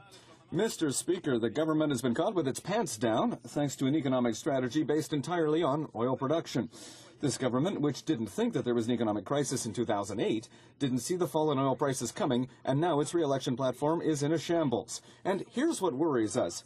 We know that the government insists on moving ahead with income splitting for the wealthy and for a balanced budget. Can the Finance Minister guarantee that he won't cut transfers to Quebec or social programs to compensate for the drop in revenue? The Honourable Minister of Employment. Mr. Speaker, this government has increased transfers to the provinces, and particularly to Quebec, by billions of dollars. However, the people of Quebec want to see a reduction in their tax burden. They want to see lower taxes. And the reform package that we have put forward for families is going to help 100% of Canadian families with children under the age of 18 who will receive, on average, $1,200 extra dollars per year, thanks to the measures that we have taken. That's good for families in Quebec. Thank Thank you, Mr. Speaker. Last month in Lima at the climate negotiations, Canada signed on to a decision in which all nations are invited to submit their nationally determined contributions, in other words, the next round of pledges for cuts, within the first quarter of 2015. So my question to the Minister is, will Canada meet this request? Will we submit new pledges by the first quarter of 2015? Will it slide to a nebulous budget date? And will we actually have a pledge that will mean we can avoid 2 degrees Celsius global average temperature increase? The Honourable Minister of the Environment. Thank you, Mr. Speaker. Mr. Speaker, our government is working to negotiate a new global climate change agreement that includes commitments from all major emitters. We take the challenge of climate change seriously, which is why we are doing our part, reducing emissions in Canada and working with our international partners. We will continue to reduce short-lived climate pollutants under the Climate and Clean Air Coalition, the Arctic Council, and the Montreal Protocol. Our recent contribution to the Green Climate Fund will also help developing countries mitigate and adapt to climate change and promote private sector investment. Thank you, Mr. Speaker. That concludes question period for today. Tabling of documents, dépôt de documents. The Honourable Parliamentary Secretary of the Government House Leader. Thank you, Mr. Speaker. Mr. Speaker, pursuant to Standing Order 36.8, I have the honour to table in both official languages the government's responses to 32 petitions.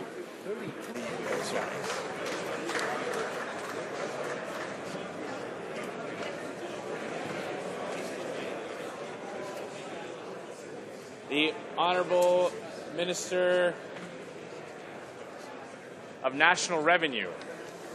Mr. Speaker, pursuant to Standing Order 32 sub 2, I am tabling in both official languages a document entitled The Taxpayers Ombudsman Annual Report 2013-2014.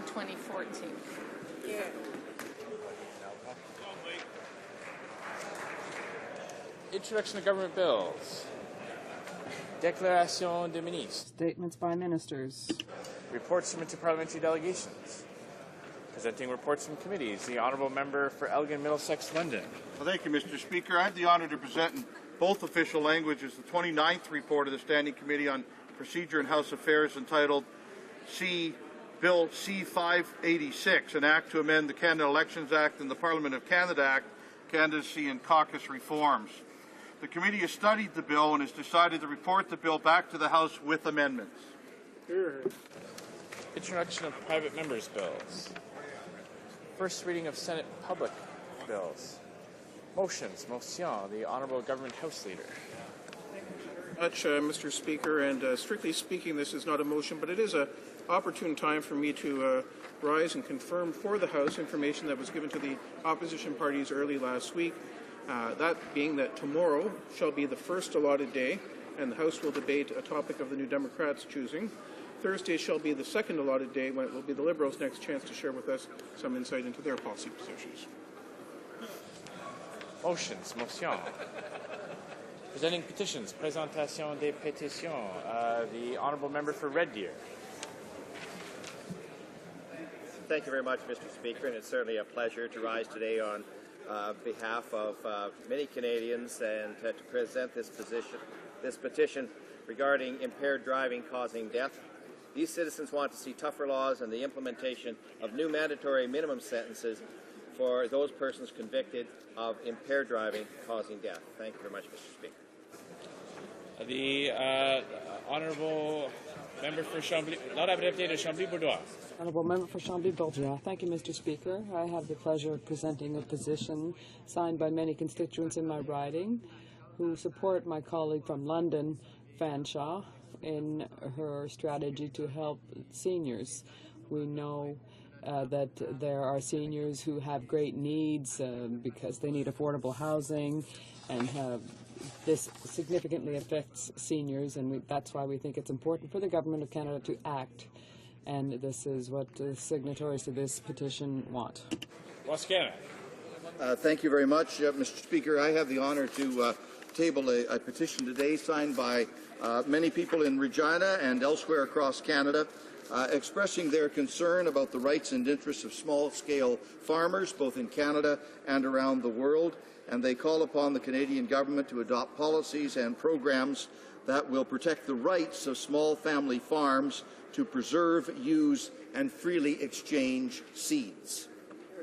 The Honourable Member for Portneuf-Jacques-Cartier. Thank you very much, Mr. Speaker. I wanted to table 4 petitions that come from my riding. My constituents are asking for the creation of an ombudsman so that we have a responsible extractive sector in this country.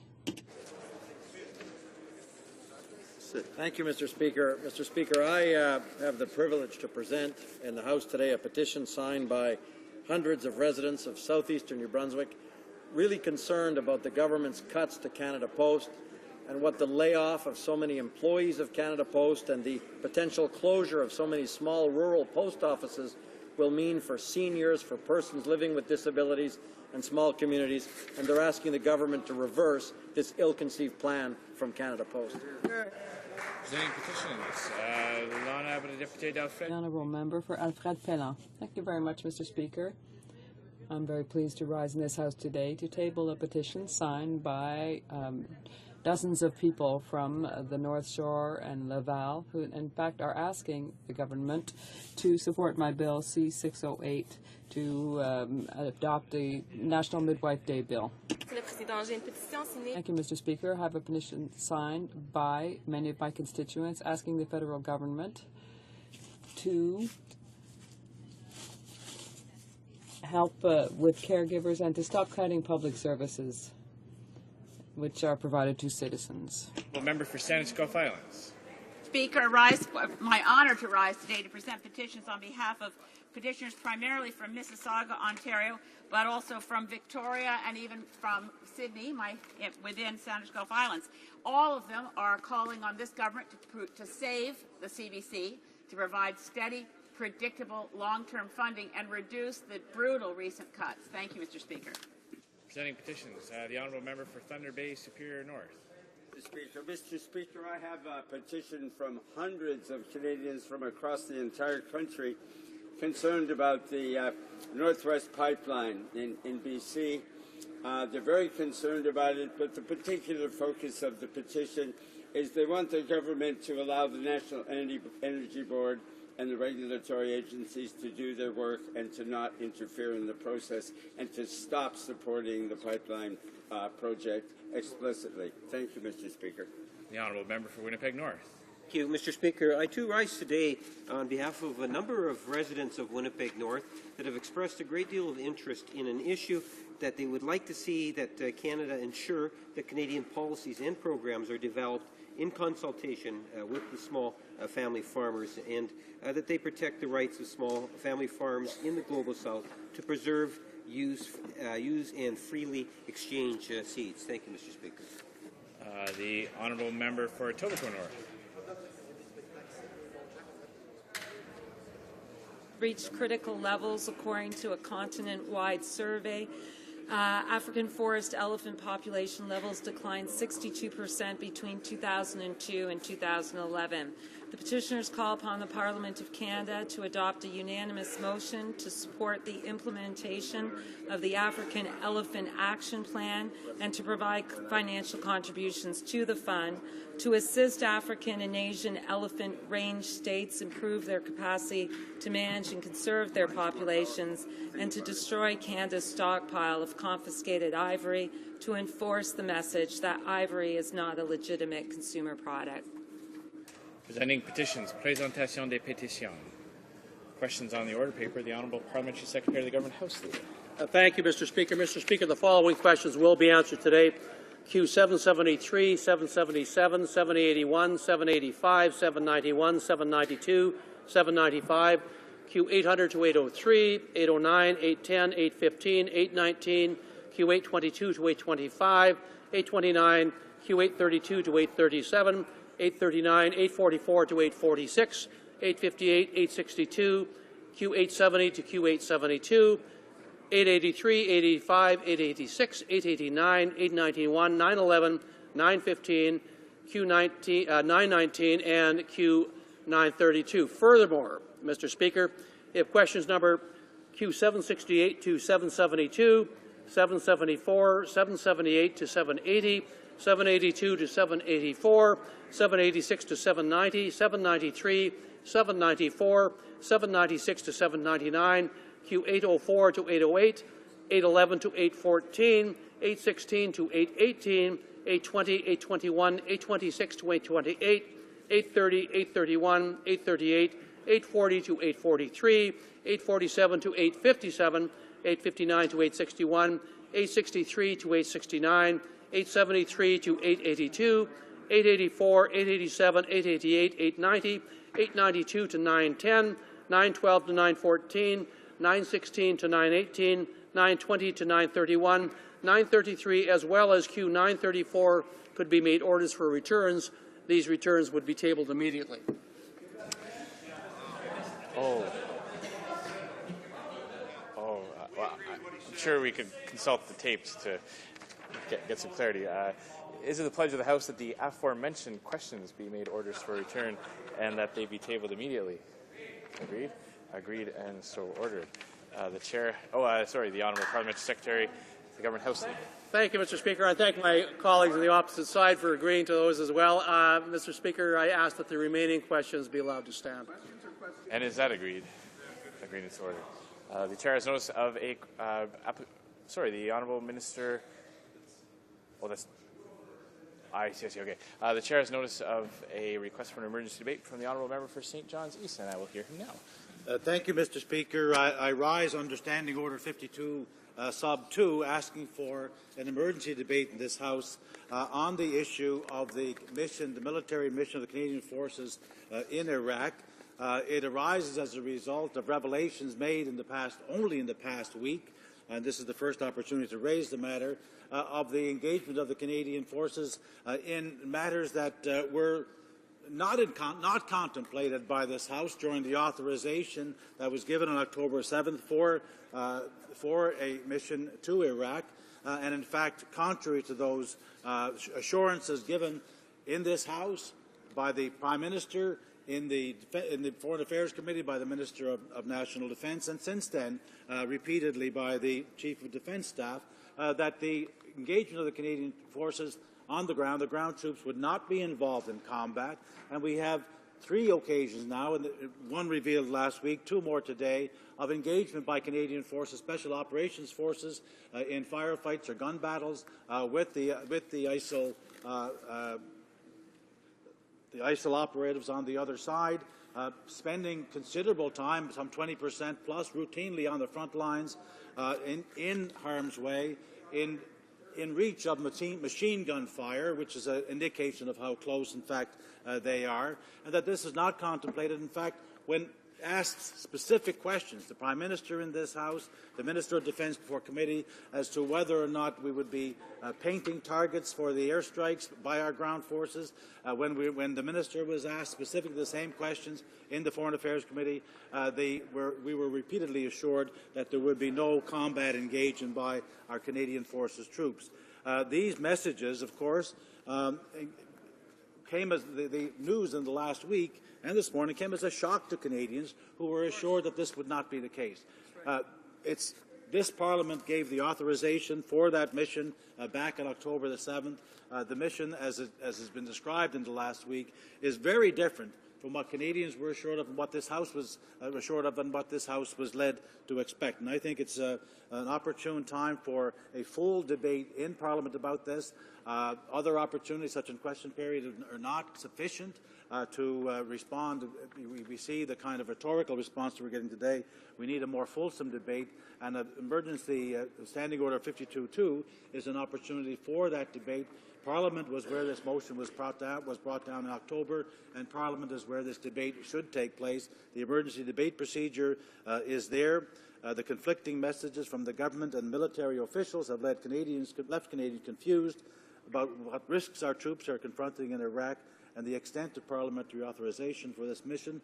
And we have also ongoing ambiguity about costs, success criteria, and the length of Canadian mission. Now, we know there will be a debate in April about the potential continuation of this mission, but the nature of the mission is the source of the confusion and conflicting statements today, both in the past and in the last week. We think, Mr. Speaker, there ought to be a full emergency debate today about this matter, and we, of course, always rely on your careful consideration of this application and hope to look forward to your ruling. Thank you. Of course, thank the honourable member for St. John's East for raising this issue, of course, of great interest to many members in the House. However, I don't feel that it meets the criteria for an emergency debate at this time, and do note that the House has just learned that we are into a new cycle of supply days, and of course, members are free to take advantage of those as well. Now, I understand the Honourable Minister of Citizenship and Immigration is replying to the question of privilege from earlier today.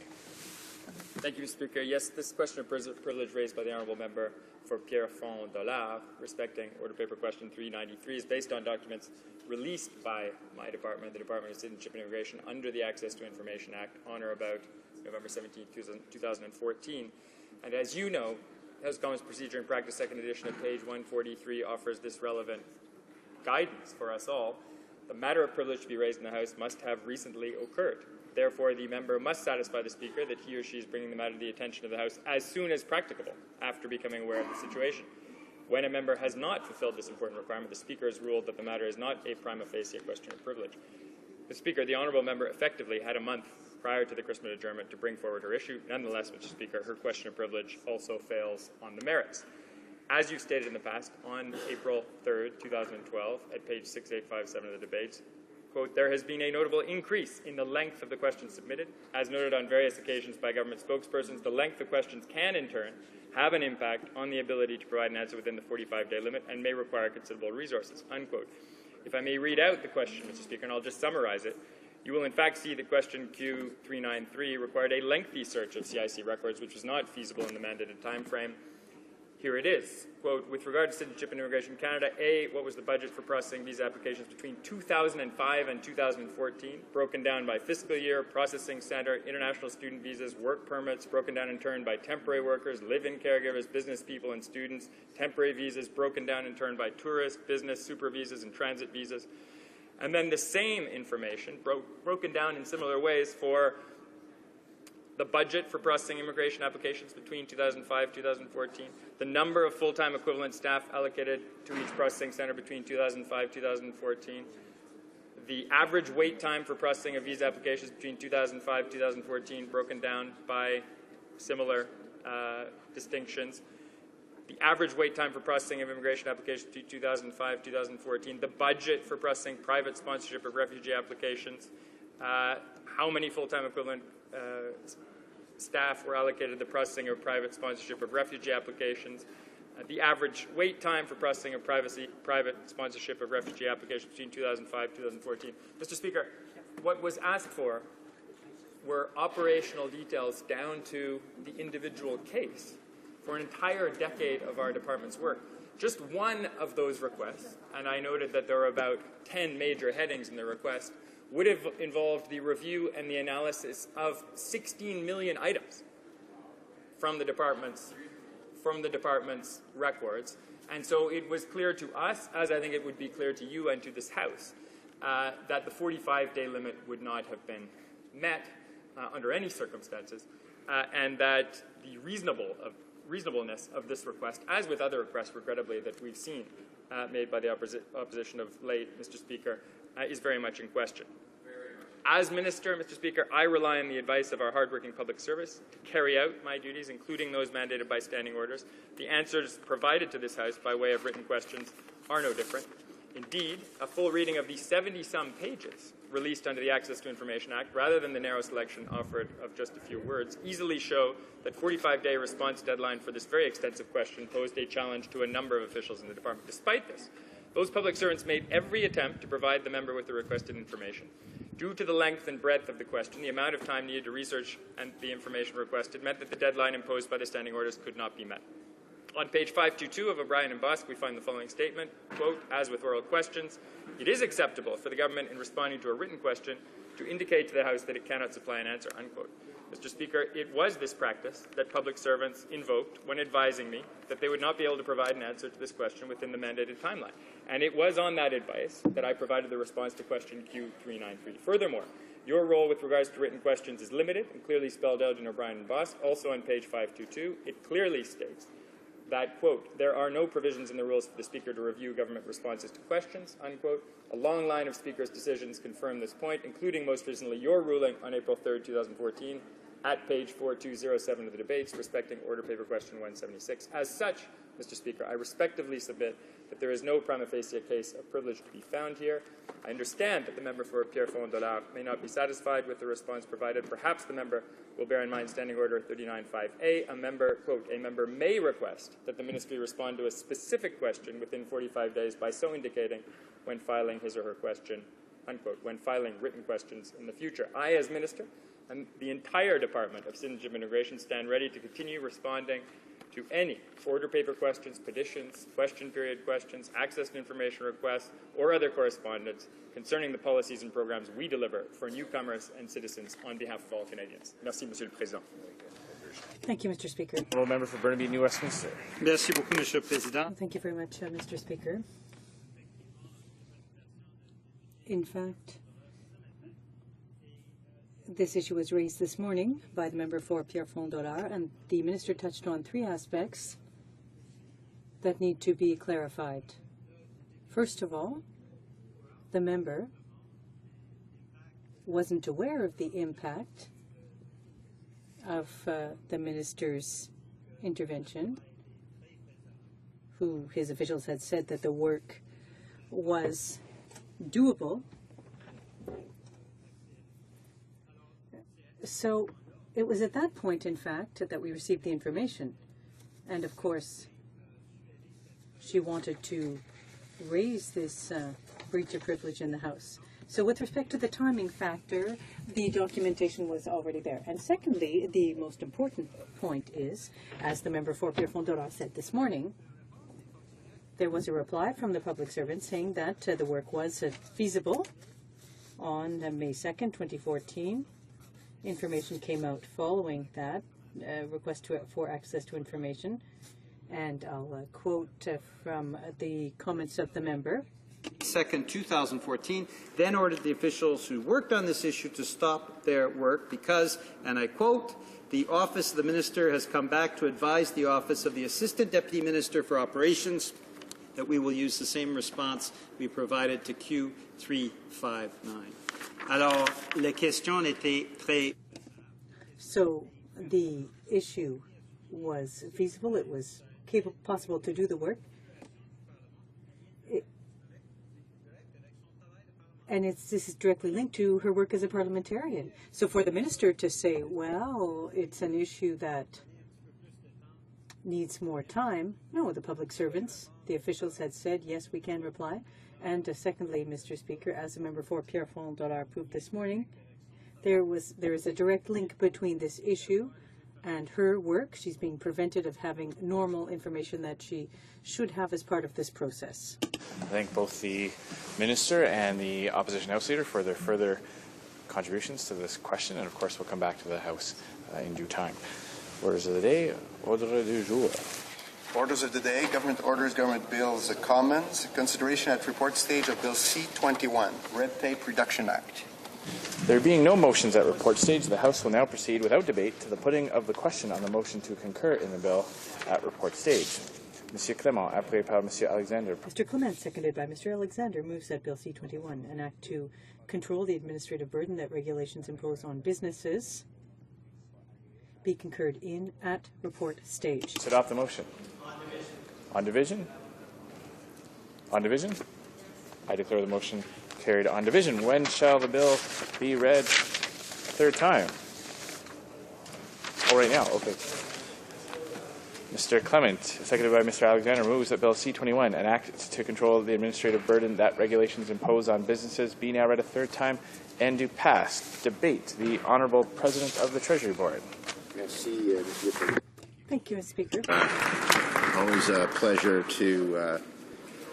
to rise in this chamber, representing my department, but also the people of Parry Sound Muskoka, as our anniversary just came up, or for some of us anyway.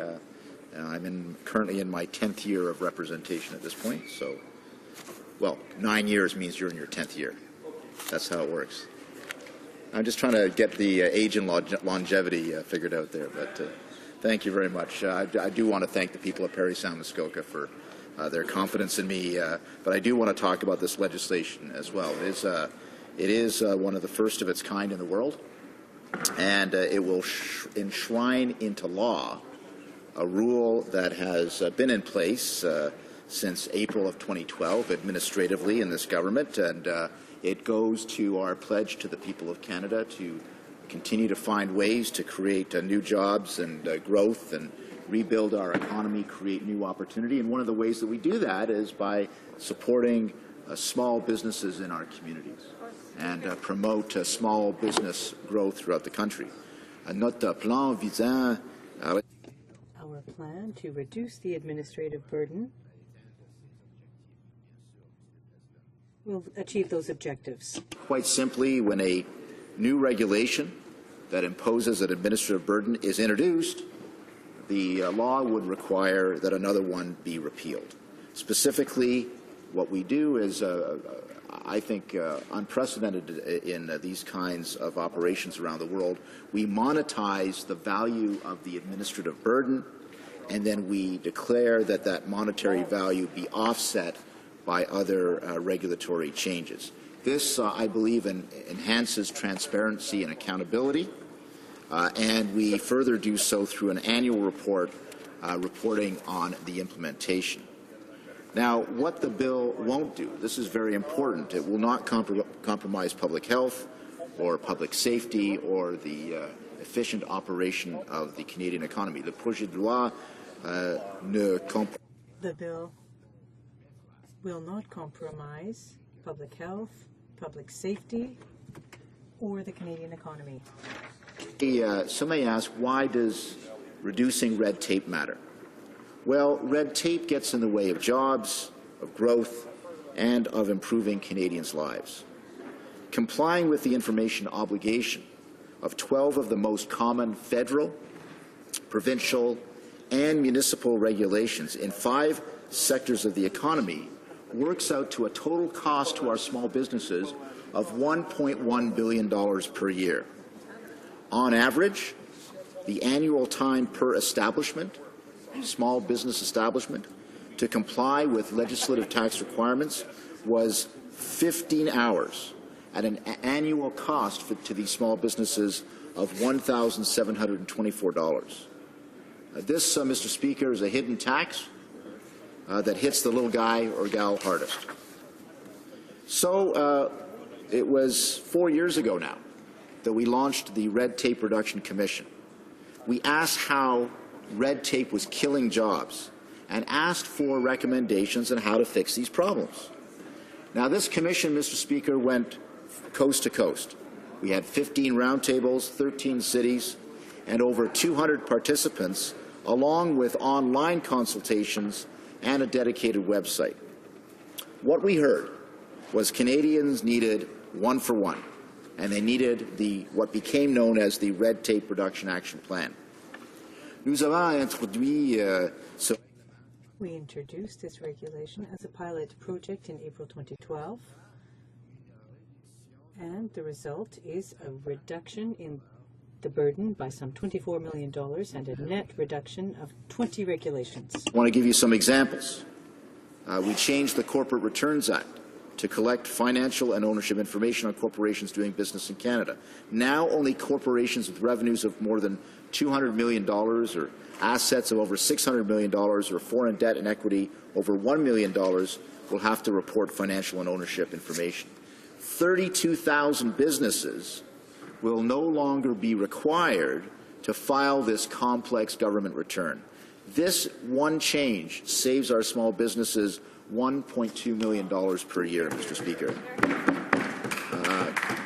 Monsieur le Président, une autre exemple peut-être. Mr. Speaker, another example. Health Canada has reduced the administrative burden by modifying their regulations to allow the technicians at regulated pharmacies to supervise the transfer of prescriptions from one pharmacy to another, a task that was limited to pharmacists in the past. This allows pharmacists to spend more time offering advice and serving clients while supporting their business. This initiative has reduced an administrative burden of $15 million per year. For Northwest Territories and Nunavut mining regulations, we have simplified the licensing, we have encouraged holders of mineral claims towards development, and we have modernized the tenure system in this regard, and this has saved over $600,000. So examples of success like these are going to save almost, get this, Mr. Speaker, 100,000 hours per year wading through red tape. Now, I should mention that, of course, I'm here as President of the Treasury Board, Mr. Speaker, and it is Treasury Board that, in fact, enforces this rule, and we have indeed ensured compliance. So what are the next steps? It's time to take this pilot project and put it into act. Pilot project and make it a law. And we committed to this, I should add, in our speech to the throne, and that's why this bill is here in this House. So what is the message that we're saying by supporting this bill? What are we saying about Canada? Well, we're saying that Canada is open for business. We're saying that we're on the side of job creators. And we're saying that government is committed to protecting Canadian businesses, employees, and, of course, growing the economy. I might want to read into the record, if I might, some commentary on this bill, Mr. Speaker, starting with Laura Jones, who's the Vice President of the Canadian Federation of Independent Business. She says, and I quote, "The federal government is showing tremendous leadership in implementing its ambitious red tape reforms. Wrestling with reducing red tape requires the stick-to-itiveness and political leadership that we are seeing from Ottawa. It's heartening that the messages that we are getting from the Prime Minister, from me, she mentions, and our colleagues, that they are in this for the long haul." Then there is Kevin Dancy, President and CEO of the Chartered Professional Accountants of Canada. He said, "We applaud the federal government's early accomplishments in reducing red tape barriers faced by Canadian entrepreneurs and business owners. The government's reiterated commitment to a sustained approach over the long term is encouraging. A persistent approach is the remedy required to identify and develop solutions to effectively reduce the compliance burdens and associated costs faced by the Canadian business community." That's Kevin Dancy. Then we've got Helen Long, President of the Canadian Health Food Association. Helen says, "The government's focus on the reduction of red tape has already made an important impact on our and many other industries. CHFA, that's the Canadian Health Food Association, and its members stand ready to support the government in its efforts to further reduce the red tape burden on Canadian business and to allow them to focus on innovation and job creation instead of administration." And finally, Carole Prassot, Regulatory Affairs, CGA Canada, says, "These messages should give Canada's small and medium businesses more time to focus on growth, innovation, and job creation." That's exactly the point, Mr. Speaker. We want our small businesses to focus on growth, on jobs, on innovation in our economy. I want to talk very briefly about the small business lens. Introducing a small business lens to regulatory creation is part and parcel of this bill as well. Businesses that represent over 40% of Canada's private sector GDP and almost 50% of all jobs in the private sector, they have requested that when we look at regulations, we take the time to look at it from the point of view of the small business. How will the regulation or the proposed regulation affect them and their ability to operate, and their ability to innovate and create new jobs? And so we have this as part of our rules and our law as well. This will happen, this small business lens, when a regulatory change imposes over $1 million in annual nationwide costs and has an impact on at least one small business. That's the test, Mr. Speaker. And now, as a result of this, regulators will have to ask themselves, is the information we are asking these small businesses already being collected by another government department? As a former small business owner myself, Mr. Speaker, nothing drives you crazier than filling out a form in triplicate from one level of government or one government department, and then the next day you get another form asking the same questions, Mr. Speaker. We heard that from small businesses. I remember it well when I operated my own small business, Mr. Speaker. And so we are demanding from regulators at Treasury Board, and we want this in the law if it is passed by this House, what is already being collected by another government department so that we don't have to overburden our small business. Is there another way? Here's another question. Is there another way to regulate that is less burdensome rather than automatically going to, well, we've got a problem. We hear this all the time in Ottawa, folks. We got a problem. We got to solve a problem. How are we going to solve the problem? And the constant advice we get, well, is if we only pass this regulation, we'll solve the problem. But maybe there's another way to solve a problem. Maybe there are other ways, if we use our noggins a little bit, that we can solve the problem without over-regulating our small businesses. And the third question is, are we communicating in plain language? And again, I hear this time and again from small businesses to try to understand what government is asking of them is sometimes very difficult, Mr. Speaker. And so we want to put the burden, if there's going to be a burden, let the burden be on the bureaucracy, let the burden be on the regulators to actually speak in plain language so people understand what they have to say. So this is part of a 20-point small business checklist, Mr. Speaker, that regulators have to fill out, they have to publish, has to be signed by the minister responsible as part of their package to Treasury Board before Treasury Board will consider whether this regulation is the right thing to do. And of course, this means greater transparency as well. Very briefly, Mr. Speaker, some other changes. Service standards for 24 high-volume regulatory authorizations have been created, covering more than 60,000 transactions with businesses each year. 32 departmental forward regulatory plans to let the small businesses know what's coming around the corner. They publish these forward plans, and so small business has either the time to adapt or the time to react and say to government, you know what, we understand what you're trying to do here. We agree that something has to be done, but maybe there's a better way to deal with it that doesn't involve always further regulating a small business. The annual scorecard, Mr. Speaker. J'ai publié les premières. I published the first and second annual scorecard reports from our Red Tape Reduction Action Plan so that Canadians know how much progress we've made. This scorecard is validated independently by the Consultative Committee on Regulations. Mr. Speaker, let me put it this way.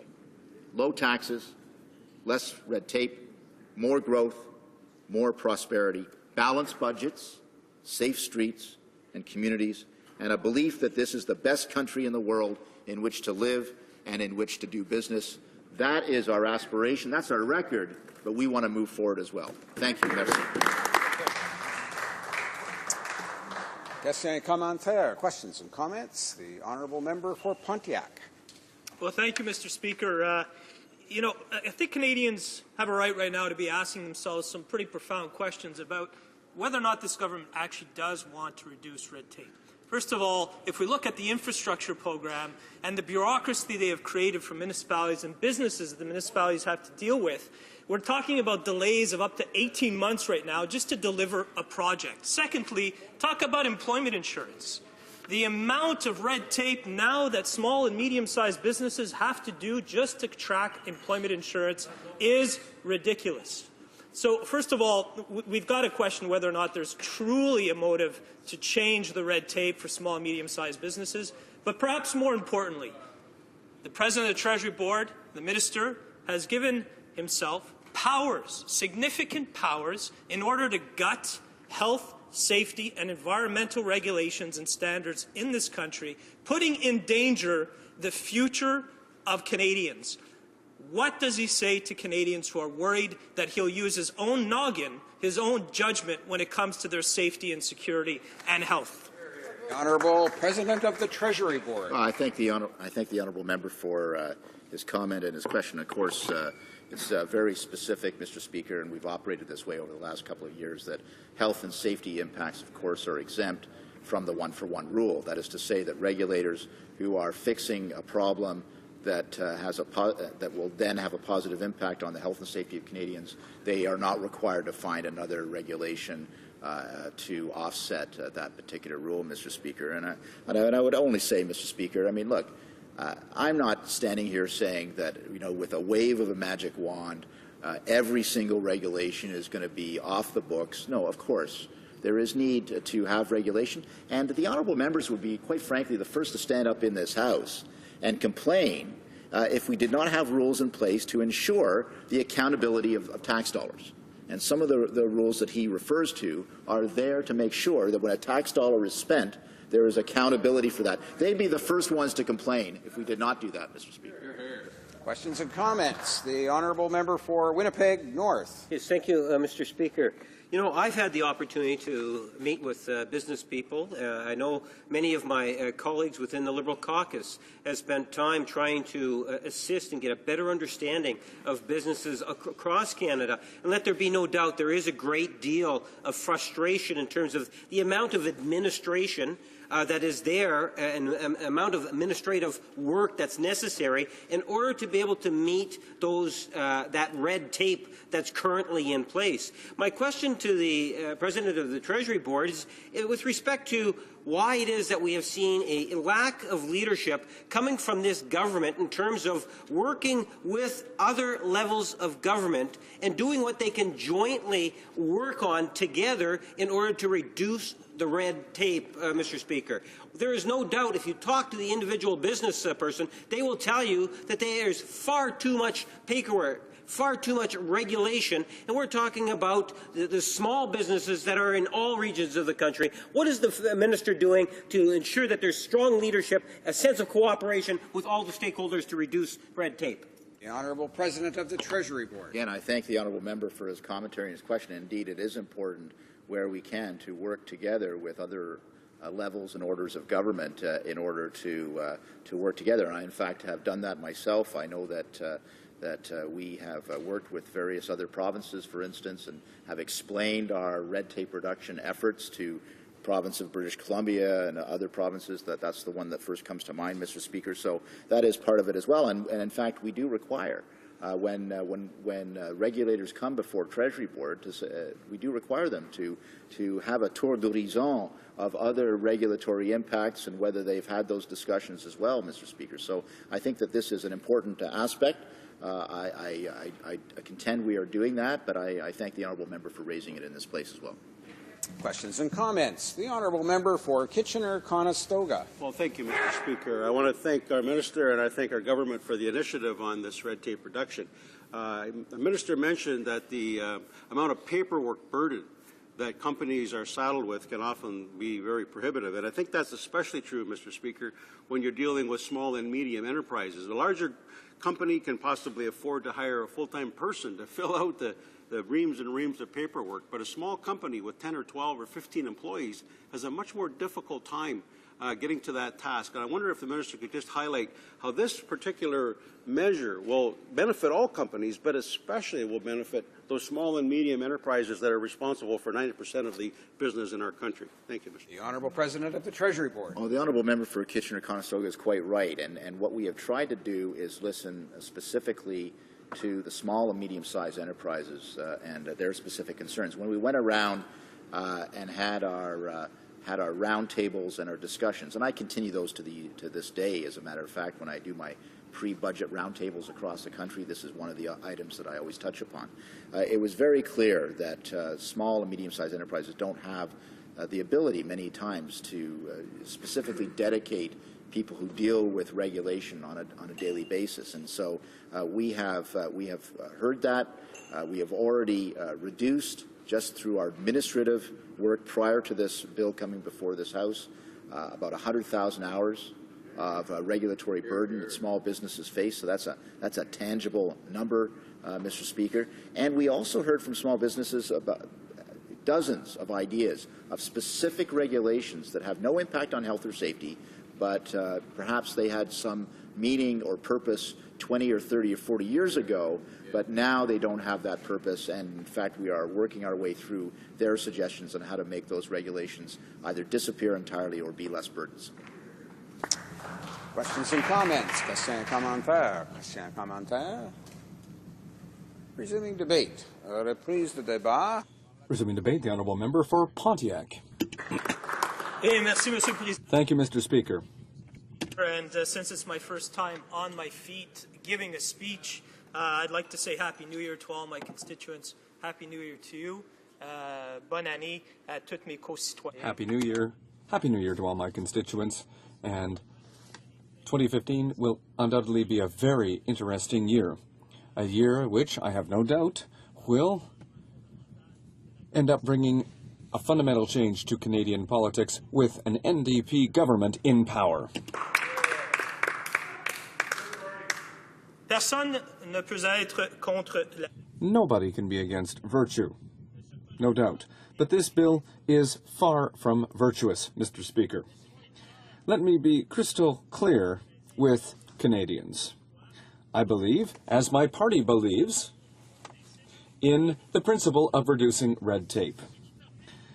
This allows entrepreneurs and business owners to reduce their administrative burden. But this bill won't significantly reduce the red tape burden on small and medium-sized businesses because it doesn't target the majority of problematic regulations.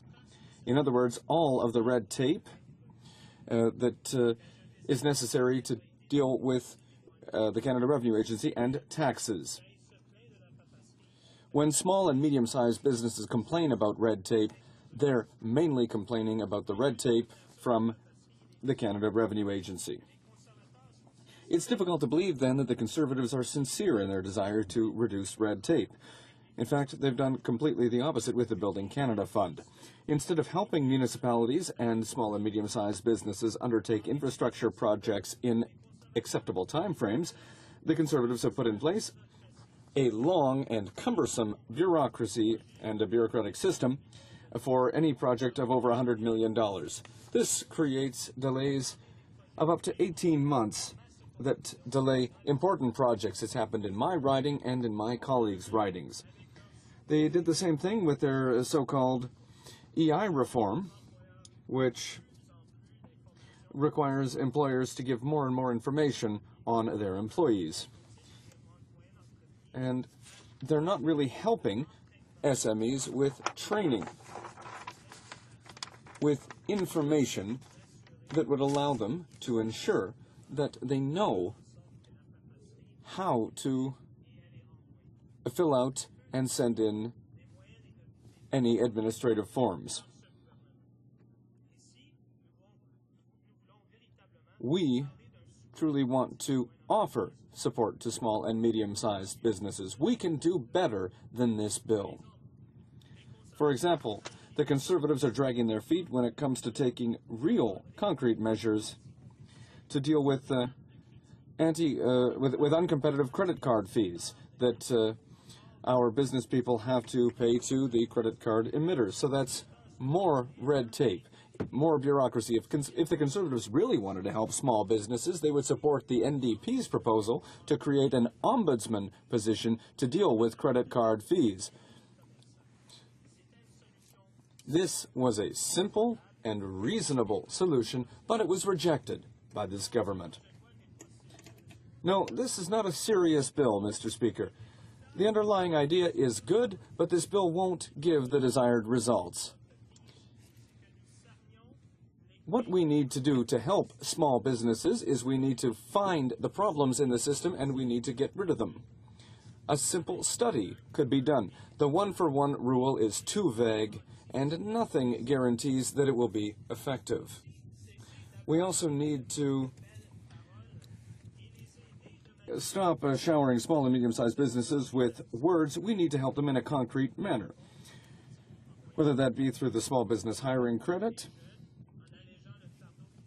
whether it be through the recruitment of young people, whether it be through reducing the fiscal burden on small businesses and not on big businesses, or, for example, by putting an end to hidden transaction fees, or perhaps by redefining the idea of small and medium-sized businesses in public procurement. These are concrete measures that could be taken. These are changes that could help our small businesses.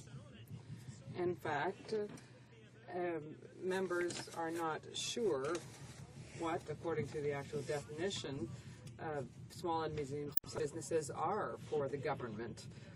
It's apparently a maximum of 500 employees, but in my riding, I would say that small and medium-sized businesses have, on average, some 25 employees. So it makes no sense to expect that a business with 25 employees can compete with one that has 499 employees. It makes no sense.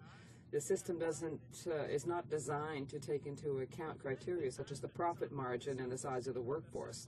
We could debate the service agreements that retailers have signed with credit card companies that are to the benefit of the owners of the small business by allowing them to pass the costs along on to consumers, which increases prices.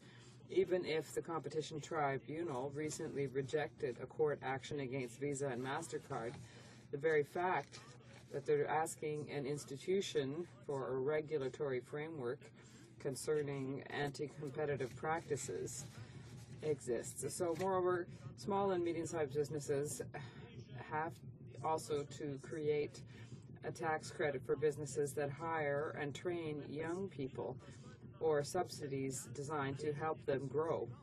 We could facilitate the transfer of family businesses, for example, from one generation to the next, and help small businesses to innovate and so on. In agriculture, we could do something concerning venture capital and the high interest rates when new land is being bought. Clearly, we are proposing sensible, tangible measures that would help Canadian small and medium-sized businesses to create jobs, and not just something symbolic like a one-for-one rule for red tape. However, as the official opposition critic for the Treasury Board, I have more serious concerns with this bill. As it is often the case with bills from the Conservatives, thanks to their almost uncontrollable zeal as far as defending the free market at any price, such as they see it, I can see that they have hidden in this bill the intention to eliminate regulations on health, safety, and the environment for my constituents. After the listeriosis crisis and the tragedy at Lac Mégantic, we need guarantees from the government, more than this government is doing now, that there will be more protection and regulation of health and safety for Canadians. And we don't need less. The regulations that are in the public interest should be maintained. This bill, in fact, puts them at risk because it gives the President of Treasury Board the power to eliminate regulations under the pretext of decreasing red tape for businesses. This is certainly not the solution for sound public administration. We are not the only ones to see this. During the testimony at the committee of the study of this bill, Mr. Chris Aylward of PSAC told us, and I quote, "If regulations are no longer deemed to be in the public interest, after due consideration and consultation, the regulators have always had the ability to amend or delete them. In fact, they have done so on a regular basis." Not only is Bill C-21 unnecessary, it will not adequately protect Canadians. At worst, it is a make-work project that will mean regulatory and enforcement officers will have to spend their valuable time within a context of shrinking resources, aimlessly looking for regulations to cut. Moreover, Ms. Laura Jones, the Executive Vice President of the Canadian Federation of Independent Business, testified that, and I quote, "It is always going to be challenging to know, where that line is drawn, because to get a bit more safety sometimes can be very costly, and different people will draw that line in different places." It's true that in the NDP, we hope to decrease the administrative burden that we impose on small businesses, but we cannot do so on the backs of Canadian safety.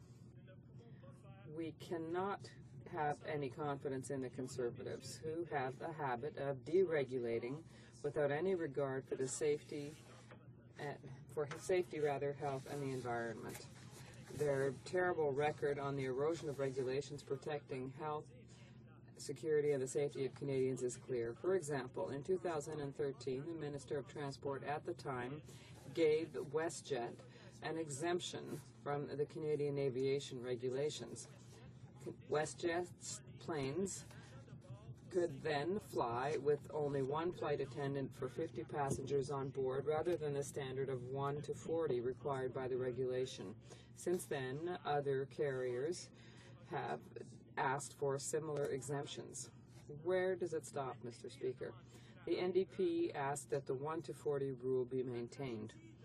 The tragedy at Lac-Mégantic also put important rail security issues in Canada back on the agenda after decades of deregulation by the Liberals and the Conservatives. In 1999, the Liberals continued the deregulation of rail safety by continuing to implement the security management systems adopted by the Conservative under Mulroney. This approach would let the industry ensure the safety of operations themselves, in other words, self-regulated, which we know well doesn't work, rather than establishing standards with the industry, safety standards that would have to be complied with. This is something that's normal. In the Budget Implementation Bill C4 last October 2013, there's another example. The Conservatives made changes to the Labor Code, which would eviscerate the powers of the officers responsible for the health and safety of workers in areas under federal jurisdiction. That is to say, compromising the safety and security of workers. The Liberals didn't do any better, and I remind them. The tragedy at Lac-Mégantic put into question decades of deregulation by Liberals and Conservatives. In 1999, the Liberals continued with the deregulation of rail security by continuing to implement the security management systems approach adopted by the Mulroney Conservatives. But does the Liberal leader really have the necessary judgment to defend the regulations tied to health and safety for Canadians? I very much doubt it. You see, it's not just an exercise on the theoretical control over the number of regulations just to please the wealthiest companies in Canada, but to determine which really are of use and to Canadians or not. That is to say, to do the proper research and do the due diligence. This is a reasonable way of dealing with this issue. But it's ridiculous, Mr. Speaker, because only the preamble of the bill sets out that regulations protecting the health and safety of Canadians will not be affected by the bill. We are well aware that a preamble is not part of the actual law that will manage these regulations. There's no mention of the environment in the entire bill. If the Conservatives are really worried about the health and safety of Canadians, if they have this at heart, why did they not specifically speak to this in the body of the bill? And why did they not support our amendments during the study of the bill on this subject? The NDP tabled 12 amendments. It's not that many, but they were robust, including 9 that would prevent the government from eliminating regulations that protect the health, safety, the food safety, the safety of transportation, the security management systems, and the environment of Canadians. 1 amendment which obliged the government to consult stakeholders before eliminating any regulations, which is a simple consultation, and 1 amendment that specified the accountability requirements and took away the power of the Governor and Council to create new regulations for the report. If the Conservatives are serious, why did they not support these amendments? Why did they vote against all of them? And yet, the amendments are reasonable and they reflect the testimony that we heard during committee meetings. They tried to say that the amendments were redundant, but they are not at all. No, it's clear that giving more power to the President of Treasury Board is certainly not the solution for sound public administration. In common sense solutions to reduce red tape and the compliance costs of small businesses when dealing with the government. And the NDP is always open to ways to help small businesses by eliminating this unnecessary red tape and letting them focus on what they do best, growing their businesses and creating jobs. But the best way of doing this is not the one-for-one rule. It is a research which is rigorous, a consultation which is important and broad with the business community in order to identify those bureaucratic demands that are really causing problems. This bill is a poison pill. Bill C-21 gives the President of the Treasury Board too many arbitrary powers that will make him the arbiter of eliminating regulations that he deems unnecessary. If the Conservatives are really serious about the health and safety of Canadians, I hope they will answer during this debate why they won't explicitly exclude regulations that protect health and safety from the application of this bill, and why they opposed our amendments that did that very thing. Government regulations to protect Canadians' health and safety and the environment should remain a priority of any government.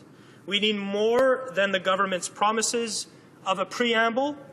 The NDP would like to prevent the government from eliminating these regulations that protect health, safety, food security, workplace health, and safety. And this is why we are opposing this bill. We want to make sure that future generations are not affected by the deregulation that this bill will cause. Our fellow citizens deserve to be protected, as well as our children and grandchildren. Also, any bill of this kind should include clear obligations in terms of accountability for how the government uses this legislation and for the stakeholders that are consulted before regulation is eliminated. But the Conservatives voted against this accountability in committee. Mr. Speaker, regulations that are in the public interest should clearly be consulted with the public. C'est une question, Monsieur le Président. It's an issue of sound public administration, Mr. Speaker.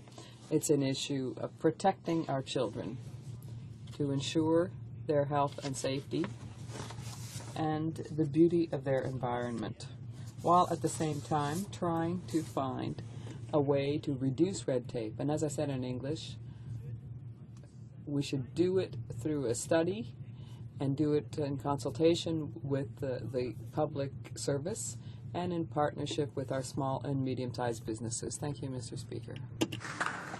Questions and comments? Questions et commentaires? L'honorable député de la Salle. The Honourable Member for La Salle-et-Mar. Thank you very much, Mr. Speaker, and Happy New Year to you. I'd like to thank my colleague, the critic, for his speech, which really shed some light on Bill C-21 and how the Conservatives are always claiming that they're taking care of small and medium-sized businesses and how these businesses are always really fooled by the Conservatives. They're made to feel that they can grow and create jobs, but it's not necessarily the case. I'd like him to speak a bit more to the Conservative government's policies over the last few years, which indeed is causing problems for economic growth for these small and medium-sized businesses in particular, which means that these businesses are not as successful in making ends meet, as is the case for the middle class. The member for Pontiac. I thank my dear colleague for that question, which goes really to the very heart of the issue. I myself, during over the holidays, had some time and the opportunity to visit small and medium-sized businesses in my riding, and I asked them quite simply what they thought of this whole concept of the one-for-one rule. And first of all, they said, well, that remains theoretical. What will be eliminated and when? And how am I supposed to know as the business owner? How is it going to affect me? But if we consult with them and present some of the measures that the NDP had intended to make with the EI changes and reform, they saw something concrete. They saw something that connected with their daily work. So I think they want to know what the rules are very clearly. So it's an issue of education. This government should identify which regulations should be eliminated, and they should identify them directly and clearly to small businesses so that they will know how to apply this to their business, and ensure at the same time that they respect what needs to be respected so that their communities can continue to live in safety and harmony. Questions and comments.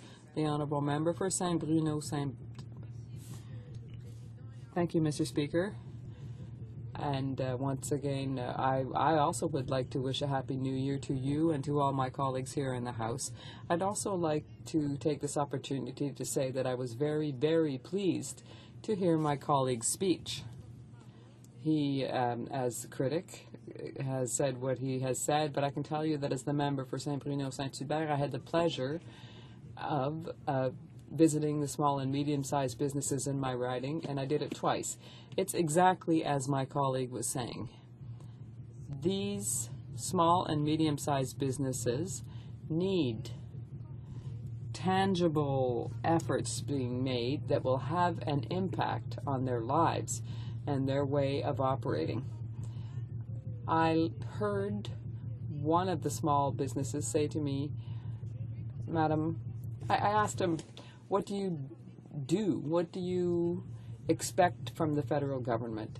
And he said, Madame Sella, everything that's done in the House over there doesn't interest me because I just feel like a tax collector for the federal government. I also had the opportunity to meet with someone who has a small supermarket that he runs with his family and a few employees, and he said, we are sick and tired of this red tape that they always impose on us, because I have to ask my wife, who's usually there to help me work, to take care of all this paperwork. So these are real facts that we've seen on the ground, contrary to the bill that we've been presented with here today, the C-21. It's all smoke and mirrors in terms of the small and medium-sized businesses, when we know that the average small business, as my colleague said, doesn't include more than 20 to 25 employees. So this is not a bill that concerns everyone. And unfortunately, we know that this is par for the course for the Conservative government. They've drafted this just to please their base. So I'd like to know a little bit more about the issues in this bill that really would affect people on the front lines and tangibly affect them. The member for Pontiac. I thank my dear colleague very much for that question. and for her comments. I think that she's really taken the pulse of the small and medium-sized businesses in her riding. For me, it's the same thing. When I ask them what you find difficult, normally the first thing that they say is taxes. It's all of the red tape that I need to plow through in order to ensure that my taxes are filed properly. And now for a small business, it's much more complex than it is for an individual. And this bill doesn't affect anything, has nothing to do with that kind of problem of filling in tax forms. So I'm wondering why this bill exists. What is it going to do for the great majority of small and medium-sized businesses in this country, who, by the way, we are well aware, hire the majority of Canadians? So it's essential that we help them. So I think this is just all about spin. That's what this bill is all about. Just to send out a message, kind of a vague message to the small and medium-sized business community that they're thinking about them. Now, when we had the Vice President at committee in front of us, now we were talking about the Vice President, I expected, or of the Canadian Federation of Independent Business, I thought I would see some enthusiasm, great enthusiasm for this bill. Now, the VP at the committee said, well, it's not bad. Poof, it's not bad. Well, maybe it's not bad, but then is it necessary? It seems to me that their spin really didn't work.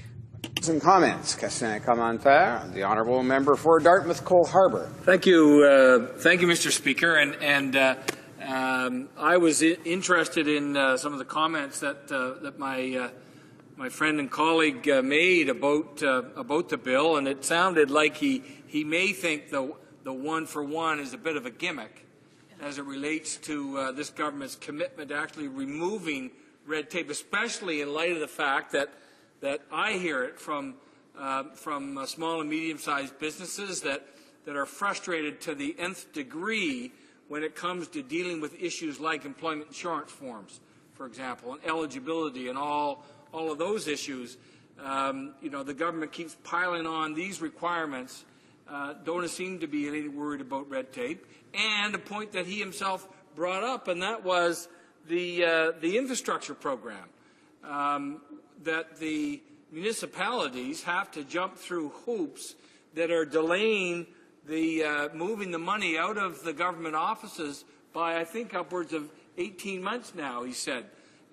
It's incredible, frankly, and I would like to ask him to expand a bit on what I think is his conclusion, which is that this bill and this one-for-one business is simply nothing more than a gimmick.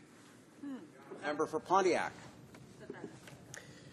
Well, thank you to the honourable member for his question. I think it's very, very pertinent, and it does go directly to the heart of the matter. If we really wanted to help small and medium-sized businesses in this country, the first thing you'd think that we would do is we'd kind of lay out all of the legislation, all the regulations we have, determine whether or not they're redundant, determine whether or not they're actually doing what they're doing, consult the community, consult the business community, and identify those that are the most problem. And when we talk to small and medium-sized businesses in our writings, two things come up the most. Everything surrounding human resources, everything surrounding hiring somebody. It's the red tape surrounding that. And secondly, red tape surrounding paying their taxes. Neither of these are addressed in this bill. This is why it is clear that it is a gimmick. Small and medium-sized businesses don't know how it's going to affect them positively, and I don't blame them for wondering. Thank you, Mr. Speaker. Alors, conformément à l'article 38. It is my duty pursuant to Standing Order 38, to inform the House that the question to be raised tonight at the time of adjournment is as follows. The Honourable Member for Beauport-Limoilou on health. Reprise de débat. Resuming debate. The Honourable Member for Winnipeg North. Yes, thank you, Mr. Speaker. It's a pleasure I rise today to speak on Bill C-21. It is a significant piece of legislation. There is a strong statement that is being made, and maybe a certain expectation that is being built up by the government. And I must say right off at the get-go that the government has not been very successful at meeting the expectation that Canadians as a whole, specifically small businesses, have with respect to the government getting rid of unnecessary red tape. You know, the member made reference to if we were to have the information in front of us, so those regulations in front of us. I can tell you, you would need an exceptionally large table, Mr. Speaker, because you're literally talking about hundreds of thousands of pieces of paper that would be necessary that we would actually ultimately have to review. And that's just talking about federal regulations, not to mention provincial regulations, municipal regulations, all of which have a very significant impact on each and every one of us, Mr. Speaker, in particular with a special focus on small businesses. Because we, within the Liberal Party, have recognized when you think of the potential growth, the potential valuable jobs into the future, it is going to be our small business sector, mid-sized businesses that are going to be providing the hope into the future in terms of having those valuable, important jobs, Mr. Speaker, that is going to feed our middle class and ensure that the Canadian economy continues to move forward, Mr. Speaker, or improve upon where the Conservative Party has it today. Bureaucracy and the public service as a whole, I must say, and our civil servants have done a phenomenal job in terms of working with what regulations that we currently have in place and ensuring that those regulations are in fact being followed, Mr. Speaker. And it's our job to do what we can to try to minimize the regulations and at the same time make sure that there's a strong sense of efficiency. Mr. Speaker, no one would question, at least within the Liberal Party, would question the need for regulations, strong regulations, dealing with issues like safety or health care, food safety, and so forth, Mr. Speaker. We have asked plenty of questions related to all three of those. In fact, Mr. Speaker, earlier today, we were actually debating C-46. C-46 deals with pipeline safety. I even had the opportunity to pose a question in regards to the issue. Canadians as a whole recognize that regulations isn't an option. It is an absolute necessity that we have to have regulations. They provide a service, Mr. Speaker, that ultimately complements legislation and ensures that there are certain standards throughout our country in order to protect us, whether it is healthcare related, whether it is safety, about our environment, everything, Mr. Speaker, from protecting or ensuring our pipelines are built satisfactorily, to ensuring that there is fines where it's appropriate, to ensuring that we have good quality product that's being produced, Mr. Speaker, and manufactured, and the whole 9 yards, Mr. Speaker. Our regulations, there is absolutely no doubt, are of critical importance. Having said that, I think it bears repeating, because I've heard many members from all sides of the House talk about regulations that are somewhat dated. And there is a great deal in terms of numbers and pieces of regulation that we currently have today in place that are just not necessary. And the idea of reviewing, and this isn't something that should be happening every 4 or 5 years. It should be something that happens internally, virtually on an ongoing basis, Mr. Speaker, at the micro end, where we look at regulations that could in fact be deemed as being dated or no longer necessary, and look at ways in which we can improve the system. There was an interesting report that was done by the Canadian Federation of Independent Businesses. It suggested in the report that the cost of regulations to Canadian businesses was estimated in 2012, Mr. Speaker, at $31 billion. That is a phenomenal cost. Now, obviously, a good part of that cost is necessary. But let me suggest to you, Mr. Speaker, that there is a great room for improvement.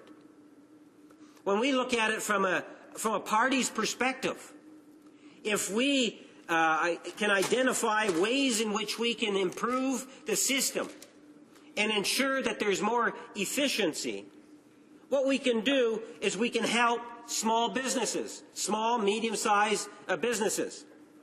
By doing that, Mr. Speaker, I would suggest to you that we are helping the Canadian economy. We are creating jobs, possibly even raises in certain sectors, Mr. Speaker. Imagine if you're a small business owner and you can save money on some of that administrative work that you're having to do every week. Well, that money could be turned into a reduction of a consumer product or a consumer service. It could be used as an increase in pay for the worker, something I would highly recommend, Mr. Speaker, personally. There is so much more that can be done if, in fact, we are successful at reducing the paperwork. I would suggest to you, Mr. Speaker, that the Canadian Federation of Independent Businesses has been fairly consistent, I suspect, over the years. I'm not relatively new to Ottawa, just over, I think, 4 years now, Mr. Speaker, but I've been a parliamentarian for many years, 20-plus years. And I can tell you, when I've had the opportunity to meet with some of those stakeholder umbrella groups, they consistently say that there is a need to improve and get rid of red tape and make our system more efficient. Even in the NDP-administered government in the province of Manitoba, there is a great deal of room for improvement. But there's also, Mr. Speaker, room for improvements at our municipal level.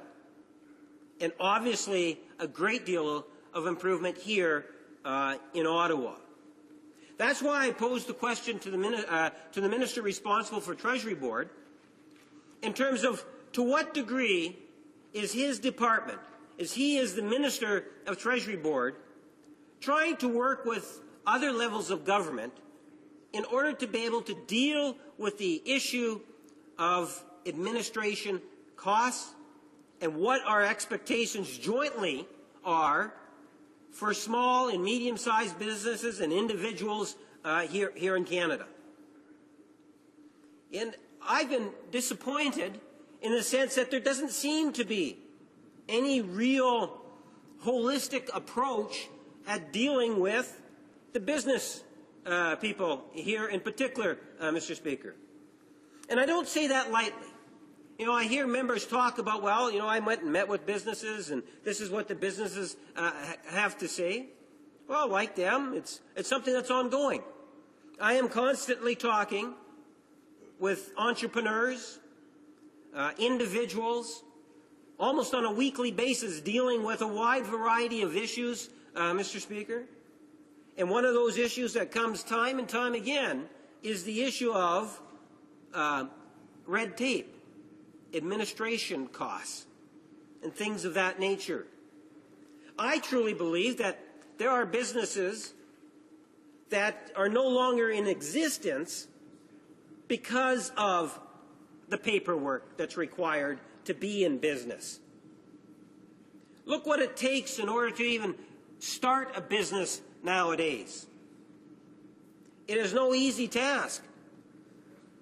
Whether it's having to register and fill all the necessary paperwork in terms of a title of the name of your business, to the requirements of acquiring that occupancy permit and everything that's involved in regards to that, to, as often what people will refer as from the federal government as a business seems at times to be a collection agency for the government. Whether it's collecting the provincial sales tax, which sadly is going up in the province of Manitoba, but whether it's the collection of the provincial sales tax, the GST, employment insurance, pension benefits, all of which are very important, Mr. Speaker, but look at the number of pieces of paper that are all involved. And how often do you find that there's a great deal of repetition in all of it, Mr. Speaker? Is it the most efficient way in terms of dealing and supporting our small and medium-sized businesses along with others, Mr. Speaker? I would suggest to you that there's room for great improvement. You know, as I've indicated, we have lost jobs in Canada, and we're not talking, you know, dozens or even hundreds. I would suggest to you, Mr. Speaker, that we're talking into the thousands of jobs that have been lost. Why? Not because of the entrepreneur's idea and desire and possible dream to be able to own and a business and employ Canadians, but because of the overwhelming, and that's what it feels like in the minds of many small businessmen in particular, Mr. Speaker, overwhelming amount of paperwork that needs to be dealt with. My gut feeling is that the government has kind of sensed that feeling that's there in our community, and that's why they came up with Bill C-21. It's hard not to oppose Bill C-21, you know, given that it's making a statement in terms of the general direction of reducing unnecessary regulations. But, Mr. Speaker, I think it has a lot more to do with the government just wanting to give an impression that they're sympathetic to the needs of what our people or individuals or businesses are saying in Canada. That they're quickly becoming overwhelmed with the amount of paperwork and the amount of duplication and so forth that is there. So I think this is just kind of an expression. I believe that the government could have done a great deal more in addressing this very important issue. You know, the government has brought in trade agreements. You know, we within the Liberal Party have been very supportive. We understand the real value of trade, Mr. Speaker. We're not scared of trade agreements for the simple reason is that we recognize Canada as a trading nation, and in the long run it's in our best interest to be able to develop and promote and encourage trade agreements. We differ from our New Democratic friends who tend to oppose free trade for rather bizarre reasons, but they have their own rationale and justification. But at the end of the day, Mr. Speaker, when you talk about trade, what are you really encouraging? The exporting and importing of goods. Canadian jobs are very dependent on that. Consumers benefit immensely from it, Mr. Speaker. Well, to what degree has this government been able to deal with some of the barriers of regulations dealing with trade? I believe there's a lot of room for improvement, Mr. Speaker. I've had discussions with individuals that get exceptionally frustrated because their product is being held at the border in order to get paperwork through, or issues surrounding tariffs, or what should be deemed what, Mr. Speaker. A great number of complications. Bottom line is that it causes delays. and those delays have significant impacts on our communities, Mr. Speaker, in all regions of our country. So, there's at times, the government seems to be moving in a general direction in certain areas in which we can be supportive of.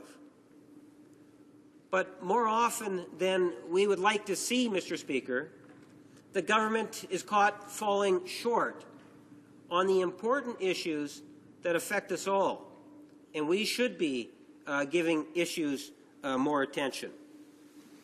That's why, as I said, I posed the question to the Minister of the Treasury Board in regards to the issue of leadership. To what degree has he, as the Treasury Minister or any other minister, worked with the different levels of government? Put yourself in the shoes of a small business person who wants to open up a shop to sell widgets or to provide food, or a restaurant, I should say, or whatever it might be, Mr. Speaker. They don't necessarily care what level of government is causing the issues related to the amount of paperwork. They understand that there's a certain amount of paperwork involved in owning a business. I think where they are less sympathetic is when the government as a whole does not respond to what they feel are overwhelming situations at times where there's just too much being asked of them, especially when they don't have, in certain situations, the financial means to meet those requirements, Mr. Speaker, without a substantial cost, especially those relatively small businesses, Mr. Speaker, where you have family businesses. And quite often you'll find a family business where you'll have family members who are ultimately making less than minimum wage in order to sustain their business. The government needs to be more sympathetic.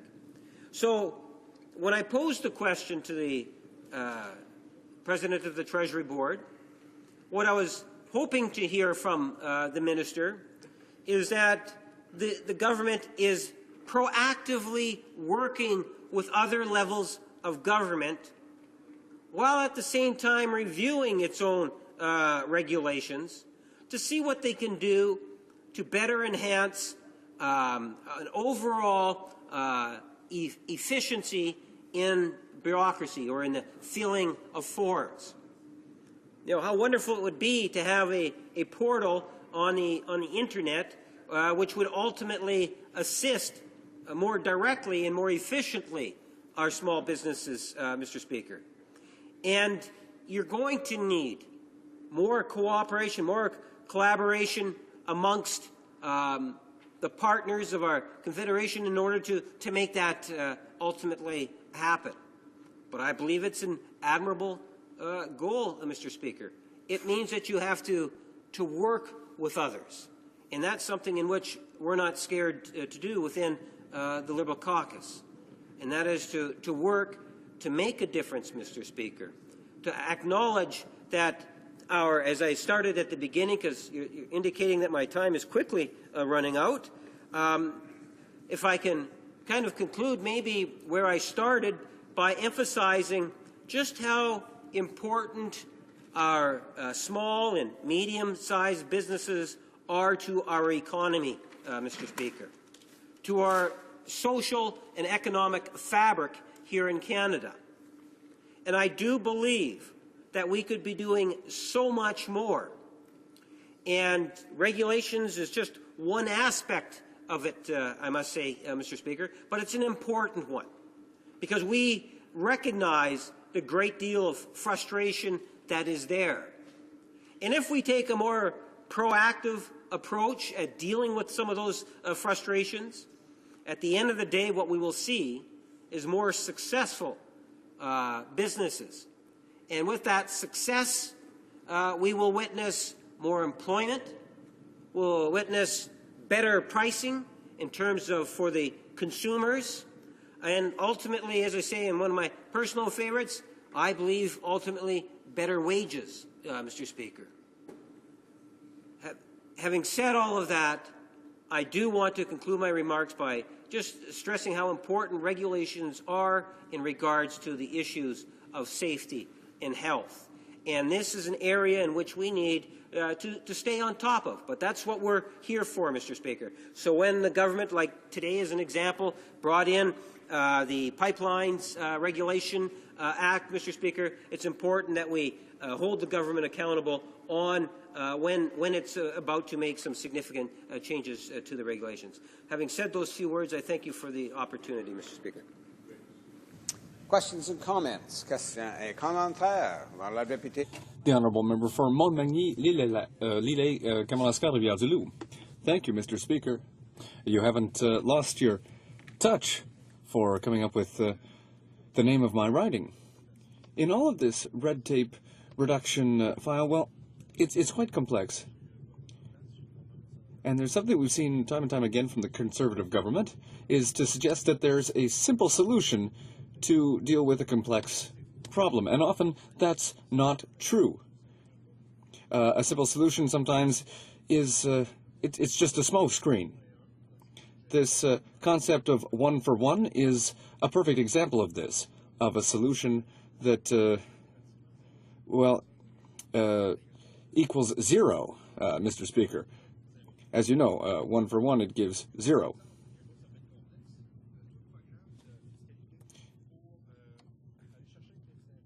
So let's look at the innovation tax credits for small businesses, for example. When we talk to people in small and medium-sized businesses, they'll say that there hasn't been an increase in the number of forms they have to fill out, but there's been an increase in the number of supporting documents that are required, the number of representations that have to be made before federal agents. What this means is that small business owners tell me that they can invest up to 35% of the tax credit in administrative burdens that they have to deal with. An NDP administration will deal with this issue. We're going to deal with this complex issue, and we'll speak to our leader, who has 30 years of experience in public life. He's going to understand these complex issues, and he'll come up with effective solutions. He'll find a solution so that we can move forward on this. And what I'm concerned about with the leadership of the Liberal Party is that they have a leadership that has no experience in this area. So it would be very hard for them to come up with complex solutions when they have a leader who's never managed anything in his life. So I'd like to hear my colleagues' thoughts on this issue, which is a major issue for the Liberals. Winnipeg North. Well, Mr. Speaker, with all due respect, I believe the member has overvalued his leader's experience. The best I can tell, the leader of the New Democratic Party is in desperate need of stronger leadership skills in order to be able to deal with many of the complex issues. At the end of the day, Mr. Speaker, it is about working with Canadians, Mr. Speaker. I see they're a little antsy on that.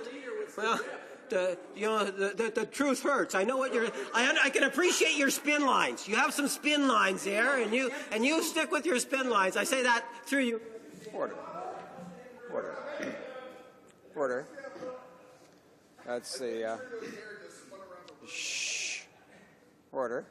It's the first day back. I didn't hear anything unparliamentary there, but it seems to have provoked some disorder in the House. It's first day back, and we'll get the honourable member for Winnipeg North to continue with his response, and then we'll go to questions and comments. The honourable member for Winnipeg North. Yes, thank you, Mr. Speaker. I'll refrain from the lack or the comments in regards to the Leader of the Official Opposition, for at least for now, I guess. Mr. Speaker, when you take a look in terms of the legislation that we have before us, one of the priority areas, for example, would be to take a look at how we might be able to provide better services. And you can do that by looking at target processing times, for example. If you want to be able to go beyond just some of the rhetoric of red tape, there are some tangible things that we could be doing that would actually make a difference. And I've cited a couple of them during my comments and would suggest to you, Mr. Speaker, that if you have strong leadership that's prepared to work with others, as my leader has clearly demonstrated, Mr. Speaker, working with the premiers, that you can actually make a difference if you're prepared to cooperate, work with others, and bring in initiatives that will actually support our small businesses. And by doing that, we're creating more jobs here in Canada. Questions and comments? The honourable member for St. John's. Sorry. Okay. The honourable member for La Salle-et-Mar. Thank you very much, Mr. Speaker. For several years, in fact, over the last decade, and we could even go back to the previous Liberal government, so over the years, since the middle of the 90s, and even before that, we have seen an increase in deregulation, whether that be in transportation, rail transport, or transport by air. We've also seen it with the Conservatives, deregulation when it comes to environmental protection. And Bill C-21 seems to be yet another exercise in deregulation. And this was already started by previous federal governments. So I'd like to hear what my colleague from Winnipeg North has to say about the dangers of deregulation when it comes to Canadians' health and safety, and also when it comes to environmental protection, and how Bill C-21 seems to be yet another step in this direction under the cover of, well, so-called helping small businesses reduce red tape. Instead, they're following the road of deregulation started by the Liberals. Well, Mr. Speaker, if I listen correctly to the member through translation, she seems to be of the opinion that there is no room for deregulation. Deregulation meaning being able to look at regulations that are currently in place that might be somewhat dated and useless and getting rid of them. I would disagree with the member. I believe that there is many regulations that need to be gotten rid of. And I suspect that if she canvassed some of her caucus colleagues, she will find that there are even some of her own caucus colleagues that would agree with that statement that I just made, Mr. Speaker.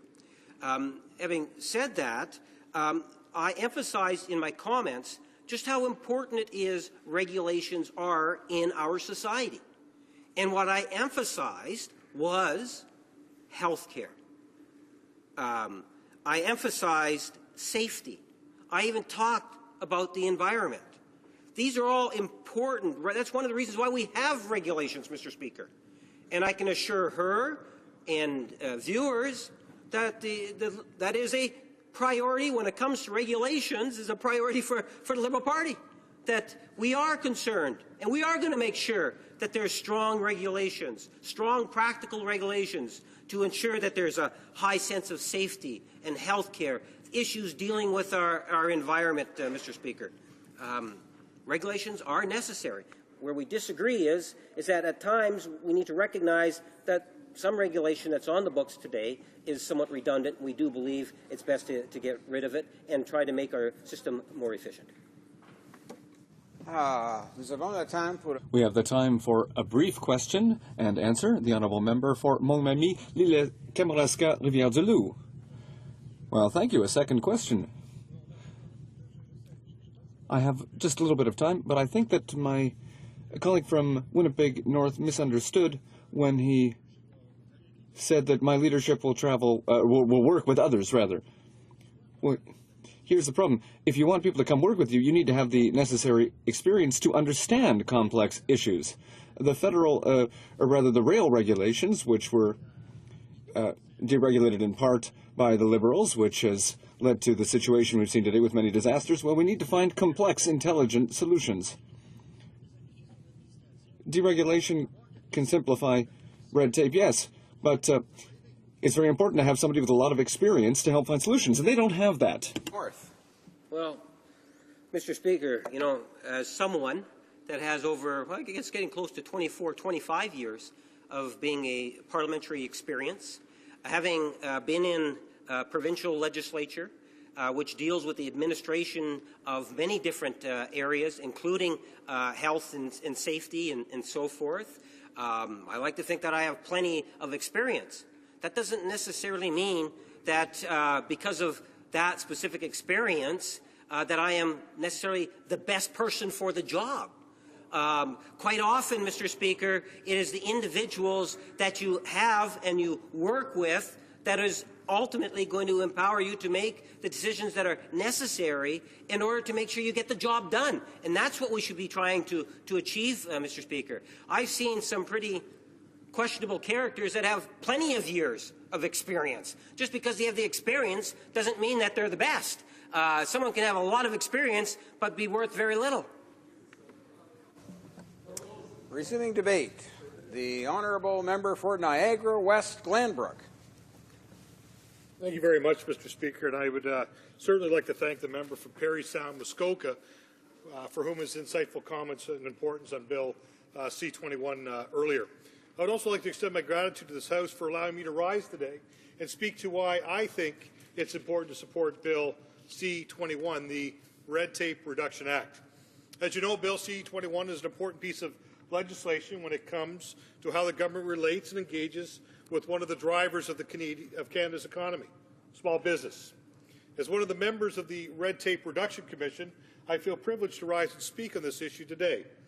One of the key drivers of the Commission was that helping business succeed in Canada requires doing all we can as a government to decrease the amount of administrative burden that regulations impose on businesses. Bill C-21 represents a strong step towards accomplishing this goal for many reasons. In my time today, I would like to focus on one of such reasons in terms of the importance of enshrining into law this government's one-for-one rule. This rule, which has been in effect since April 1st, 2012, has already proven to be effective in controlling and even reducing red tape regulations which hurt small business. It works by placing strict controls on the growth of regulatory red tape on businesses by applying a very simple principle. For every new regulation that's added that imposes an administrative burden on businesses, one must be removed. In addition, regulators must offset any increases in administrative burden as a result of regulatory changes with equal reductions from existing regulations. Canada is one of the first countries in the world to give the one-for-one rule the added muscle of legislation, making it the most aggressive red tape regulation in the world. What's more, Mr. Speaker, we know it works. The one-for-one rule has already proven successful. System-wide controls and regulatory red tape that impact businesses. Specifically, as of June 14, 2014, it had resulted in a net annual reduction of over $22 million in administrative burden imposed on businesses. An estimated annual savings of 290,000 hours in time spent dealing with regulatory red tape, and a net reduction of 19 federal regulations taken off the books. Mr. Speaker, by giving the one-for-one rule the added muscle of legislation, this government is clearly demonstrating just how committed it is to reducing unnecessarily regulations on businesses. We know that time spent navigating red tape is valuable time that a small business owner could otherwise use to grow their operations and create jobs. Mr. Speaker, when I speak about red tape, I am referring to the unnecessary and undue compliance burden placed on small businesses. Compliance burden is exactly the time and resources spent by businesses to demonstrate compliance with federal government regulations and can include the following: planning, collecting, processing, and reporting of information, completing forms, and retaining data required by governments, inspection costs, and time wasted waiting for regulatory decisions and feedback. There are many areas of Canada's economy which benefit from discrete regulation, like safe food, airspace control, workplace health and safety, etc. However, every regulation that requires paperwork or equipment or training imposes compliance costs on a business. At some point, regulations get into diminishing return territory when the cost, the time, and the effort required to comply with the regulations outweighs the benefits conferred by the regulation. Our government recognizes this red tape problem, and through measures like the one-for-one rule, we are taking measures to curb it. A couple of years ago, when I participated in the Red Tape Reduction Commission, which consulted a wide cross-section of Canadians for ideas of reducing onerous administrative overhead on Canadian businesses, what I heard was the feedback of hard-working small business owners who were absolutely fed up with over-regulation, tedious paperwork, and valuable time wasted. This past week, I stood proudly by our Prime Minister, fellow members of Parliament, and Executive Vice President of the Canadian Federation of Independent Business, CFIB, Laura Jones in the Niagara region, through talking to and hearing the stories of small businesses within my riding, as well as Canadian small business representatives like Ms. Jones of the CFIB, one thing becomes immediately clear. Red tape heavily limits the ability of small businesses to grow. And I just may add that CFIB had Red Tape Awareness Week just last week from January 19th to the 23rd. So this is actually very good timing as we introduce this legislation. I also mentioned that I had a chance to work with Ms. Jones with the Red Tape Reduction Roundtable, and it was a great experience. To put it into words of our Prime Minister, Mr. Speaker, red tape and administrative burdens all represent a silent killer of jobs in this country. Although Canada has been recognized by the OECD as having a sophisticated and mature regulatory system that continues to maintain high levels of health, safety, security, and environmental protection, the OECD has also recommended that reducing undue regulatory costs would help to improve Canada's economic performance. But let me be clear, Mr. Speaker, applying the one-for-one rule and giving it legislative shape it requires to fulfill its mandate does not in any way compromise the presence of important health and safety regulations. Put simply, we are not repealing, I repeat, we are not repealing health and safety standards. We are making it less of an administrative nuisance to comply with them. Canadians can count on this government and its regulatory system to uphold the public trust and to continually enforce the health and safety standards which protect everyday Canadians. One of the aspects of the Red Tape Reduction Plan I am most proud of is of its level of public consultation and transparency which informed its approach. As a government, we listened to the advice provided by small business owners from across the country, and we reflected very carefully on that advice. In doing so, we understand the necessity of enforcing regulations which maintain Canada's high standards for safety and protection. We believe that regulations can and should coexist with freeing businesses from unnecessary, costly, and time-consuming red tape. Mr. Speaker, I would like to remind my honourable colleagues that reducing regulatory red tape was one of the commitments we made to Canadians in October 2012 when we first announced the Red Tape Reduction Action Plan. This plan is one of the most aggressive in the world today at reducing red tape, and with its implementation, Canada is bringing a new level of discipline to how we regulate and create a more predictable environment for businesses. Mr. Speaker, I would like to update you, if I may, on the progress we have made in this important effort. In all, the Red Tape Reduction Plan introduced 6 system-wide reforms to the federal regulatory system to limit regulatory creep and to free up small businesses to focus on what they do best, which is to grow and create jobs. This plan has helped businesses meet challenges in the areas of payroll, labour and trade.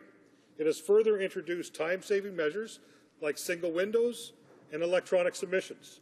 Mr. Speaker, we have made substantial progress in implementing the reforms outlined in the plan. As well as the one-for-one rule, a number of other reforms are advancing well.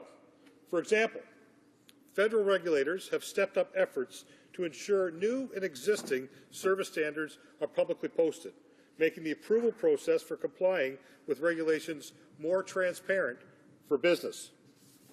In addition, departments have posted 40 forward regulatory plans on their websites, providing early notice of upcoming regulations so that stakeholders can provide input and prepare for their implementation. All of these initiatives are proving their value, and they're further demonstrating this government's commitment to a transparent and safe system for business growth, which is not weighed down by unnecessary red tape. We have also saved small businesses in Canada $75 million annually through the application of the small business lens. In the fall of 2014, the government published the Administrative Burden Baseline, a key commitment of the action plan that clearly tracks the total number of requirements that impose administrative burden on businesses. Finally, we have also put into place a Regulatory Advisory Committee. This committee's main task is to provide the President of the Treasury Board with advice on the fairness and reliability of the government's annual scorecard report. We recently published our second scorecard report during Red Tape Awareness Week. It shows that we continue to eliminate unnecessary rules and costs that have been a source of frustration for Canadian businesses and entrepreneurs across the country, while maintaining high standards for the protection of the health and safety of our citizens. The bottom line is that this report confirms that we have made tangible progress in cutting red tape for Canadians and businesses. Let me now turn to a few examples of how departments are putting the Red Tape Action Plan into action. There are numerous examples.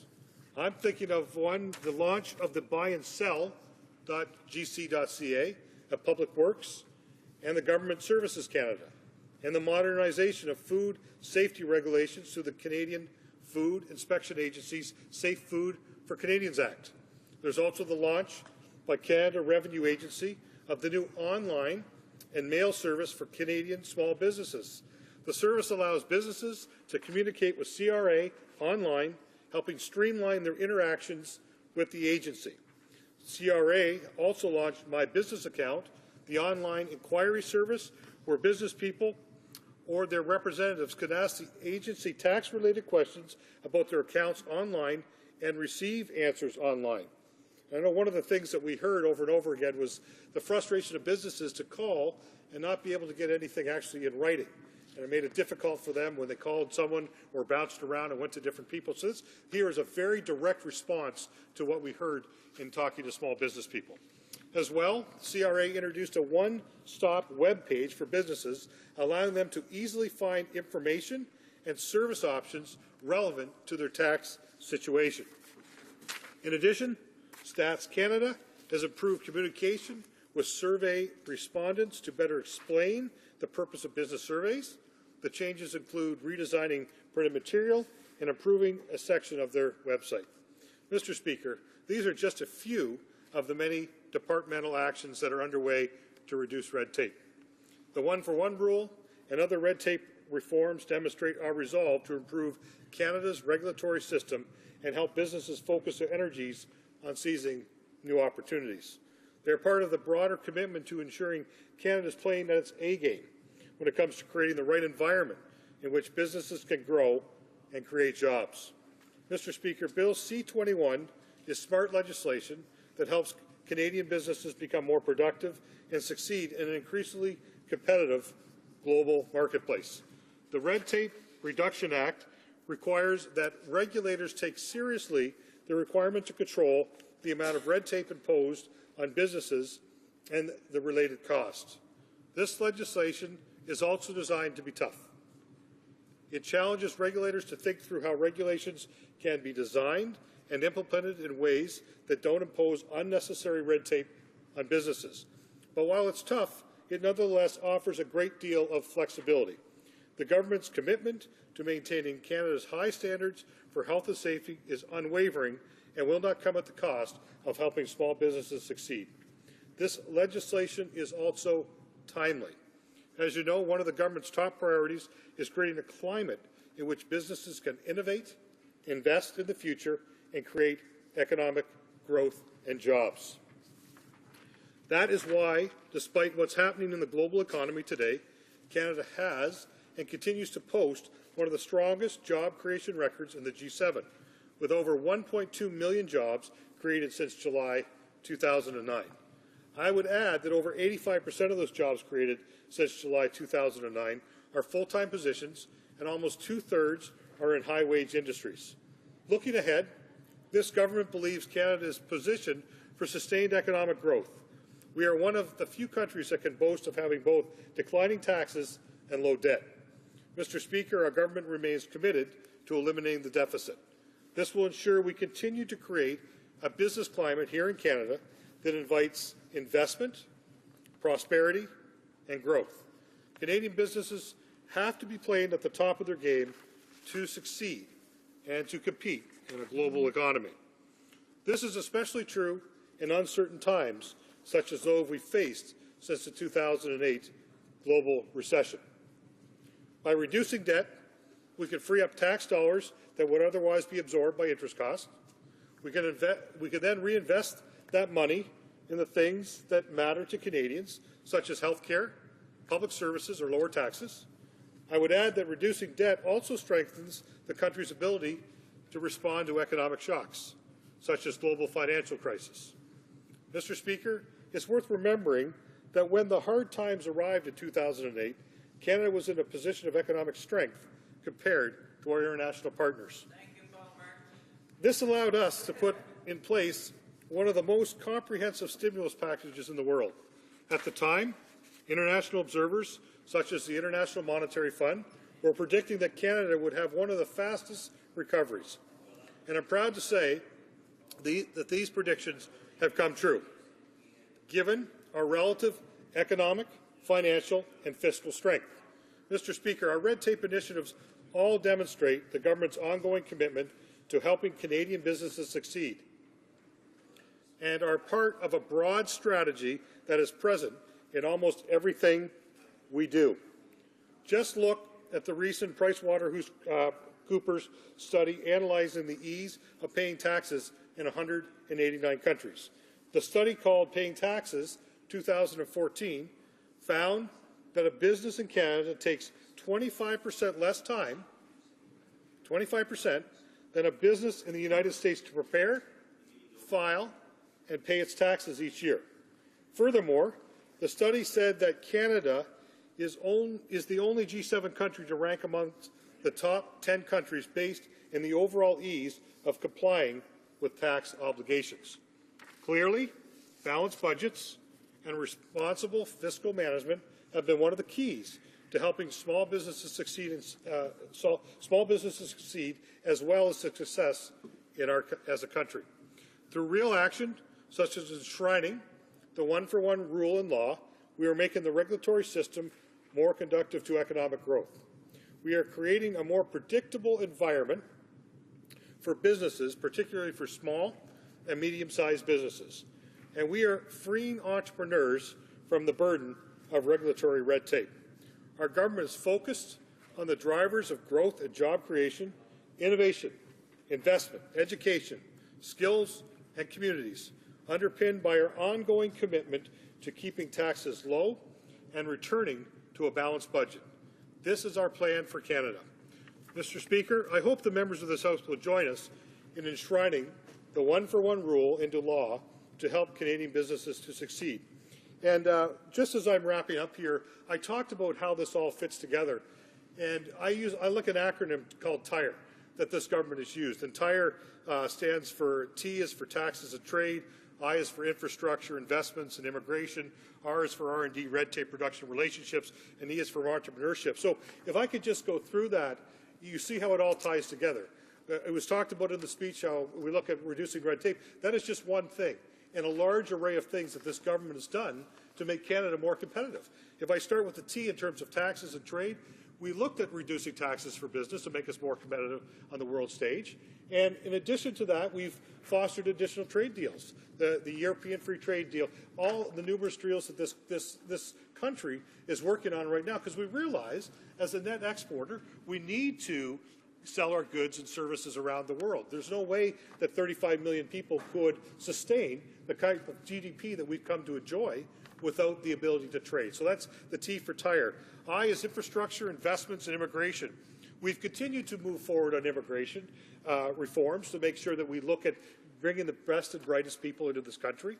We've looked at continuous investments. You look at the Detroit Bridge that stalled under the previous Liberal government, and we've worked hard to make sure that we realize that what will happen is we can get our goods and services to the U.S. in a timely way, given the fact they represent one of our largest trading partners at over 75%. And if you look at infrastructure, there was massive infrastructure that we've spent, and we continue to commit to infrastructure over the next 10 years as we realize that is important for the sake of the country. R&D, I've talked about trying to make that more targeted, more specific, and more timely. I've just spent my whole speech talking about our red tape reduction, which is absolutely huge. And then the last letter is E, for entrepreneurship. We started a venture capital fund, or we set aside $400 million where we could try and attract, realizing that it's tough sometimes for companies to get started. One of the issues that continues to be there is access to capital. So we believe that we can continue to create the climate in this country. We believe that we will not only continue to lead the world in development, but will continue to lead the world in jobs, and Canada will be the best country in the world to live in, to work in, and to play in. Thank you, Mr. Speaker. Questions and comments. Questions et commentaires. The honourable member for Windsor West. I'd like to say to the member, I appreciate his comments, but I would add a D to the end of his tire for a done government, and it is a tired argument. We really see in this legislation ideology of a one-to-one versus that of proper regulation when it comes to new products and entry into the market. And I'd ask the member, when a new product comes in, a new product that's different, it could be a new tablet, it could be a new device, it could be something different. Why would we apply the one-to-one when we actually have to build in regulations that are new? For Niagara West, Glanbrook. Thank you, Mr. Speaker, and I want to thank my colleague for the question. And as I mentioned in the remarks of my speech, you know, one of the things that we will not jeopardize is the health and safety of Canadians. So that'll be something that we continue to look at. And I think it's only practical as we look at increased regulation or the threat of increased regulation and rules that we manage all these things. And we understand that if we want to bring one in, there may be other ones that we need to remove to make sure that we can continue to keep the burden of red tape down. And I think one of the things that concerns me is the fact that as a government, we've done a great job reducing red tape, but there's still more work to be done at the provincial and municipal level. And I think one of the biggest challenges we have is that we go ahead and reduce red tape, and it's good for businesses, but the provinces need to step up also to do these things, as well as the municipality. Because when I talk to small business people, they tell me one of the biggest challenges they have is complying with all the paperwork and all the forms and all the things that need to be done. So I'll just reiterate to the member again, we have no intention to jeopardize health and safety of Canadians. That is first, as paramount in what we do. But what we need to do is find ways to help our business people succeed by making sure that we remove some of the obstacles that make it difficult for them to do what they need to do, which is create jobs and create wealth for people in this economy. Questions and comments. The honourable member for Malpeque. Thank you, Mr. Speaker. And the member talks about reducing red tape. But with so much of what this government does, it's more deception than reality. And I'll use, for example, he talked about the infrastructure program. The government did announce the biggest infrastructure program in Canadian history. The problem, the money really doesn't flow till about 2019. And so that's not going to do a lot of good about Canadians. They've been talking about reducing red tape for years, but when I talk to small businesses, they are still complaining about the burdens they face in terms of paperwork. And I guess as a last point, he mentioned that they'll not undermine Canadians' health and safety, but we're seeing recently, on the safety side, Mr. Speaker, that at least with the RCMP, when you look at the Marathon report and the Moncton report, those recommendations were not acted on, and the reason they weren't acted on is because the resources were not there in terms of personnel and finances to put in place the equipment and training and weaponry for the RCMP to do their job. So, a lot of deception on that side, Mr. Speaker, and not much reality. Honourable Member for Niagara West Glanbrook. I want to thank my honourable colleague from Malpeque for the question. And I think that just if I could address some of the things he talks about, you know, one of the challenges I mentioned before is that as we look at trying to streamline the regulatory burden or the regulatory framework, this challenge still remains that we have provincial and municipal legislation and provincial and municipal red tape and regulations. And that continues to be a challenge. And I know that a number of years ago, the Progressive Conservative government in Ontario had a red tape reduction commission under Mr. Harris, where they looked at trying to reduce some of these things. And unfortunately, what's happened over time is those additional burdensome red tape has crept back in. And I think one of the things that we need to be mindful of, and I know that's what the one-for-one does, it's trying to create a new mindset. So when we look at how we could do this, as I talked about in my remarks, it's different agencies, it's different government bureaucracies posting online what they're thinking about doing, and then working with industry to find out a way on how they can actually do a good job with that. And I think that it's a mindset that we need to look at. I think that we could go around the country, we could consult, but unless we're prepared to sit down and make it a part of the way we look at how we do business, then I think we'll have a hard time making it stick. And I know that. Questions and comments. The honourable member for Ancaster, Dundas, Flamborough, Westdale. Thank you very much, Mr. Speaker, and I really appreciate my colleague from Niagara West Glanbrook, his speech. In fact, one of the things about this chamber that is regretful is oftentimes we don't hear about the actual resume, the curriculum vitae of our individual members, because sometimes they're very robust, and this particular member has one of those. And so rather than talk about the program at the level that he was speaking of in regards to government and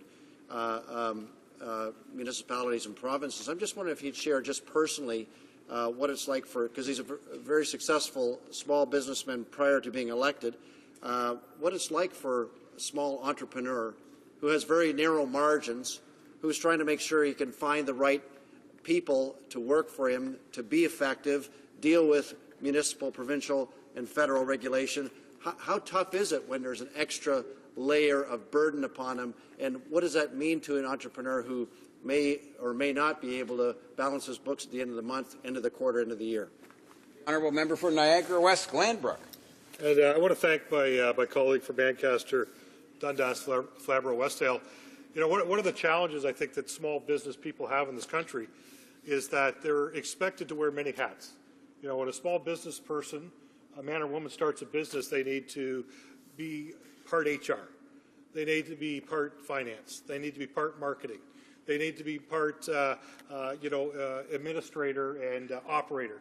And I think the challenge is that what we heard from people across the country, and I remember sitting around the table, it was the same thing if I was in Ontario, I was in BC, is that, you know, what we're required to provide sometimes is duplication, right? Sometimes it's like you're asking me the same thing 2 or 3 times, when if you just talked internally, you would actually have what you need. And I think that, you know, when you get into larger companies, there are finance people, there are accounting departments that will handle some of those things. You know, and I think of what happens when a company decides to go public, whether it's here in Canada. One of the biggest things that happens when a company goes public is their accounting department, it swells by 2, 3, 4, 5 times, because the amount of compliance that they are required to have when they're publicly traded is a requirement to be publicly traded. We get that. What we're talking about is trying to deal with a small business person that has to do multiple things. And maybe they have to pull a shift because someone called in sick. Or maybe they have to figure out how they're going to hire somebody and put ads in the paper, et cetera, et cetera. So we're looking at not trying to actually affect the safety and security of Canadians. What we're trying to do is remove some of the duplication. We're trying to make sure that we take, as I mentioned in my speech, a small business lens approach, which I think is absolutely key if we're going to look at it from a small business point of view. Yes, we still require these things, but how can we make it? How can we provide? How can we make it easier for the small business man or woman to provide all these things and still run their business successfully and create the jobs that we need as Canadians? Questions and comments. The honourable member for Saanich Gulf Islands. Thank you, Mr. Speaker, and I thank my honourable colleague from Niagara West, Glenbrook, and I support anything that reduces the red tape burden on small business. My father, we ran a small business on Cape Breton Island, and my late father used to have a bulletin board with a big headline, "The Government of Canada Never Sleeps," and he would post the things he'd been required to fill out for the enjoyment of tourists. But I was actually going to follow up on the point that my friend made about debt, and it isn't part of this bill, but he made the point that it was important to pay down debt. I'm concerned that we're not paying attention to the fact that Canada's national debt is now larger than it's ever been before. It's over $600 billion. The current Prime Minister presided over 24% of that debt building. It's going to be $29 billion this year in interest payments. And I'm wondering, I know that my honourable colleague isn't the Minister of Finance, but if he has any crystal ball as to whether or not his administration has any plans to pay down the debt or is just interested in trying to spend money. Well, I think the question's actually, as the member referenced, it's a little bit outside of the parameters of the question that's before the House. However, I do recognize the honourable member for Niagara West Glanbrook did invoke some discussion around that line, so he may want to take that question. The honourable member for Niagara West Glanbrook. Thank you very much, Mr. Speaker, and thank you to my colleague from Saanich Gulf Islands. And certainly would love to entertain that. I mean, that's a great question. The question's around debt, and I think that where I can't foresee where the budget's going to be in terms of paying down debt. What I can assure you is where we're going to move back to balanced budgets. And I think that's the first step that we need to look at. We can't even entertain paying down additional debt at this stage until we actually get a balanced budget. So that'll be the first thing we do. And it was mentioned in my speech. One of the things that creates as we balance the budget, as we reduce debt, is that we reduce interest. And when we reduce interest, that frees up money to provide more programming. That provides the opportunity potentially for tax cuts. That also provides the potential for additional infrastructure, et cetera, et cetera. And so I think, to my honourable colleague's question, it is important that we continue to reduce and come back to balanced budgets so that we do have options. And then we can move forward with a new budget that would give us those options with maybe some suggestions that come up in the new year. Thank you. Resuming debate, the honourable member for Windsor West. Mr. Speaker, and I will be splitting my time with the member from Surrey North, and pleased to do so, Mr. Speaker, and pleased to speak about C21. It's an interesting issue, no doubt. I mean, small business is the vast majority of Canadian businesses out there in our country. We have millions of people that are employed, some of them just one, sometimes two, and sometimes we have more, but it's a vital part of the economy that we have to take care of. And I think the government website says it all, is that when they have this nice little cute scissor cutting the red tape and, you know, talking about the one-for-one rule, I want to address that to start with in terms of what is red tape. Well, red tape can actually prevent yellow tape, and yellow tape being sickness, could be death, it could be something else. Regulations have been put on products, services, the way we go about doing business because of problems or because of issues at times. And we've seen that most recently in food health safety. We've seen it in rail. We've seen it in aviation. There have been a number of different times where we have needed to bring in some rules. And some of those rules are important, Mr. Speaker. In fact, I want to point to an example of something I worked on when I first got here in Parliament, and that was the tax deductibility of fines and penalties. And what used to be the case is in Canada here, if you used to be able to get a tax credit of up to 15% for a fine or a penalty that you incurred that went through the judicial system. So say, for example, there was one drug company, I believe, if my memory serves me correct, got $11 million back from a $40 million fine. And that is also unfair, not only just in terms of taxpayers, but that's also a problem to the companies that are actually following the proper regulations, following the rules, doing the right thing. It'd be akin to getting a speeding ticket, going to work, and being able to write half of it off. The reality is the rule is the rule. If you caught, you break it, and there's a problem. So there's two ends of this. I mean, there's the end that the regulation is in place, and it is an issue for some businesses to actually get the paperwork and to get the regulation through their process. But there's also the unfair competition aspect, where if you have people breaking regulations, breaking rules, taking shortcuts, putting people at health risk, putting people at safety risk, and those people are rewarded for that type of behavior. And we end up paying for it in a couple of ways. We pay for it on the front end with the loss of revenue that can go to other types of things that we have, and we also lose for it by paying for the damage that that improper product service led to, whether it be a health care cost, whether it be an insurance cost. And this is a problem when they write up the ideology of the one-to-one. The one-to-one ideology doesn't take into account new product development, innovation, and change that's necessary at different times. Look how far our electronics products have gone over the last number of years. And in that, we've also had changes from the types of materials that we have. Sometimes that's been quite positive. For example, dealing with mercury. If we didn't have regulations in place, then we would end up having more of it in our landfills and our dumps. And I would argue, Mr. Speaker, it also can protect some of our trade.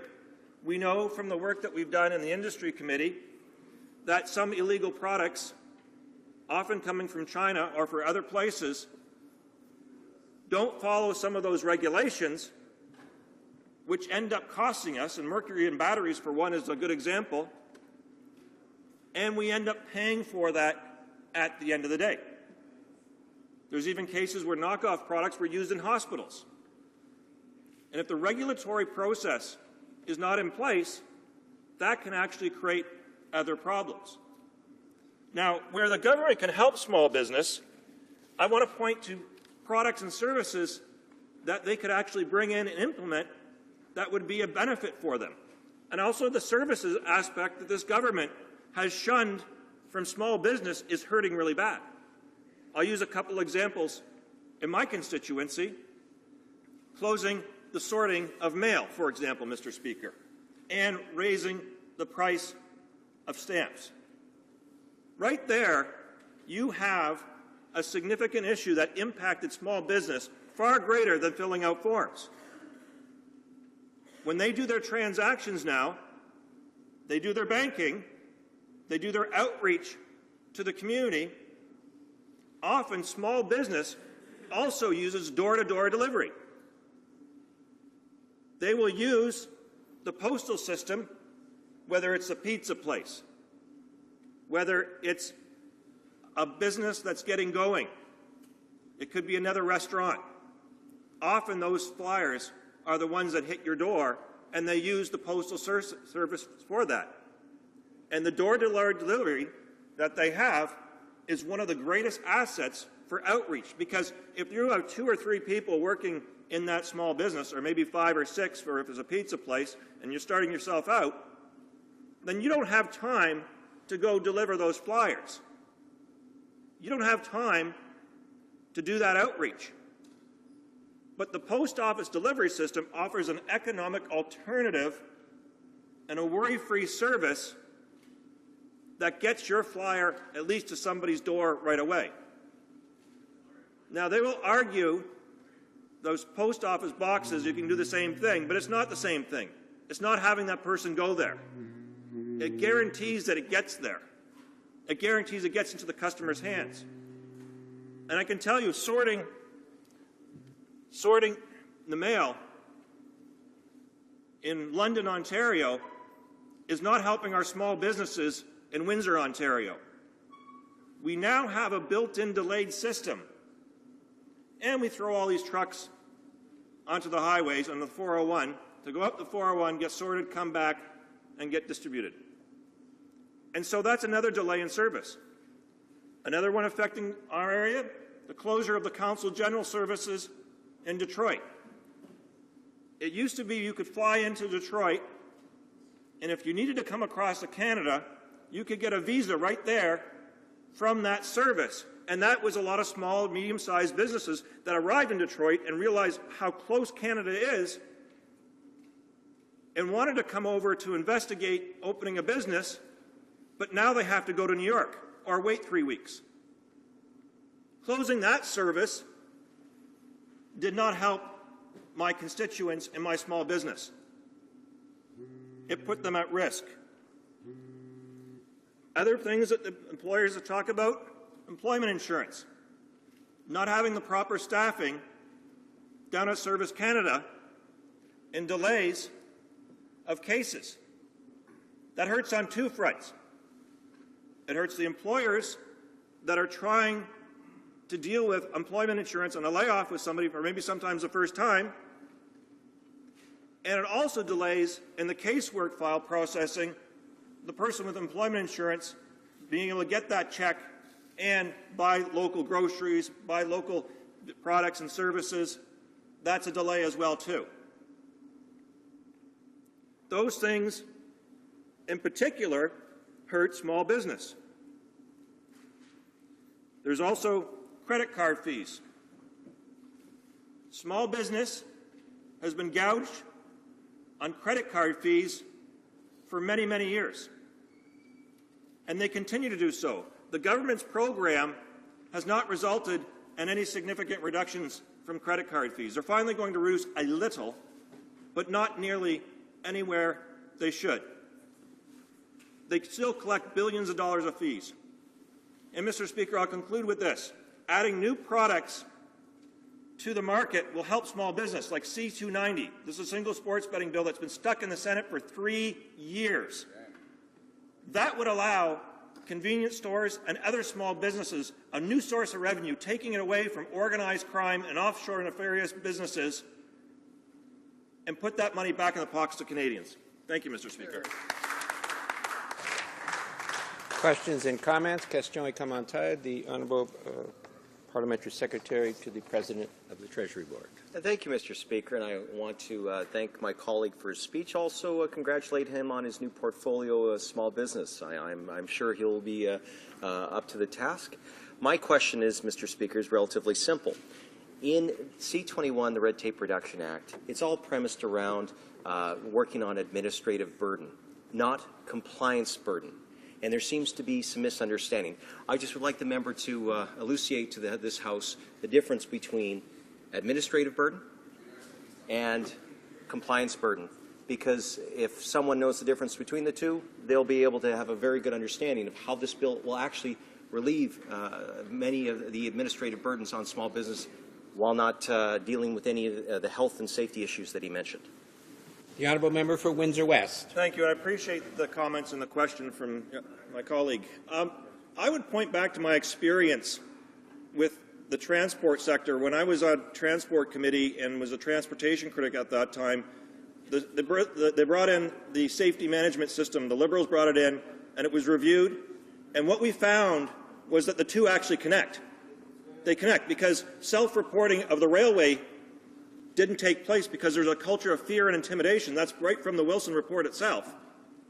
And what we ended up having is the paperwork not getting done and the inspection diminishing, especially with the reduction of the actual staffing of Transport Canada.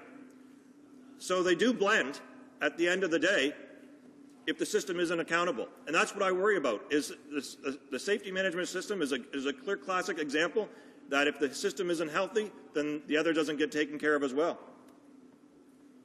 Questions and comments? Question et commentaires. The Honourable Member for Winnipeg North. Yes, thank you, Mr. Speaker, and I appreciate the comments from the member.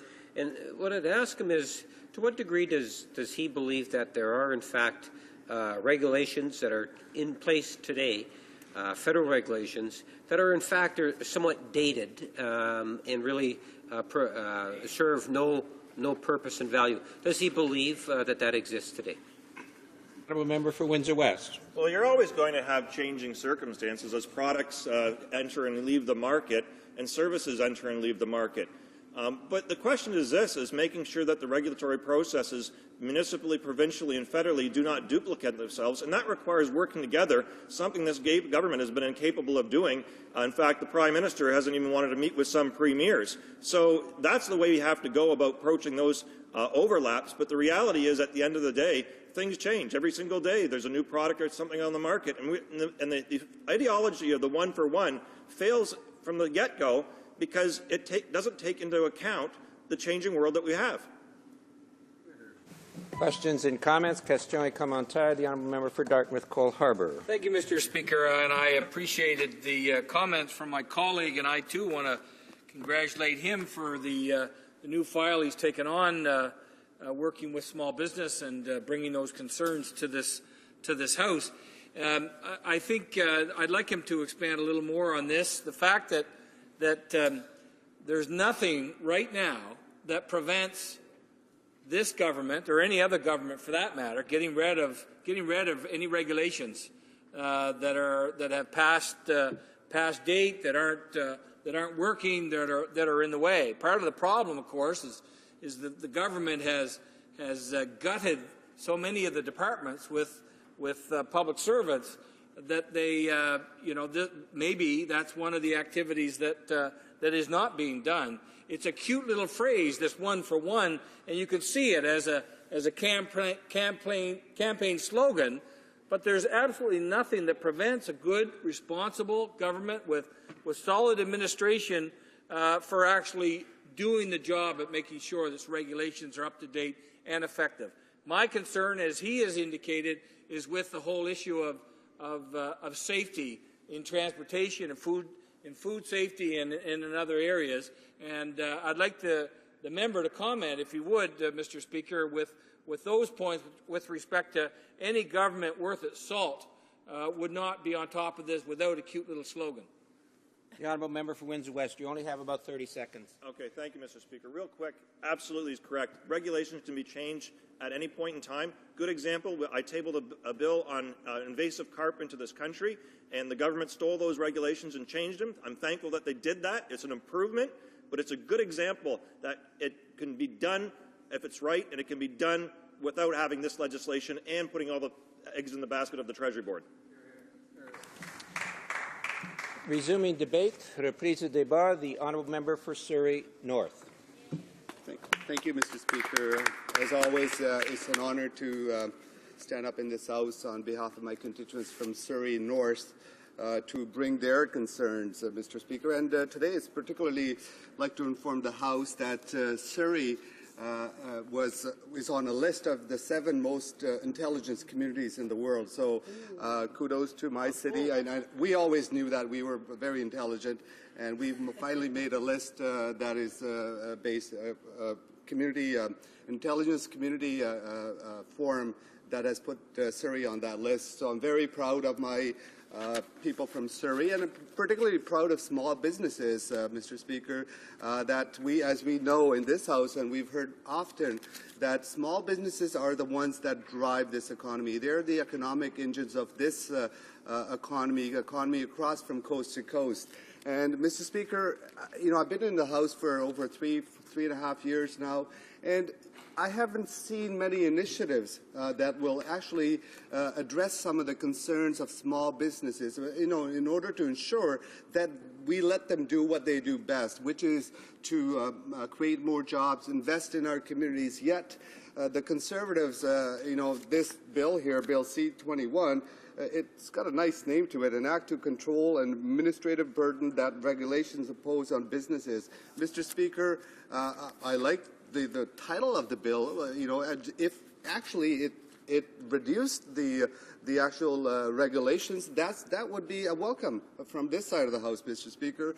The fact of the matter is Conservatives have time after time have failed to deliver for communities and businesses in the communities, Mr. Speaker. Mr. Speaker, you can be assured that the NDP, the MPs on this side of the House, will always look forward to days when we can reduce the red tape for our businesses. Mr. Speaker, I was in a business myself before I became a member of Parliament. Unfortunately, I had to sell because this involves quite a bit of work being a member of Parliament. And I can tell you, Mr. Speaker, the amount of red tape, the forms you had to fill out, it took a lot of time out of my productive time that I could have been investing more in my business, hiring more people. So, Mr. Speaker, we know the system is broken. We know there's a lot of red tape that the small businesses have to jump across. Mr. Speaker, big businesses, they have huge employees. They've got HR department, they've got PR department, they've got many different departments. In small businesses, the CEO is the one actually sweeps the floor at the end of the day, and CEO is the one that handles the paperwork. So there's a lot of extra burden on small businesses that could be eliminated. That could help actually prosper small businesses, Mr. Speaker. Mr. Speaker, I know on the other hand, when we're looking at small businesses and reducing red tape, we need to ensure that the health and safety issues are also addressed, that we are not stripping away the very regulations that protect Canadians, whether it's health issues, whether it's safety issues, whether it's environmental issues. Those are fundamental things that we need to ensure that we don't strip those regulations, Mr. Speaker. I know, Mr. Speaker, there's a business group that meets regularly and I'll tell you, Mr. Speaker, there's a small business group that meets in my community, and whenever I am in town in Surrey, I attend those meetings, and I'll tell you what those small businesses want, what those small businesses want from the federal government, Mr. Speaker. First of all, and I can tell you from my experience, the amount of exuberant money that we pay to the credit card companies is ridiculous, Mr. Speaker. At the end of the day, when you see transactions, you do a $10 transaction for a Visa card, and part of that money is taken away by the credit card company, Mr. Speaker, and we know those are high fees. We've been advocating on behalf of the businesses to this government to ensure that there's a fair system in place, to ensure that these credit card companies are not gouging these small businesses. But that hasn't been done, Mr. Speaker, because they caved under the Bay Street bullies, Mr. Speaker. They caved to them.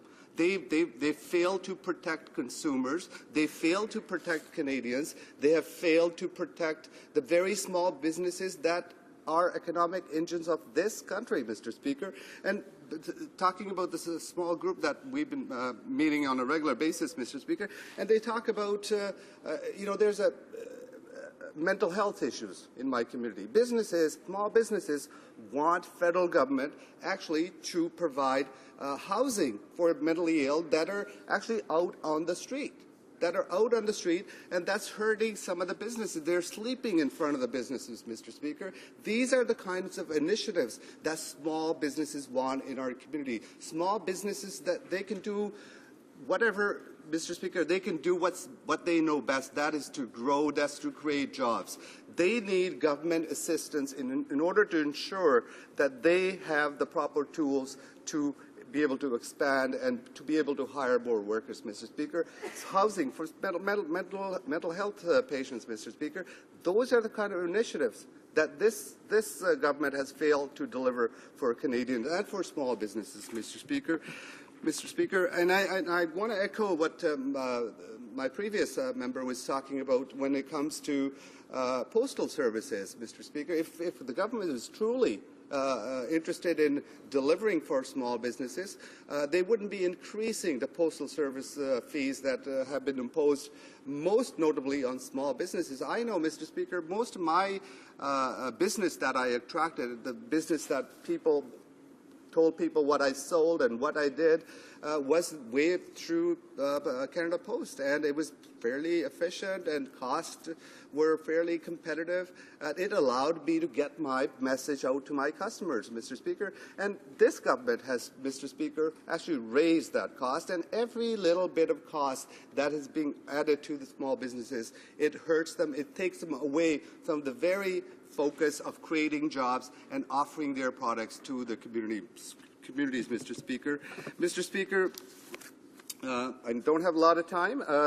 So, Mr. Speaker, anytime there's a reduction, and I can be clear about this, anytime there's a reduction in red tape, we on this side of the House will support that. However, Mr. Speaker, this plan by the government actually does not do that, Mr. Speaker. They talk about we are going to bring in one regulation, we're going to eliminate another regulation. Mr. Speaker, this government should be looking at the very regulations we have right now. Eliminate the ones that are red tape. Why do we need to have another regulation to eliminate some of the regulations that are red tape already? And we could be more efficient, Mr. Speaker, also, and this government has failed to do that. You look at, Mr. Speaker, when we are talking about we're talking about regulations, Mr. Speaker, this government has over time after time has failed to deliver for small businesses, Mr. Speaker. Mr. Speaker, we will always support the regulations that will protect Canadians, that will protect our health and safety concerns of Canadians. And we've seen this deregulation of some of the very industries in front of us. You look at the food and safety industry, Mr. Speaker, and we've seen the results of that in Alberta, where actually thousands of jobs were hurt because this government had failed to provide safety regulations and inspectors to ensure that the safety of the food was there. And we've seen the cuts in the railway, the cuts to the very regulations that provide for safety along the railway corridors. And, Mr. Speaker, we've seen that erosion, not only by this government, but we've seen that erosion come right from the Liberals.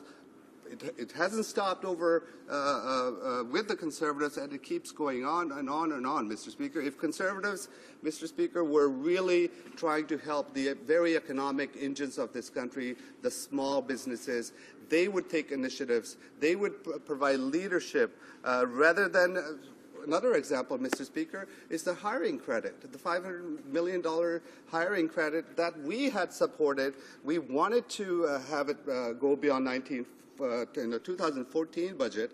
The Conservatives eliminated that, Mr. Speaker, and instead they put on another credit, which was $500 million, but it created only 800 jobs. So if you want to divide up $500 million by 800 jobs, according to my math, it's about $75,000 per job. That's how they spend the very hard-earned money of Canadian taxpayers, Mr. Speaker. With that, Mr. Speaker, I know my time is up. I will ask again the Conservative government to ensure that they take concrete efforts to help our small businesses rather than putting red tape in front of them, Mr. Speaker. Questions and comments? Question come on side. The Honourable Parliamentary Secretary to the President of the Treasury Board. Thank you, Mr. Speaker. Thanks to the member opposite, a fellow BCer. Always appreciate hearing his input. First of all, Mr. Speaker, the one-for-one rule has been in place in British Columbia for a long time. The government is showing leadership by saying that we will make it enshrine into law, the only jurisdiction in the world that will do that. And it goes more than a slogan, Mr. Speaker. It actually, at the Red Tape Commission, where we had right across this country hearings, we heard time and time again from members of the small business community that they wanted to see, again, the restraining of bureaucratic red tape. And so the one-for-one actually forces the bureaucrats here in Ottawa to review those regulations, and any time they go to add another one, they have to take out. And so that offers the modernization of these laws as they come to pass. Mr. Speaker, I just have two short questions. First of all, does the member realize that by the one-for-one rule will only apply to administrative burden? So that means the forms you have to send or the emails you have to send. to identify that you've complied with government regulation, has nothing to do with health or safety, just the paperwork associated. If it can be done online, if it can be done in where we ask for the same information less often, or require you to, instead of doing quarterly reports, you do it once a year because there's no issue with it. Does he support that? And then second of all, does the NDP support this bill? I've heard them kind of wishy-washy talk about red tape and that they want to see it gone, but will they support this common sense, supported by groups like the CFIB, that will help small businesses in the end of the day? The honourable member for Surrey North. Mr. Speaker, you can be assured that that I will not be supporting any bill that actually does not help the small businesses, Mr. Speaker. And this bill actually does not help small businesses. Small businesses, Mr. Speaker, we introduced 12 amendments in the committee stage, and none of those amendments were accepted by this government. Mr. Speaker, one of those amendments actually called for a consultation with the businesses in order to ensure that the new regulations that are coming out are the ones we're eliminating. We consult the very people that is going to be that are going to be affected. So, Mr. Speaker, that's nothing new from this government, because they actually don't consult the very people, the very regulation, the very laws that are going to be impacted. So, firstly, you want to do is consult the very stakeholders, very people, very businesses that are going to be affected. And this government, Mr. Speaker, time after time, they have failed to do that. Questions and comments? Question come on tired. The honourable member for Saanich Gulf Islands. Thank you, Mr. Speaker, and I want to thank my honourable friend from Surrey. There is an opportunity today, as we debate the red tape bill and what it would do for small business, to actually focus on this term job creators. We've heard for some time from the Conservative administration that the job creators are the large corporations, and they've reduced the corporate tax rate to 15% now. And it's very clear, based on the evidence as described by our former Governor of the Bank of Canada, Mark Carney, that the large corporations are not taking the money that they've avoided in paying taxes. They are have it sloshing around in their bank accounts. Mark Carney called it the dead money, and it's now an astonishing 32% of our GDP in these large corporate bank accounts, not helping to create jobs, while small business and small and medium-sized enterprises do create the jobs. I wonder if my friend has any comments on that. Honourable member for Surrey North. You have about a little better than a minute. Thank you, Mr. Speaker. Absolutely, you know, small businesses are the economic drivers of job creation, wealth in this country, Mr. Speaker, and we should be supporting those. The member is absolutely right. This government has reduced the corporate tax rate for the big corporation to very low. It's way lower than even the United States, Mr. Speaker. So, Mr. Speaker, the idea behind lowering tax is that corporations would make money, and then they would reinvest that into new businesses and creating new jobs. But the big corporations, the Conservative friends, haven't done that, Mr. Speaker, and there's a dead money sitting over $500 billion on corporate balance sheets that has not come back to create more jobs. Rather, as the member has pointed out, is dead money. And, Mr. Speaker, we should be providing small businesses with incentives like the one we had advocated for, a hiring tax credit that would actually provide them additional incentives to hire more young people, youth, students. We know there's a high unemployment rate for youth, and small businesses would be providing those jobs. And Conservatives, again, time after time, have failed to do that, Mr. Speaker. Reprise de débat. Resuming debate. L'honorable député de La Salle. The honourable member for La Salle-Aymar. Thank you very much, Mr. Speaker. I would like to begin by saying that I'll be sharing my time with the excellent MP for Notre-Dame-de-Grâce, Lachine, who is also my riding neighbour.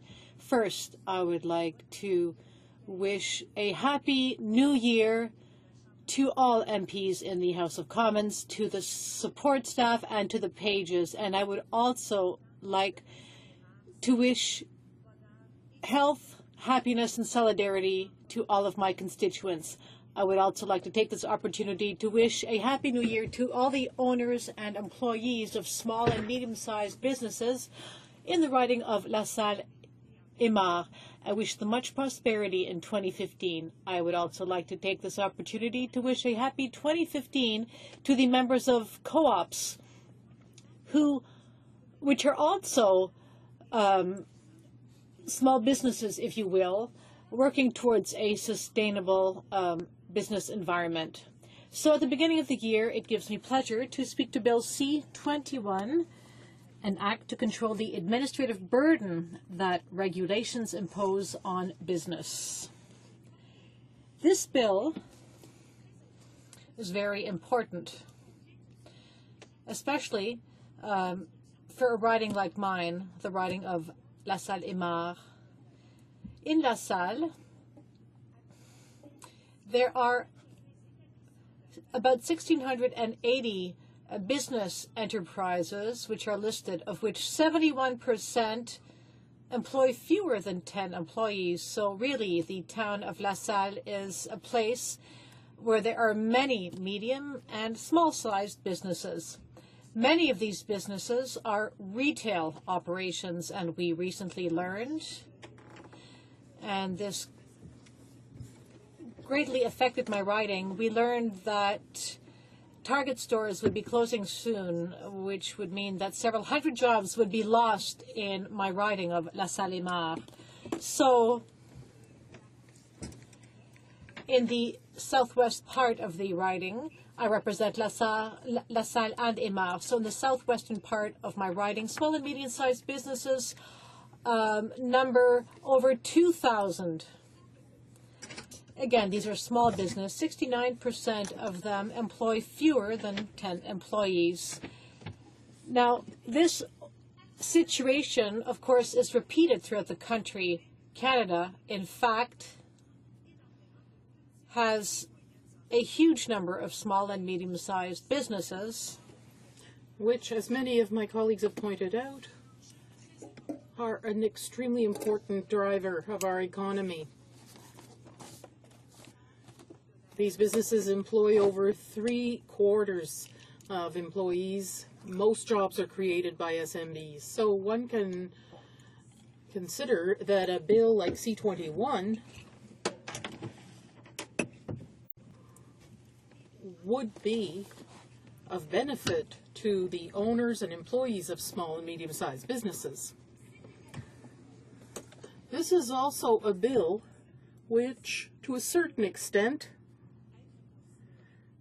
could be considered a good one for cooperatives, as I mentioned earlier. We often forget that cooperatives are also enterprises that exist in a myriad number of sectors, and we always want to facilitate the work of the owners of small and medium-sized businesses, but we also have to include cooperatives in that. But let's be careful here. Once again, the Conservatives are talking about a bill to help small business, to eliminate the paper burden, but we also have to admit that regulations play an extremely important role in Canada, be it to ensure the health and safety of Canadians or to protect the environment. Regulations result from bills that are put forward in the House of Commons, the bills that are tabled by all of us here, all members of Parliament, who work to table legislation to improve the lives of Canadians and not add a burden or red tape.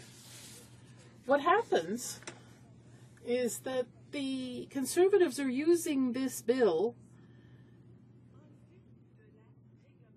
to remove regulations which are very important to ensure the health and safety of Canadians, as well as to protect our environment. If we look at this a little more closely, government regulations seek to protect the health and safety of Canadians and their environment, and this should be a priority. Regulations that are in the public interest should be maintained. As we will show with C-21, it's not just a matter of controlling the number of regulations theoretically, but determining which ones are truly useful to Canadians. So let's take a look as what this bill defines as paper burden. This is everything necessary to do to demonstrate compliance with regulations, notably the obligation of collecting and conserving information, filing reports, and filling out forms. Well, in fact, that's not necessarily red tape. This can be a way of being accountable, or, as is often the case, to answer questionnaires and so on. So sometimes there's administrative compliance that is necessary, and often one has to take into account the economic picture. Not all small and medium-sized businesses have the staff or resources to ensure that administrative compliance, and that's why at that point the legislator, not just the bureaucrats or the public service, but also legislators, have to be innovative. And we have to give small and medium-sized businesses the means to comply when there are administrative demands like this.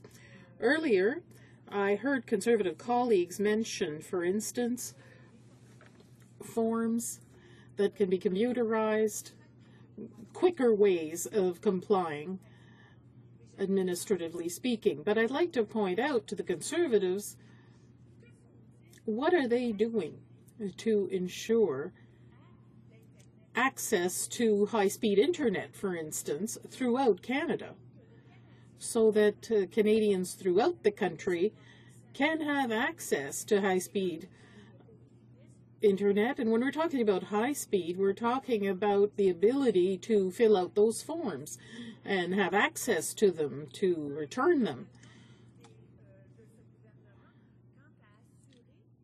What else is this government doing to ensure not only access, but affordability? Affordable access to high-speed internet. And I think that from that standpoint, the Conservatives have failed. They have not made sure that internet access is affordable for all Canadians, as well as small and medium-sized businesses. So our responsibility as legislators is also to ensure that we table bills that will not add undue burdens on small businesses. And here we have a flagrant example. A bill that was tabled by the Conservatives, called the anti-spam legislation. Talk about adding red tape for small business. That legislation was tabled by the Conservatives not long ago. I'd also like to say that C-21 adds red tape, not to the small, medium-sized businesses. It sins with its own requirements by asking for a calculation of the cost of red tape, the deadlines involved. So I must admit that C-21 will not reduce the red tape of small and medium-sized businesses. It will continue, like the Conservatives continue to do, it will continue to add a burden to small business without helping them in any concrete way, be it in terms of hiring tax credit, as the NDP is proposing, or reducing credit card fees charged to small business. Thank you very much, Mr. Speaker. Questions and comments. Comments. The Honourable Parliamentary Secretary to the President of the Treasury Board. Thank you, Mr. Speaker, and thank you to the member opposite for her speech. I have to say, Mr. Speaker, I'm a bit confused on the NDP's position on C-21, the Red Tape Reduction Act.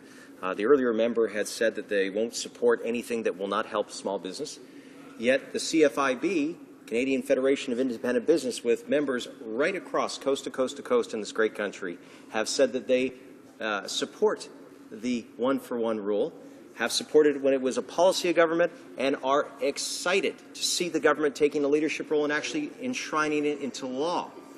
So, again, small business is keenly supportive of it. The NDP, are they seriously suggesting that small business isn't supportive of this bill? I don't understand, Mr. Speaker. Maybe she can clarify. Honorable Deputy de la Salle. Honourable Member for La Salle-Mare. I thank the Parliamentary Secretary to the President of the Treasury Board quite sincerely for his question, because he's giving me an opportunity to talk about a point that I didn't have time to broach given the short amount of time I had. We're really wondering about one-to-one, or one-for-one rather. Is that the most intelligent approach for reducing red tape? I mentioned that his government has added to the red tape of small and medium-sized businesses, including with its anti-spam law. It will also add to it by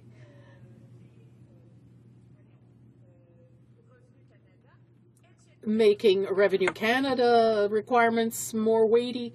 So I feel that the Conservatives are being excessive by adding to the red tape for small business. Questions and comments? Comments?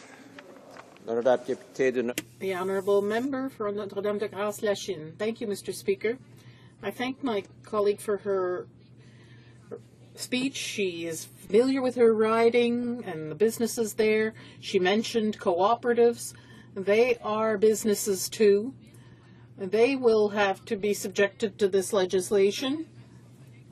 Even if my Conservative colleague is saying we're not clear, we are saying, yes, we want to reduce red tape. My own spouse has a small business with 50 employees. He says the forms are always complicated. He has to get people to help him. At the end of the year, his revenues are down because he's had to hire people to help him fill out forms, like accountants and so forth. So what's being done here is adding to that burden. As my colleague said, yes, one for one, I understand what the process was to get there, but is that really the best solution? There are new products on the market every day. There are lots of innovations. Perhaps we're beyond one for one now, and I'd like my colleague to explain what the NDP is proposing to help small business to make them more profitable. She mentioned they create 3/4 of all new jobs in Canada, so what can we do to help them? And what does the NDP want to put forward? The Honourable Member for La Salle-Mare, you have 1 minute. Thank you very much. I'd like to thank my colleague. Indeed, the NDP is the only party that defended the file on abusive fees that credit card companies charge to small business. We want that tax credit for hiring. What I also like to say is that the NDP is the only party that defends co-ops. Cooperatives are businesses. They create sustainable economy, a fair and 100% Canadian economy. So this government claims to want to help small and medium-sized businesses, but they completely neglect this sector of our economy that creates jobs in Canada and that fully participates in a plural economy. Resuming debate. The Honourable Member for Notre-Dame-de-Grâce-Lachine. Thank you very much, Mr. Speaker. This is the first time I rise to speak in the House in 2015, so I wish to wish a Happy New Year to all my colleagues and my constituents. I wish them health and prosperity and success, and I wish to salute all the small and medium-sized businesses in my riding. I have many of them. I have the whole Lachine Industrial Park, the Dorval Industrial Park, small businesses throughout the territory in NDG, Montreal West. There are many main streets, and I know them well because I am involved in the business groups of my riding. These people talk to me a lot about their problems, and as I mentioned, my own spouse owns a small business that he set up 3 years ago. He just set up shop this year because it's complicated. We often talk about these things, so I know the issues. I'm rising here today to oppose the bill at third reading. It seeks to limit the paper burden that regulations impose on businesses. I'd like to remind the House that this bill was to address the poor management of regulations that contribute to slowing down the growth of our companies. These subject them to a paper burden that prevents them from being innovative and lead to growth and something positive for the whole country. Everyone agrees that there's too much regulation. We have to do something. However, this unfortunate situation is the result of the actions of Liberal and Conservative governments up until now.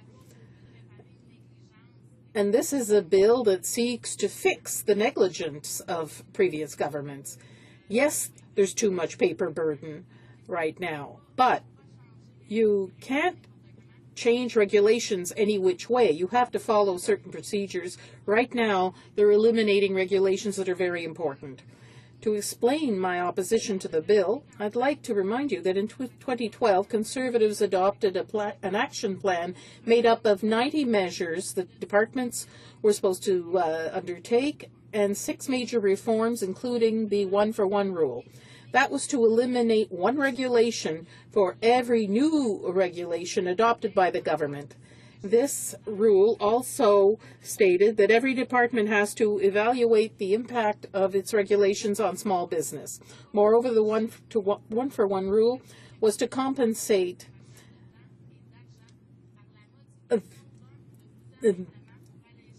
small businesses by having them compensated for time and money. That was the theoretical response by the Conservative government. Now, you can't just remove one when you add one. I think that at one point that can be done naturally. If there are regulations that are obsolete and no longer useful, they should be eliminated, but it shouldn't be an automatic thing just because a new one comes up. You have to think further than that. This bill is dangerous above all else. Let me explain why I think that and why we shouldn't support it. First of all, it gives the President of the Treasury Board a totally arbitrary position. He could decide on his own to eliminate such and such a regulation. He could determine the guidelines about how regulations are applied. He would have the power to regulate the deadline for measures of compliance with regulations. He would evaluate the way that the cost of the paper burden is calculated and would determine the way the law would apply to regulations that are modified because of the one-for-one rule. He would be able to grant exceptions. We all know that right now our Treasury Board President is not always in favor of regulations, whatever they may be. Giving him too much leeway could endanger regulation that is truly indispensable for Canadians, and there are many. We can also wonder by what right the President of the Treasury Board would hold such power. We see this a lot among the Conservatives. They give a lot of power to ministers, especially the Treasury Board President. I don't think that we should give all that power to the government or ministers in place or presidents of Treasury Board. In a democratic Canada, if we have democratic principles, we have to look at what Canadians want. putting all the power in the hands of one person is dangerous. And I think we have to ask ourselves why this is a good thing. We cannot accept imperiling regulation on sensitive subjects such as those that protect the interests of citizens. Contrary to what the government wants to say, there is some regulation that is necessary or even indispensable.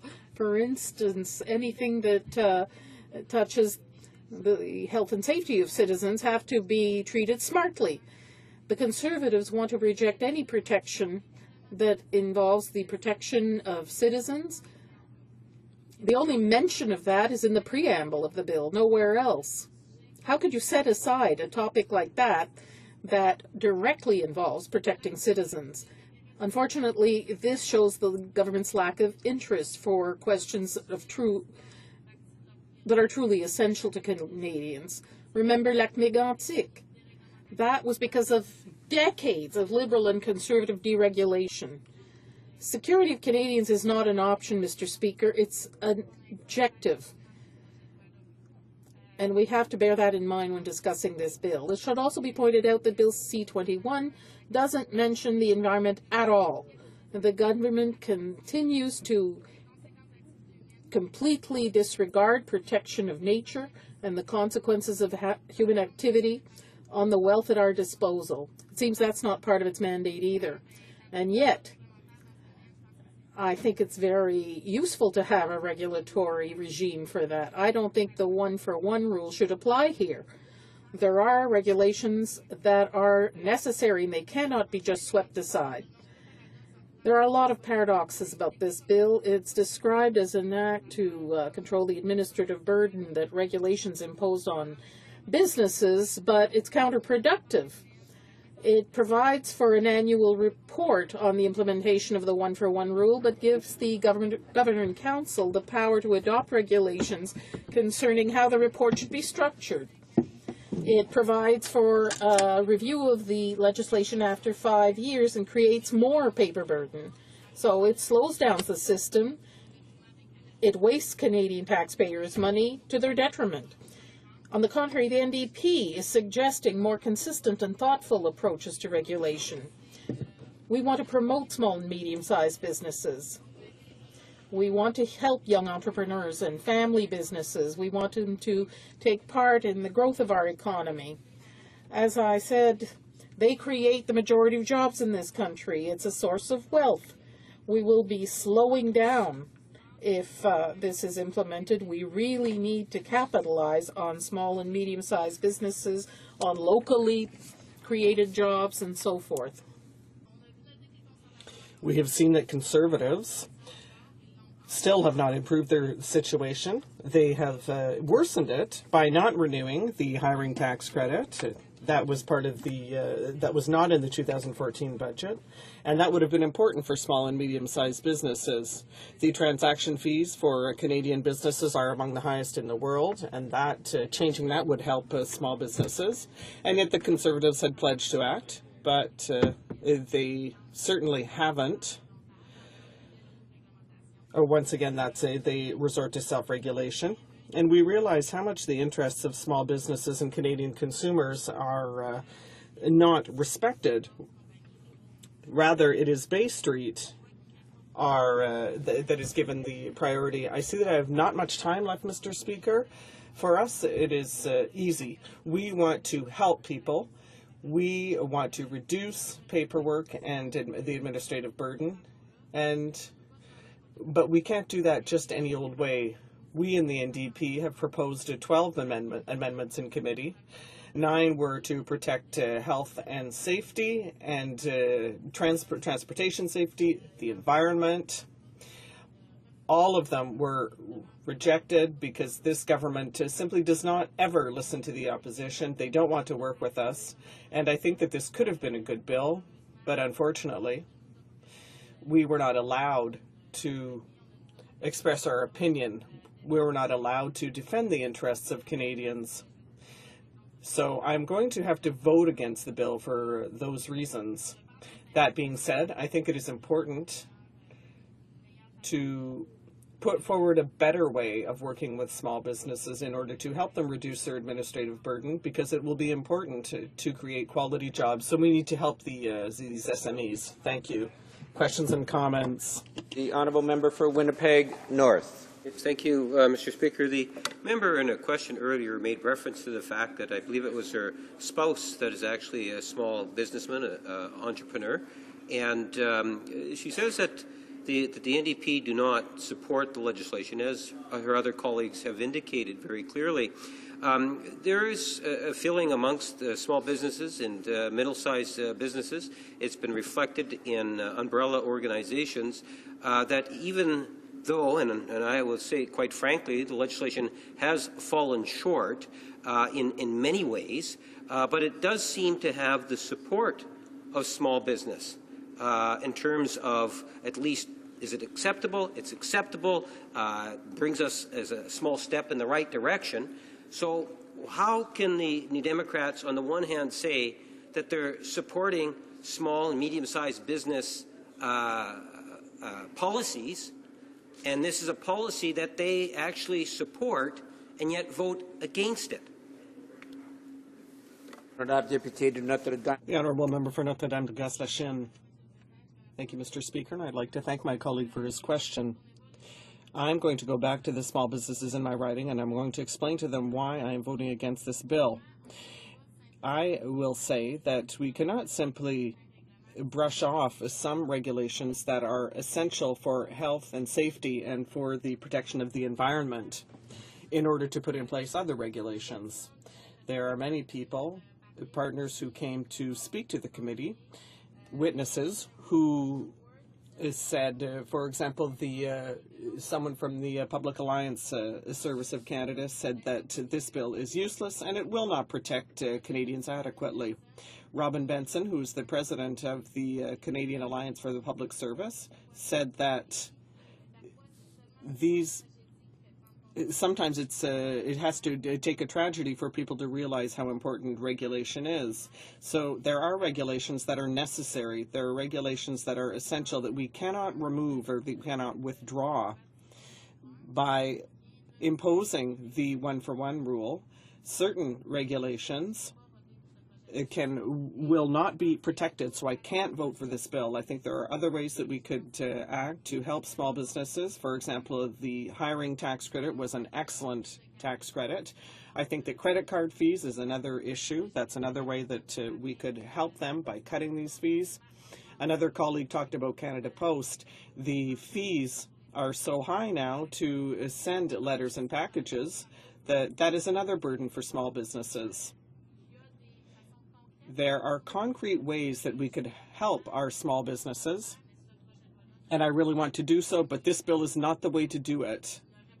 It doesn't respond to the criteria that I think are important for the protection of Canadians, so I cannot vote for this bill. Questions and comments? The honourable member for Dartmouth Cole Harbour. Thank you, Mr. Speaker. I want to commend my colleague for her intervention. And she raised this concern, and I would like her to speak to it a bit more. One of the issues that members of this caucus had about the bill and concerns was the fact that there was nothing in it other than in the preamble that talked about health and safety regulations, that protected health and safety regulations, and in fact ensured that the protection of workers throughout this country was in fact protected. And we're concerned about it because this government does not have a good record when it comes to safety regulations. They in fact, the Liberal governments before them have been very much in favor of voluntary regulation. That's the direction that they followed as it relates to both transportation and as it relates to food security.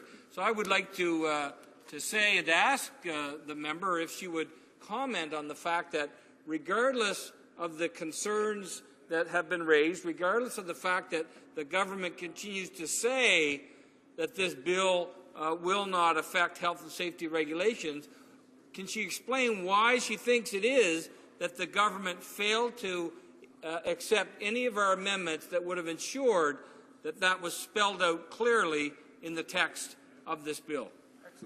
The honourable member for Notre-Dame-de-Gaz-Lachine. You only have 30 seconds. Okay, I'll hurry up then. I'd like to thank my colleague for his question.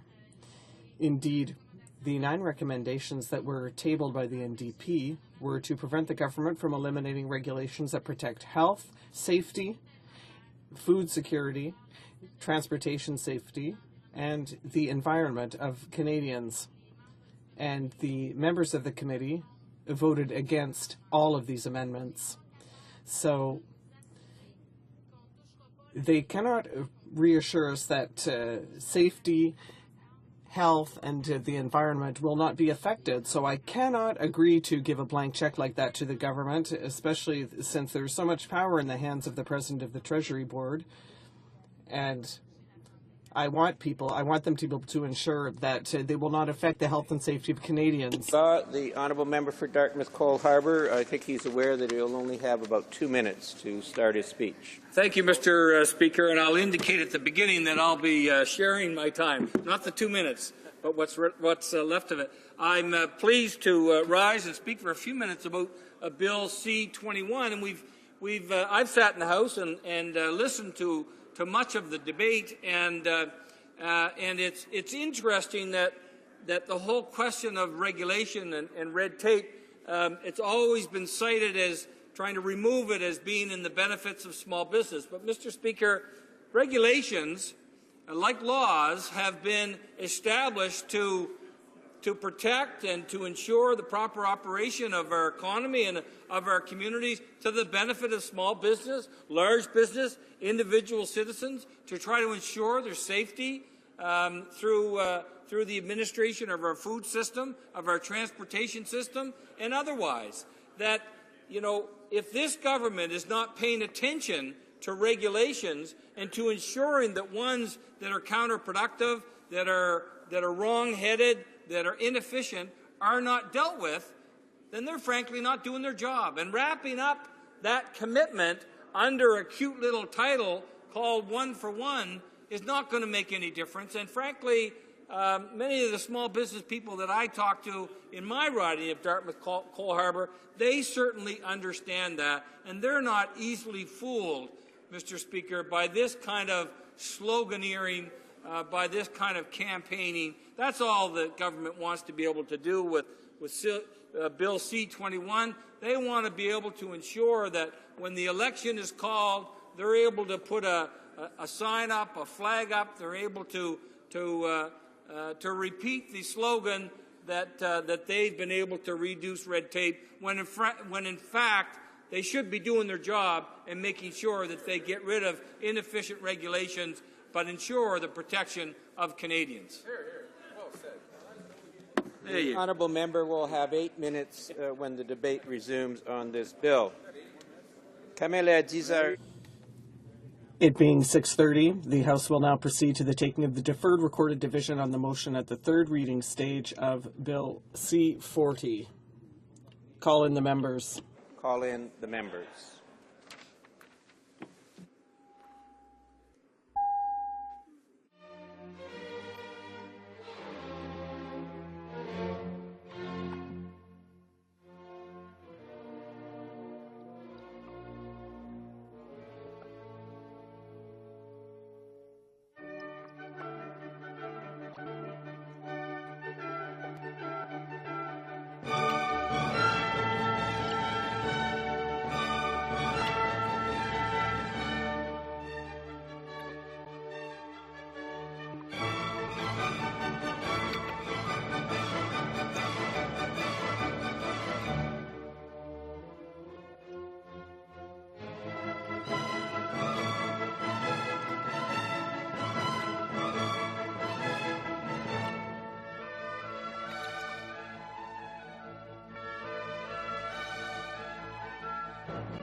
Order, à l'ordre.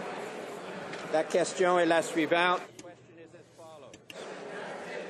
Mrs. Aglukak, seconded by Mr. Sorensen, move that Bill C-40, an act respecting the Rouge National Urban Park, be now read a third time and do pass.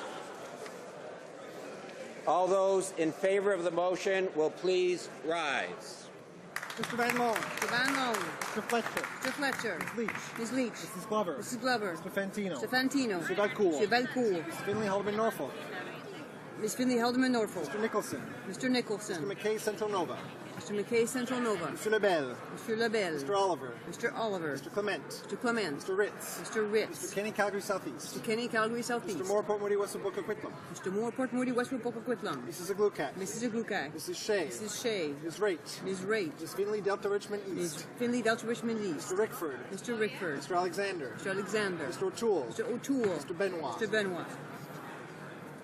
Mr. Hahn. Mr. Hahn. Mr. Chong. Mr. Chong. Mrs. Troupe. Mrs. Troupe. Mr. Dykstra. Mr. Dykstra. Mr. Gould. Mr. Gould. Mr. Moore Fundy Royal. Mr. Moore Fundy Royal. Mr. Poiliev. Mr. Poiliev. Mr. Goodyear. Mr. Goodyear. Mr. Gossal. Mr. Gossal. Ms. Rempel. Ms. Rempel. Mr. Duncan, Vancouver Island North. Mr. Duncan, Vancouver Island North. Mrs. Yelich. Mrs. Yelich. Mrs. Wong. Mrs. Wong. Ms. Bergen. Ms. Bergen. Mr. Sorensen. Mr. Sorensen. Mr. Holder. Mr. Holder. Mr. Lake. Mr. Lake. Mr. Carey. Mr. Carey. Mr. Camp Pitt Meadows Maple Ridge Mission. Mr. Camp Pitt Meadows Maple Ridge Mission. Mr. Katie South Shore St. Margaret. Mr. Katie South Shore St. Margaret. Mrs. Zablonski. Mrs. Zablonski. Mr. Kent. Mr. Kent. Mr. Cannon. Mr. Cannon. Mr. Rajat. Mr. Rajat. Mr. Reed. Mr. Reed. Mr. Brightcreitz. Mr. Brightcreitz. Mr. Goldring. Mr. Goldring. Mrs. Greywall. Mrs. Greywall. Mr. Albus. Mr. Albus. Mr. Trottier. Mr. Trottier. Mr. Watson. Mr. Watson. Mr. Deckert. Mr. Deckert. Mr. Gauguin. Mr. Gauguin. Mr. Bazan. Mr. Bazan. Mr. Saxton. Mr. Saxton. Mr. Calandra. Mr. Calandra. Mr. Lukiski. Mr. Lukiski. Mr. Braid. Mr. Braid. Mr. Gill. Mr. Gill. Ms. James. Ms. James. Mrs. Block. Mrs. Block. Mrs. McLeod. Mrs. McLeod. Mr. Leong. Mr. Leong. Ms. Brown Newmarket Aurora. Ms. Brown Newmarket Aurora. Mr. Lemieux. Mr. Lemieux. Mr. Armstrong. Mr. Armstrong. Mr. Menegakis. Mr. Menegakis. Mrs. Smith. Mrs. Smith. Mrs. Gallant. Mrs. Gallant. Mr. Lunny. Mr. Lunny. Mr. Schellenberger. Mr. Schellenberger. Mr. Allison. Mr. Allison. Mr. Brown Leeds Grenville. Mr. Brown Leeds Grenville. Mr. Anders. Mr. Anders. Mr. Hebert. Mr. Hebert. Mr. Kamarnicki. Mr. Kamarnicki. Mr. Crampers Edward Hastings. Mr. Crampers Edward Hastings. Mr. Lauzon. Mr. Lauzon. Mr. Tilson. Mr. Tilson. Mr. Trost. Mr. Trost. Mr. Warawa. Mr. Warawa. Mr. Albrecht. Mr. Albrecht. Mr. Bernouge. Mr. Bernouge. Mr. McKenzie. Mr. McKenzie. Mr. Calkins. Mr. Calkins. Mrs. Davidson. Mrs. Davidson. Mr. Galipo. Mr. Galipo. Mr. Mays. Mr. Mays. Mr. Norlock. Mr. Norlock. Mr. Shipley. Mr. Shipley. Mr. Storseth. Mr. Storseth. Mr. Sweet. Mr. Sweet. Mr. Van Kesteren. Mr. Van Kesteren. Mr. Wallace. Mr. Wallace. Mr. Workington. Mr. Workington. Mr. Bowen.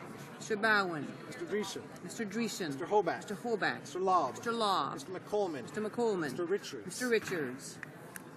Mr. Preston. Mr. Preston. Mr. Allen to McMactaquack. Allen to McMactaquack. Mr. Kerr. Mr. Kerr. Mrs. O'Neill Gordon. Mrs. O'Neill Gordon. Mr. Payne. Mr. Payne. Mr. Western West Vancouver Sunshine Coast to Sky Country. Mr. Western West Vancouver Sunshine Coast to Sky Country. Mr. Weston St. John. Mr. Weston St. John. Mr. Woodworth. Mr. Woodworth. Mr. Young Oakville. Mr. Young Oakville. Mr. Sopak. Mr. Sopak. Mr. Adler. Mr. Adler. Mrs. Ambler. Mrs. Ambler. Mr. Aspen. Mr. Aspen. Mr. Butt. Mr. Butt. Mr. Carmichael. Mr. Carmichael. Mr. Daniel. Mr. Daniel. Mr. Hilliard. Mr. Hilliard. Mr. Opitz. Mr. Opitz. Mr. Seaback. Mr. Seaback. Mr. Tote. Mr. Tote. Mr. Wilkes. Mr. Wilkes. Mr. Williamson. Mr. Williamson. Mr. Zimmer. Mr. Zimmer. Ms. Crockett. Ms. Crockett. Mr. Hayes. Mr. Hayes. Mr. McGuire. Mr. McGuire. Mr. Falk. Mr. Falk. Mr. Stanton. Mr. Stanton. Mr. Yurdega. Mr. Yurdega. Mr. Barlow. Mr. Barlow. Mr. DeVolen. DeVolen. Mrs. Perkins. Mrs. Perkins. Mr. Aglinski. Mr. Aglinski.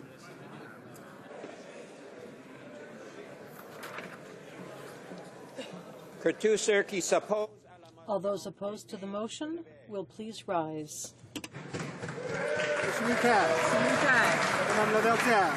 Madame Laverdière. Mr. Dewar. Mr. Dewar. Mr. Harrison Johns East. Mr. Harrison Johns East. Madame Boivin. Madame Boivin. Ms. Davies Vancouver East. Ms. Davies Vancouver East. Mr. Julian. Mr. Julian. Ms. Leslie. Ms. Leslie. Mr. Christopherson. Mr. Christopherson. Mr. Cullen. Mr. Cullen. Ms. Ashton. Ms. Ashton. Mr. Davies, Vancouver Kingsway. Mr. Davies, Vancouver Kingsway. Ms. Matheson. Ms. Matheson. Madame Boutin-Sweet. Madame Boutin-Sweet. Mr. Massey. Mr. Massey. Monsieur Mai. Monsieur Mai. Madame Day. Madame Day. Mr. Donnelly. Mr. Donnelly. Mr. Rankin. Mr. Rankin. Mr. Scott. Mr. Scott. Madame Brosseau. Madame Brosseau. Madame Turmel. Madame Turmel. Madame Greguet. Madame Greguet. Mr. Chisholm. Mr. Chisholm. Mr. Angus. Mr. Angus. Mr. Marston. Mr. Marston. Mr. Caron. Mr. Caron. Mr. Rafferty. Mr. Rafferty. Mr. Charlton. Mr. Charlton. Mr. Giguère. Mr. Giguère. Madame Ayala. Madame Ayala.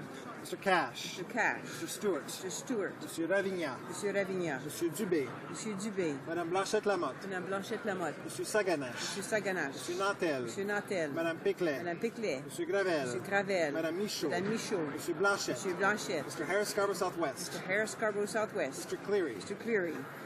Monsieur Rousseau. Monsieur Rousseau. Monsieur Genet-Jourdain. Monsieur Genet-Jourdain. Monsieur Lapointe. Monsieur Lapointe. Monsieur Côté. Monsieur Côté. Monsieur Dussault. Monsieur Dussault. Monsieur Choquette. Monsieur Choquette. Mr. Sandou. Mr. Sandou. Madame Sella. Madame Sella. Monsieur Diane Labelle. Monsieur Diane Labelle. Madame Freeman. Madame Freeman. Mr. Tobiason. Mr. Tobiason. Madame Doré-Lefebvre. Madame Doré-Lefebvre. Madame Quash. Madame Quash. Madame Borg. Madame Borg. Monsieur Nichols. Monsieur Nichols. Madame Moore, Abitibi-Témiscamingue. Madame Moore, Abitibi-Témiscamingue. Madame Latendresse. Madame Latendresse. Monsieur Bramy. Monsieur Bramy.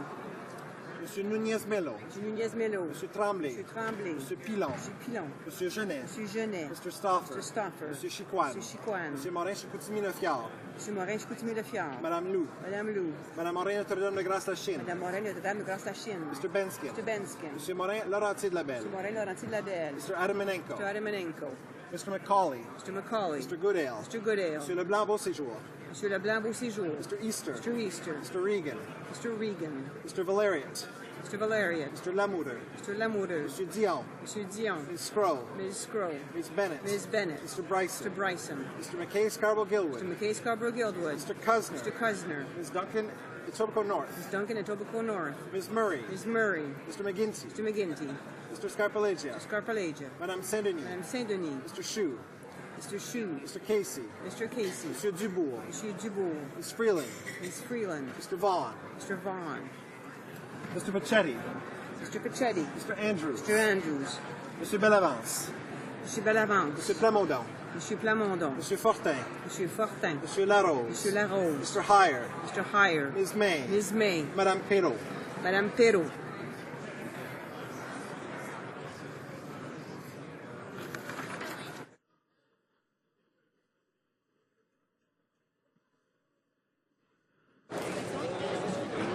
Yeas pour 137, 137. Nays contre 106, 106.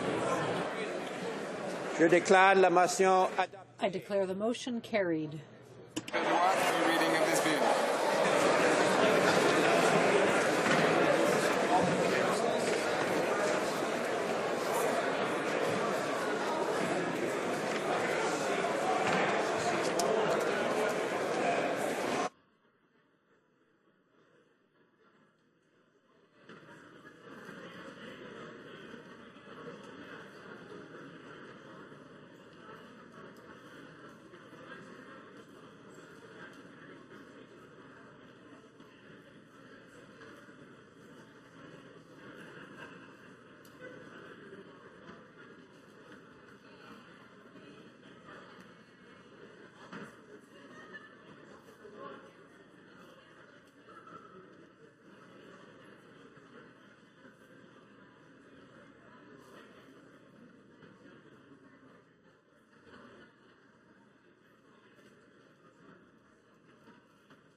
Order. À l'ordre. À ce moment-ci, conformément. At this point, pursuant to Standing Order 38, a motion deemed for the adjournment of the House is deemed to have been made. Consequently, the motion is as follows: that the House do now adjourn. Could I ask all members who are not remaining for that to take their conversations outside the chamber so that I can hear the deputies? The honourable member for Beauport-Limoilou. Thank you, Mr. Speaker. Well, Mr. Speaker, I will come back on a subject I have raised many times in this House in the last few years. Since the infamous red dust incident, which was reported by the Port of Quebec in October 2012, things have just been dragging on. I've received half answers from the government. First from the transport minister of the time, who's now the Minister for Infrastructure. And these answers did not provide satisfaction to the population. In fact, just this past fall at the Finance Committee, the head of the citizen movement, which is denouncing the red dust problem in the Port of Quebec, Ms. Véronique Lalande, testified, and she said that there was a huge impact of this dust on citizens. That said, I'd like to raise another troubling issue. It's the attitude of the government. And in particular, what is most important, in my view, the vague involvement of Transport Canada. It seems that transport officials don't even know whether they have any responsibilities in this matter. Transport Canada seems to be saying that it has nothing to do with the situation and that the sole responsibility for the problem falls on the Port Authority. Let me reread the December 5th response of the Transport Minister of the time. He said, "I believe the Port Authority of Quebec worked with its tenants to reduce the emissions of dust." You know, Mr. Speaker, that's a response from December 5th, 2014, just a few weeks ago. This response is far from satisfactory. 2 years after this was launched, we had a lot of evidence about the amplitude of the contamination, both general and specific, from the Quebec port. So let me remind you that the government said that Allumage Québec was responsible for that dust that goes and spreads all over Lower Quebec City. Again today, I saw documents following an access to information request. I wasn't able to look at them properly and examine them, but I have other documents that were provided to me after a year and a half that show that in the 3 months following this red dust, Transport Canada was always going after the Port of Quebec. They seemed to be completely overwhelmed by events and had no specific instructions to face this incident. So everything fell on what the CEO of the Port of Quebec provided to Transport Canada, but Transport Canada did nothing to investigate and find out what was going on exactly and get involved in solving the problem. So I questioned the government on the lack of action by the Conservative government on this file, inaction that has a huge impact on the population, quality of life, and health and worry as well. So I'd like to know what the government's waiting for before it is a true player in order to find a solution to this problem. The Honourable Parliamentary Secretary to the Prime Minister. Thank you, Mr. Speaker. First of all, I'd like to thank the member for Beauport-Limoilou for his question. Let me reiterate that Transport Canada takes this very seriously and therefore is doing ongoing follow-up of all the updates and information about the red dust resulting from activities in the Port of Quebec. It's important to remind the member that the Port Authority is responsible solely for the operation and administration of these infrastructures under its responsibility. What we've always observed up until now, in which the Port Authority continues to take this very seriously and is managing this situation responsibly and in a spirit of cooperation.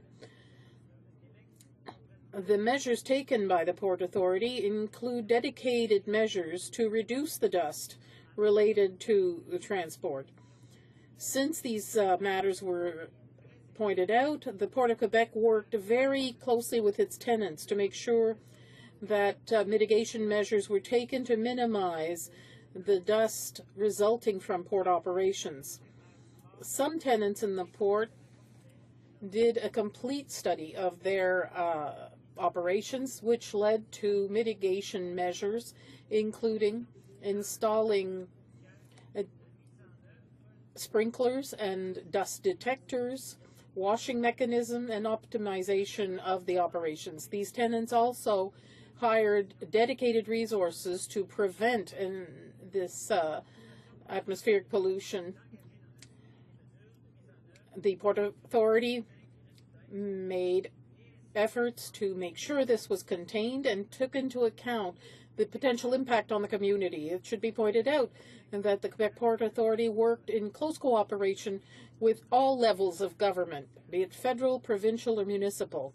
More specifically, we observe that they regularly cooperate with Environment Canada and the Ministry of Sustainable Development, and that of Climate Change, by explaining what they are doing in cooperation with their various tenants.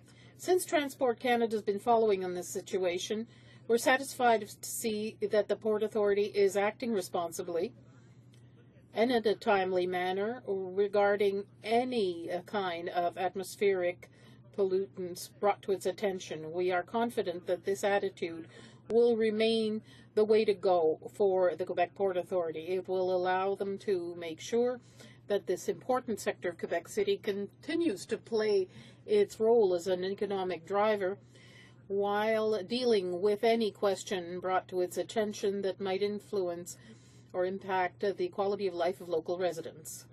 The Honourable Member for Beauport-Limoilou. Mr. Speaker, I thank the member for Lotbinière-Chute-la-Chaudière for his answer, but he's just repeating what I've been hearing for 2 years. It's a totally unsatisfactory answer. You know, Mr. Speaker, both my colleague and the Minister of Transport and the Parliamentary Secretary for Transport were unable to answer these concerns. So where's the proof that the measures taken have truly reduced and concretely reduced these dust emissions? Where's the evidence that the atmosphere is healthier now and that the Port of Quebec and Arrimage Quebec have achieved results? We're still in the dark, and the dark is not just the cloud of dust over Lower Quebec City, it's the refusal by this government to take action in complicity with the Port of Quebec and Arrimage Quebec. So where are the facts that show that these so-called measures have had beneficial consequences for the people? That was never shown to me, and I don't think it will be either. The Honourable Parliamentary Secretary. Thank you, Mr. Speaker. As I mentioned earlier, Transport Canada continues to follow this situation closely. I think that the efforts of cooperation by the Quebec Port Authority and various governments shows to what extent this whole problem was taken seriously. With the concrete measures put in place by various stakeholders in the past year, I'm confident that what was identified is now better understood and managed. Transport Canada understands the importance of these ports for the economic development of our country. By working together with our various partners, we respect the environment while implementing these measures. Order, please. The motion to adjourn the House is now deemed adopted. The House stands adjourned until tomorrow morning at 10 o'clock a.m. pursuant to Standing Order 24-1.